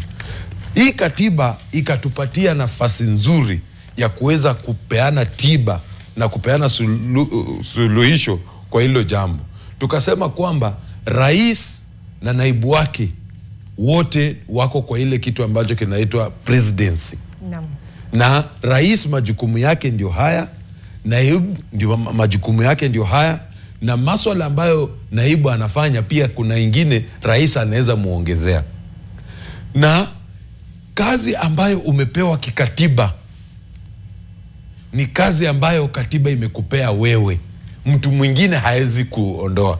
Na nikirudisha Wakenya nyuma kwa ile mwelekezo ambao koti ilitoa wakati kulikuwa na issue ilikuwa inahusu uteuzi wa judges kusikiza kesi na naibu wa jaji mkuu, koti ilisema kwamba kulingana na katiba yetu kazi ya kufanya huo uamuzi ni ya jaji mkuu, lakini hii kazi pia imeteua jaji mkuu na naibu wake, na hii kazi ni administrative, kumaanisha kwamba naibu wake anaweza kumsaidia kufanya hiyo kazi. So inarudi tena ukiangalia mwelekeo wa court, na kwa nini nashukuru court, Wakenya wanaweza ona kuna ile kwa lugha ya kimombo tunasema consistency na prediction ya hii court wakati inatoa mwelekeo. Kila kitu kinakuwa kinarudishwa kwa msingi ya katiba. Na kitu kingine ambacho Wakenya wanafaa wajue, wakati unasoma Biblia, usisome Biblia na kipengele kimoja. Usisome katiba na kipengele kimoja. Soma katiba kutoka kipengele cha kwanza kwa upana mpaka mwisho. Na wakati unafafanua, kwa sababu jukumu la kufafanua uamuzi wa katiba umepewa kwenye mahakama, wakati unafafanua ama unatoa uamuzi, toa uamuzi kwa manufaa ya wananchi. Swali la mwisho kwako Joe, hapo kwa katiba tulimwona huyu Jaji Mrima akisema katiba ya sasa ya mwaka 2020 haikukusudia ama haikushughulikia swala la iwapo ofisi hii ya naibu wa rais itakuwa haina mwenyeji. Masuala haya ambayo yanafanywa na naibu wa rais ama majukumu haya hawezi kufanywa na speaker wala rais. Anasema ni nukuu kwa kimombo, the current constitution does not envision a vacant deputy president office because not even the speaker of the parliament or the president can assume the roles of the DP. Hapo kuna mwanya katika katiba yetu ya hivi sasa. Pengine katika siku za baadaye ni swala la kushughulikiwa. Hapana, hakuna mwanya. Kila ambacho katiba imesema kwamba wakati wowote kama nchi lazima tutakuwa na rais, tutakuwa na naibu wake. Na kama tutakosa naibu wake, hizi ndizo njia tutakosa naibu wake. Ikapeana kulingana na kipengele cha 150 na ukisoma na 147 na 144, 145 na 46 ikaweka wazi wakati wa kumatua naibu wake. Wakati hiyo ofisi inakosa mwenyewe vile anachaguliwa mwingine, na ikapeana wakati, ikasema kama ni kumtoa mnamtoa, kama ni rais kumchagua mtu mwingine kwenda kuchukua hiyo nafasi ni siku 14. Kama ni wabunge kule bungeni kumpigia kura ikapeana siku fulani. So inamaanisha kwa hizo siku ndio mwisho wa sisi kukosa naibu. Asante. Javas, nataka utufungie na upande wa Rigathi Gachagua. Tumeona wameleta maombi mapya mbele ya mahakama. Kikuu zaidi wamesema huyu Kithure Kindiki huenda kukose mstakabali wa kumwapisha, manake hii tume ya IEBC bado haipo sawa. Vile vile wamesema walikuwa na maombi katika mahakama ya rufaa, maombi ambayo yatasikilizwa Novemba tarehe 6. Hivyo basi wameomba mahakama kusitisha kuapishwa ili waweze kushughulikia masuala haya. Wamejitetea upande wa serikali wakisema kwamba hawa wanarigiji jamani wamepitwa na wakati, na ikiwa walikuwa na maswali kuhusu Kithure Kindiki wangewasilisha mapema, si leo. Watu wamesema, majaji wamesema wanarejea baada ya dakika 30. Kweli kabisa Lois. Maombi hayo mapya mawili yanakusudia kujaribu kutetea jinsi ambavyo mahakama hii inaweza weka tena amri nyingine ya kuhifadhi kutopishwa kwa kwa Profesa Kithure Kindiki kama naibu wa rais. Amri ambayo tayari walikuwa wameinua. Na ukiangalia baadhi ya mawakili hasa upande wa bunge wanasema kwamba itakuwa ni kujiletea aibu kwamba mnatoa amri hizo ama mnaziweka kando tena mziregeshe nyinyi wenyewe. Na kuna istilahi mbalimbali ambazo zimeweza kujitokeza katika mahakama na katika uamuzi huu. Kwanza swala la ukatiba, na katika ukatiba mawakili wa Rigathi wanajaribu kusema kwamba ni juhudi la mahakama kuweza kutetea na kulinda haki za kila mtu, haswa kwa njia hii Rigathi Gachagua. Lakini pia katika ukatiba huu inastahili pia iweze kukumbuka kwamba kuna haki za Profesa Kindiki, kuna haki za upande wa bunge na majukumu ya bunge. Kumbuka kwamba katika uamuzi huu mahakama imeweza kueleza kwamba katika ule ugavi na utengano wa mamlaka kuna juhudi ambazo ni za bunge na lazima ziheshimike. Kuna juhudi ambazo na majukumu ambayo ni ya urais na majukumu ambayo ni ya mahakama. Kwa hivyo ukizingatia mambo haya yote sasa hivi, japokuwa wameenda katika mapumziko mafupi, sidhani kwamba mahakama itakaporejea katika kikao kwenye mahakama itaweza tena kubatilisha uamuzi wake wapo awali ama tena kuzidisha ama kurefusha ile amri ya kihifadhi ya kuzuia Profesa Kindiki kuapishwa. Asante sana Javas, asante sana Jonah, vile vile mtazamaji wangu nikushukuru sana. Kumbuka hapo ndipo tumefikia, ni kwamba kufikia sasa Kithure Kindiki naibu rais mteule ameweza kuondolewa vizingiti na mahakama kuu ya Milimani. Hivyo basi ni kusema anaweza kuapishwa muda wowote kuanzia siku ya hapo kesho. Lakini upande wa Rigathi Gachagua hujakufa moyo, umetoa malalamishi mapya na maombi mapya ya kuweza kusitisha hilo, huku akisema kwamba masuala ya IEBC hayajashughulikiwa. Vile vile wanadeti na mahakama ya rufaa tarehe 6, wakiomba jaji ama majaji hawa watatu kuweza kuondoa ama nguvu za Kithure Kindiki kuweza kuapishwa muda wowote kuanzia kesho. Majaji hawa wameomba muda wa pembeni dakika 30, watarejea na uamuzi, na bila shaka tutakuwa tunakuletea kwa njia ya moja kwa moja. Usiende mbali, sisi tunakusanya virago hapa katika hatma ya Rigathi Gachagua, lakini endelea kutazama NTV. Kumbuka dakika 30 uamuzi unatolewa, na baadaye taarifa zetu kwa pamoja na mduara ambao utakuwa unazungumzia kwa undani safari ya Rigathi Gachagua ambayo kwa sasa ama kufikia sasa imekamilika pale Milimani katika mahakama kuu. Kwa heri, mimi ni Lois Ongoi na kutakia jioni njema. Rigathi Gachagua. Hii serikali tulitafuta na shida mingi sana. Hatuwezi kubali mtu haribu. Kenyans will be shocked. Hiyo ikulu nimeweka mitego kila kona, kila kona. Hapo iko kibarua. 291 members of this National Assembly pended their signatures.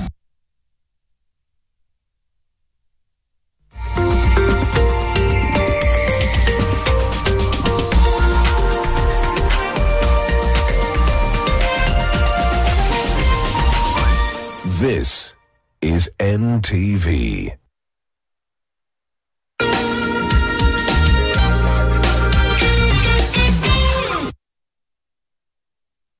Karibuni.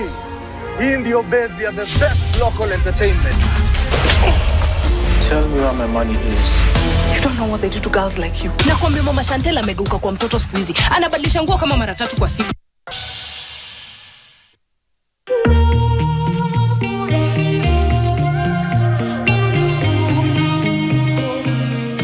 Wakenya, asante kwa kuwa nasi kwa miaka 24. Tunasherehekea kwa kusema asante na super deals za leo. Kwa 20 bob utafurahia 100 minutes for 3 hours. Piga *444# sasa kujinyakulia ofa. Asante kwa miaka 24. Safaricom. This is the comfort of a mom's hug. Nahi ni Molfix Spans comfort that feels just like a mom's hug. Babies play around and then oops, Molfix ina absorb like whoop. Imagine haiwezi live in 50 different movements. Makofi to both babies and Molfix. Renewed Molfix, ultimate quality. Molfix is renewed. Improved Molfix quality, now in blue package.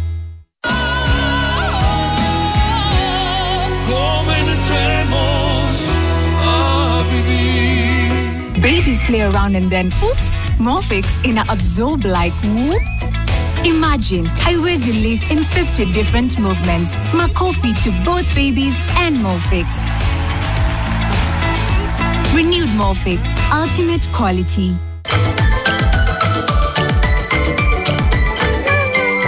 Get ready to have your mind blown. Hey, what's up, my good people? This is your girl, Avril. We're bringing you the hottest show in town. The king of gospel, and I represent for Kwetu Mix. Yo, Butru Seke, the sharp god up in the mix, you know what I'm saying? NTV, shout out to you, bro. From exclusive interviews with the biggest names in the game. And snippets from your favorite live performances. Don't miss out on the fun. Tune into Kwetu Mix every weekday from 5 to 6 p.m. only on NTV. New Panadol Extra Soluble dissolves twice as fast versus standard paracetamol tablets.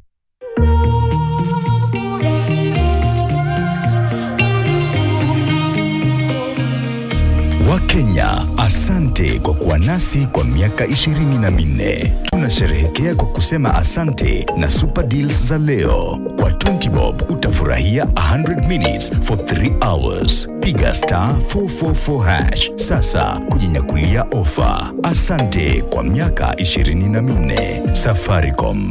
None of you stole those jewels, correct? We wouldn't dare, Of course not, ma'am.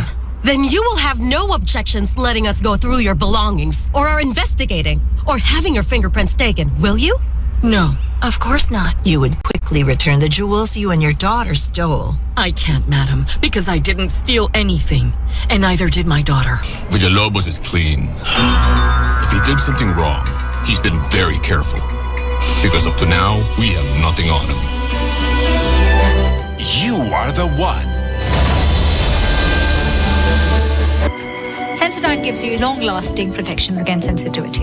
And people come in and they're like, oh, it works. I can have ice cream and I'm not in any discomfort. I recommend Sensodyne because it works. It's brilliant. This is the comfort of a mom's hug. Nahi ni Molfix Spans comfort that feels just like a mom's hug. Babies play around and then oops, Molfix ina absorb like whoop.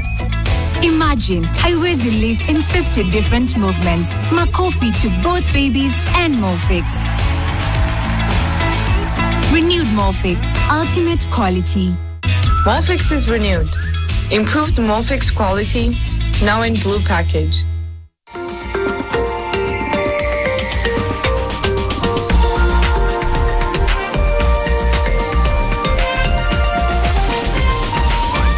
NTV, turning on your world. The following program has been rated PG. It may contain scenes unsuitable for children under the age of 10. Kwetu Mix.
This week on Twende, we will visit Northern Wajir. Huku kuna milima na mabonde. Look at that view. Breathtaking. This country has so many jewels, you know, places you never thought would offer this kind of landscape. You come here and then you see this. Yes, this is Wajir. I go in search of waterfalls in Gurar. There are interesting rock formations, and we are back to road troubles. We are literally like 150 meters, 200 meters for tarmac. This is the final hurdle, and then we fight this.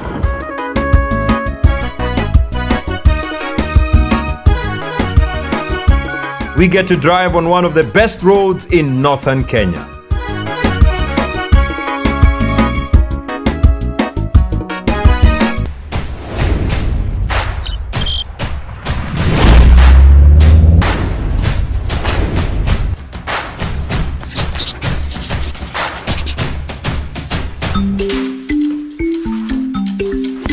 Our journey to Wajir has taken longer than we had anticipated because of challenges arising on the road. This is the earliest we've ever left.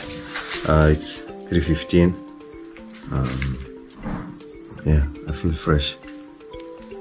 As fresh as you can be at 3:15 after sleeping at around midnight. It is day 5 and we are supposed to be in Marsabit on our way back to Nairobi. We spent a day longer because of the Shatta Abak route. Leo ni ile siku ya kujaribu catch up with time. Wajir is quiet after a day of Eid Mubarak, lakini bado kuna hawa watu wanawapeleka ngamia kichinjioni. We are soon out of the tarmac zone and back to the loose surface road. This donkey tries to get our attention. I don't speak donkey, but I think he was trying to tell us about his friends on the road. Whoa. The road from Wajir to Buna is not so bad, although at night inakaa hapa ndio bedroom ya ngamia na punda. We also get to see a bit of wildlife. There was also a striped hyena, but it disappeared before we got it on camera. We still have to drive across puddles of water.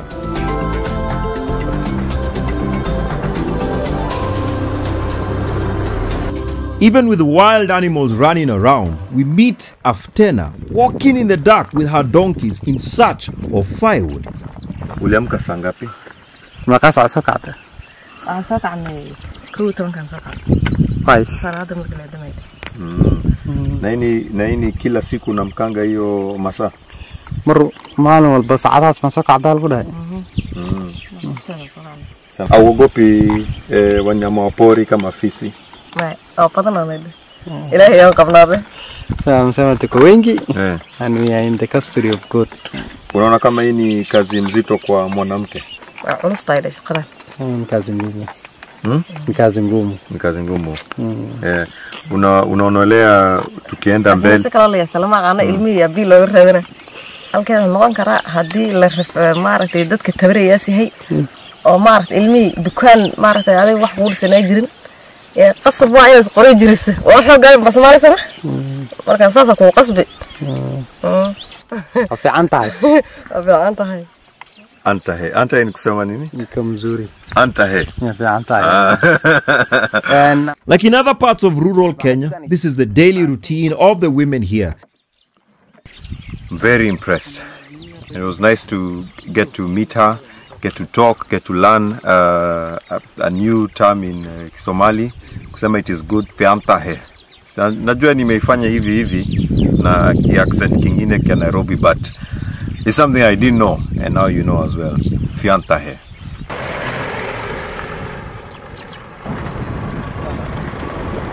This is the daily routine of most of the women in this part of Kenya. We get to Eldas Town, where the roads are being prepared for the first tarmac. We settle in for some break. Yeah, boy. Nasikia vile wekesa ameniambia. This is chapati made in Allah. Ati niweke chapo kwa jagi.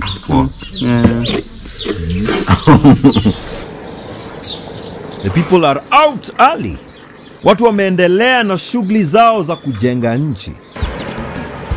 It is sunrise and you still have quite the distance to cover. On the horizon, something appears that we left a long time in Wingi. Most of Wajir is flat with no hills or mountains. But as we are approaching the Ethiopia border, the hills are starting to appear. The road is smooth and makes for good driving. We decided to try and pick up some speed and almost immediately regret it. A Gerenuk springs from the bush and almost collides with us.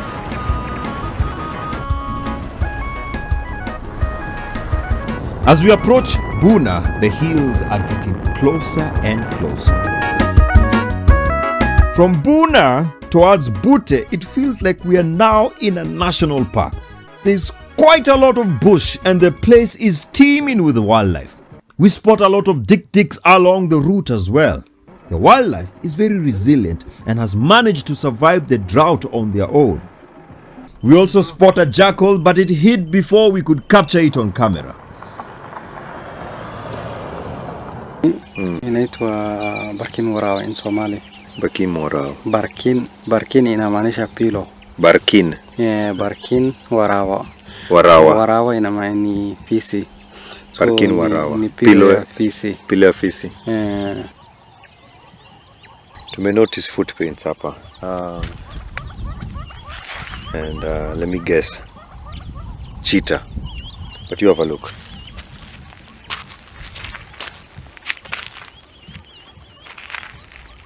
Lion or cheetah. They are very common in this area. Nurdin would know better, as a few years ago he covered a cheetah story around here that went viral in the world. 6-year-old male cheetah was captured alive by Mzee Hassan and his 4 sons.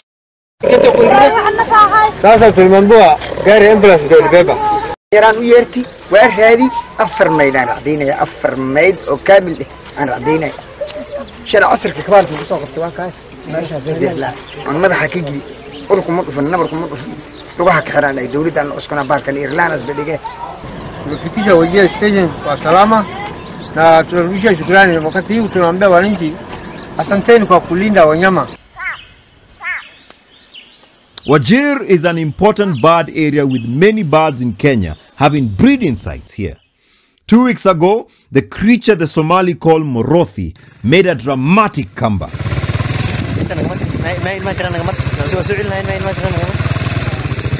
Actually, July 8th, elephants came into Wajir with one making it as far as Eldas. The irony is that even with a significant wildlife population of herbivores and carnivores, the county doesn't have a single park or national reserve. When someone tells you northeastern, what do you see?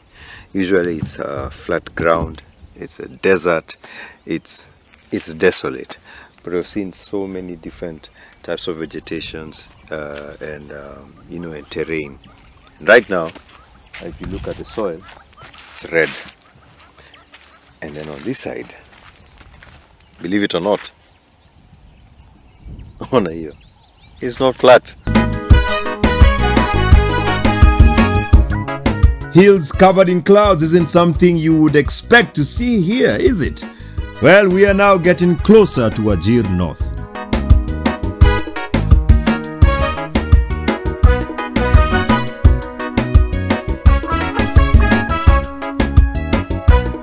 One reason why wildlife thrives in pastoralist areas is because the people share the land with wildlife. Along the road, people are on the move back to their homes after the rains have regenerated the land. Many animals have died, but also many have survived. Pole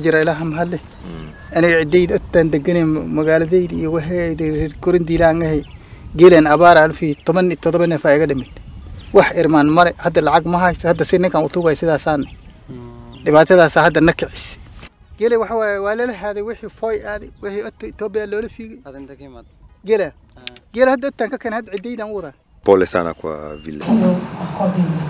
As such, The applications are all hereby disallowed. Orders accordingly.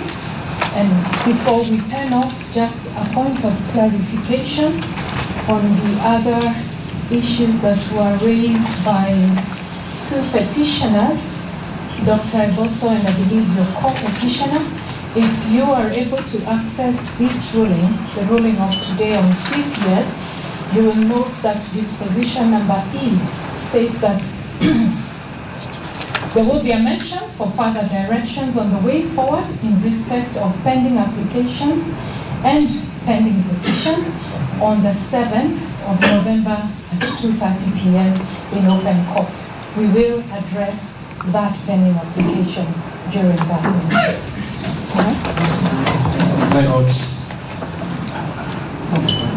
we are obliged to the ruling and have a good night. My lord, on behalf of the respondents, we want to thank you and appreciate the partnership. Thank you.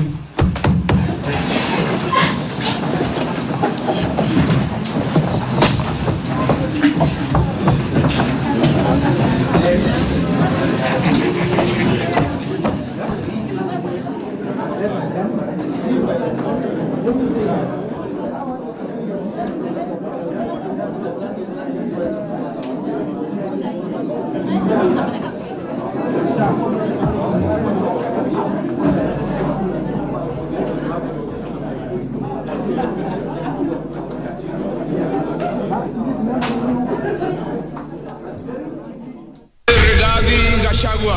Hii serikali tulitafuta na shida mingi sana. Hatuwezi kubali mtu haribu. Kenyans will be shocked. Hiyo ikulu nimeweka mitego kila kona. Hapo iko kibarua. 291 members of this National Assembly pended their signatures.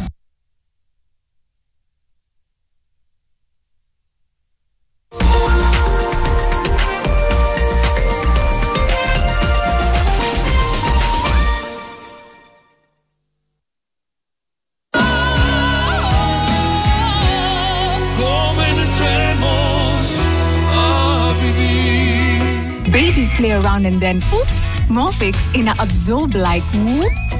Imagine, haiwezi leak in 50